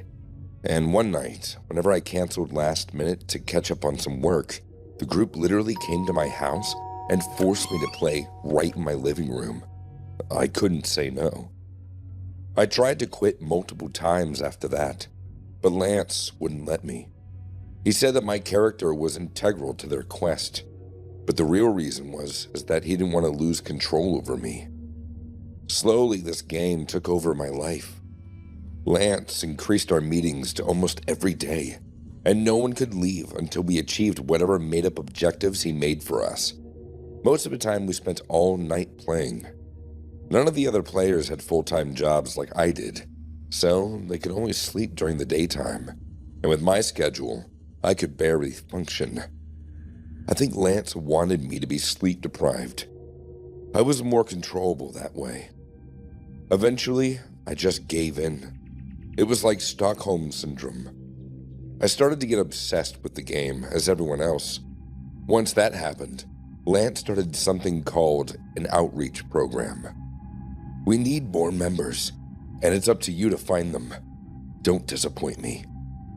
Because I have zero social life outside the group, I struggled to do it. I'd lost the ability to have a normal conversation. I went to a couple bars to recruit, but everyone avoided me. Of course they did. I sounded like a psychopath, babbling on about hit points and made-up creatures. Somehow, all the other members managed to recruit someone. Our group was now at 7, and since I was the only member who failed on my mission, Lance made me buy new player figurines for all the members. I agreed because I was brainwashed, but those things were at least $500 each. I didn't have that much money. My work had already decreased my hours because of my poor performance. I left work early the next day to go to the game store, still exhausted. I had a list of all the figurines that Lance wanted. I would buy as many of them as I could afford and hope that Lance would be happy. The girl who worked at the store was named Nancy. I had met her before, right after I moved into town. I didn't think she'd recognize me, but she totally did. "Zian, what happened to you? You look awful." I did look awful, even though I didn't realize at the time. I didn't answer her question. I just told her what I came there for. I needed everything they had in stock for the game. When I told her the name of the game, her eyes widened. "You know that's a cult, right?" She sat me down and asked me a bunch of questions. We talked for an hour. She even put the close sign on the door so we wouldn't be disturbed. She knew I needed help. She was insistent. She made me keep repeating all the things I've been pushed to do. And as I said everything out loud, I finally realized how messed our gaming group actually was. Nancy held my hand in support as I called Lance and told him I was done. We both knew that if I tried to see him in person, he would try to trick me to come back. Surprisingly, he didn't seem upset. "Sorry to hear that, man. We'll miss you." A huge weight was lifted off my shoulders, all thanks to Nancy. She told me to go home and get some sleep. I needed it. She would call me the next day, and she made it seem like she was interested, like she wanted to see me again. So when I went back home, I passed out. I had the best sleep of my life, but then something woke me in the middle of the night. I felt hands grab me. I heard voices. I was too groggy to see what was going on, but it looked like a dozen people had snuck into my house. And before I knew it, I was in my living room, my arms and legs tied to a chair, fully awake now. I saw the entire gaming group in my house, rifling through my stuff. Lance stood right in front of me. "You didn't complete your mission, Zian. We can't let you go until you do." My mission was to buy a bunch of stupid toys for this stupid game. How could I do that when I was tied up like this? Pretty soon I knew what he meant. I watched Lance dig through my wallet, and the others start taking all my belongings out the front door. They were robbing me of everything I had. I screamed for them to stop. There had to be at least one gamer who knew that this was wrong, but it didn't work. All of them were just as brainwashed as I was. And honestly, if I didn't meet Nancy, I probably would have stolen a bunch of stuff too. Lance got on my laptop and asked for all of my banking information. He was going to special order all of the deluxe figurines. When I didn't tell him, he slapped me until I gave in. I was tied up for an entire day. No food, no water. And once all my belongings were cleared out, everyone left. But Lance didn't. He stayed behind to make sure I wasn't hiding anything from him. I was dizzy, dehydrated, and so angry, but too weak to free myself. Then there was a knock at the door. It wasn't the gaming group's secret knock, just a normal one. My heart raced. Someone was here to help me. Lance shoved duct tape over my mouth and dragged me into the side of the room. Then he opened the door just a little. "What the hell did you do to him?" It was Nancy, and for a second, I was scared for her safety. Lance was capable of anything, and if he could control a dozen men, she stood no chance. But I was very wrong.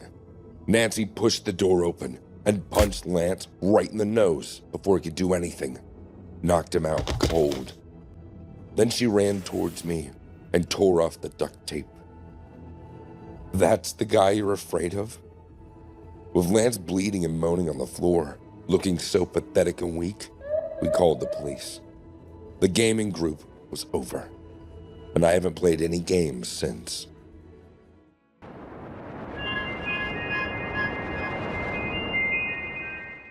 I hated my job. It was at a consulting firm, and my boss, Lawrence, made my life miserable. He was one of those "the customer is always right" bosses, which meant that he always gave our clients these unrealistic promises, and when we couldn't deliver, he'd dock our pay. It was awful. Last summer I started job searching. It took a while, but I found the perfect job at the perfect company. I'd be doing the same tasks for double the pay. More importantly, the company promised that I'd never work overtime and they'd never dock my pay. The company itself had a stellar reputation, especially compared to where I currently worked. I did a couple of Zoom calls with my future bosses and they liked me a lot. They told me that the job was mine as long as I came to their office for an in-person interview. It was just a formality. I cannot tell you how excited I was. I went straight to Lawrence's office and handed him my letter of resignation. He took one look at it and smirked at me. God, I hated him. You enlist a reason for leaving. Is it because you finally realized that you're not good at your job? He only said that to goad me. He knew that this was his last chance to make my life miserable. Well, I wasn't going to take it anymore. I silently walked toward his door and pushed it open so that everyone on the floor could hear me. And then I walked back to his table. You make impossible promises to clients just to look good, and then you blame us when we can't meet them. You dock our pay for your screw-ups. You humiliate people in meetings. You act like a dictator instead of a leader. I've worked late nights fixing your mistakes. I've watched good people quit because of you. You've turned this company into a toxic pit, and we all know it. If the CEO had any idea what really goes on here, you'd be out the door. Are you finished? No, but my throat is. You'll be back. No one will hire you with that attitude. You're wrong. I told him about my new job, making sure that he knew I was going to the company's biggest competitor. That was a mistake. His face went blank and he told me to leave. Security guards had to escort me out. I didn't get to clear out my desk or say anything to my coworkers who were all staring at me. I was stripped of my ID card and locked out of the building. I felt wonderful, though. I kept thinking about Lawrence's expression as his guards dragged me away. I knew he couldn't hurt me anymore, but he sure looked like he was planning something. My in-person interview at my new company was the next day. I got up early, wore my nicest outfit, and got in my car. It wouldn't start. I'd never had car problems before. I looked under the hood and I noticed that some wires had been cut. I don't know anything about cars, but it was obvious that someone had messed with the engine. All I could think was that Lawrence was trying to mess with me. I'd figure it out later, though. I had to get to that interview on time. I tried to order an Uber, but my account was suspended. Was that Lawrence, too? Getting desperate, I hurried to the bus station at the end of my street. It had been years since I needed to take the bus. The driver was a young guy. He seemed nice, and he let me pay in cash, even though my city makes passengers use an app instead. I asked him how long it would take to get to my destination on the other side of town. He said 40 minutes, which gave me plenty of time. I sat in one of the front seats and I relaxed. Everything was going to be okay. We sped through the city, picking up about a dozen passengers. But by the halfway point, the driver took a call on his cell. I couldn't hear what he said, but he sounded really happy. He ended the call, drove another block, and parked. He wasn't even at a bus stop. We were in an industrial area next to a bunch of sketchy-looking warehouses. Sorry, ladies and gentlemen. Sit tight. We're going to have a 5-minute delay. He hurried out of the bus without any other explanation. I waited 5 minutes, but he still wasn't back. The other passengers were getting antsy. A few of them left. After 10 minutes, I called my new job to tell them the situation. The call didn't go through. We were in a total dead zone. No reception, no Wi-Fi. I was nervous, but I was mostly angry at the driver. I looked around and I saw that all the other passengers had given up and left, except for me and a homeless lady in the back. She didn't look like she was in a hurry. I stormed out of the bus and walked toward the alley where the driver had gone. He was sitting on an old tire, smoking a cigarette and playing a game on his phone. What the hell is going on? Oh, sorry, just 15 more minutes. Smoke break. I controlled my anger as much as I could, and I demanded that he get back on the bus. He checked the time on his phone, shrugged, and then slowly walked back. I was seething in my seat as he continued the drive. I could tell that he was going slower than before. I wasn't sure, but I think he was taking extra turns, too. It was like we were driving in circles, always in the industrial area. I kept checking my phone, but we were still in the dead zone. Finally, he got onto a main road. But instead of continuing, he pulled into a gas station. Sorry again, just give me a couple minutes. I finally got reception again. I saw a bunch of notifications flood in. I'd check those later. For now, I had to call my new job. My future boss didn't answer. He replied with a text. The position has been filled. Our company values punctuality. I looked up at the driver, the source of all my problems, and he was still sitting in his seat. He hadn't even gotten up yet. I had no doubt in my mind that he was doing this on purpose. And with my blocked Uber account and my messed up car, it had to be related. It was Lawrence. He was behind all this. Some elaborate scheme to stop me from working with their competitors. I jumped up out of my seat and I rushed to the driver. He looked up at me, a blank smile on his face, and I couldn't control myself. I punched him in the neck. He was too surprised to block me. "Why are you doing this?" He begged me to stop. I grabbed his shoulders and I shook him until he told me the truth. "A guy, he paid me $5,000. The homeless lady in the back of the bus was screaming. I ran out of there before the police showed up. I ended up hiding out behind the gas station, wondering what I was going to do. I didn't have a job. My ex-boss was sabotaging my life. I just punched a stranger, which was definitely a crime. After catching my breath, I pulled out my phone. More notifications were coming in. A lot more. "Dude, you're famous! You're my hero." I read through a flood of messages from literally everyone I knew. Once I realized my situation, my hope came back, and I finally understood why Lawrence had gone to such lengths to sabotage me. One of my ex-coworkers had filmed my little freak-out yesterday, and it had gone viral. Without realizing it, I had exposed all of Lawrence's cruel, unethical, and often illegal actions at my old company. The video was everywhere, and tons of other employees were vouching for me. I spent an hour reading through all the comments, until I noticed an email from the CEO of the company. He wanted to meet with me personally. This all happened 2 months ago. My new job didn't work out, but I'm back at my old company again. I have Lawrence's job.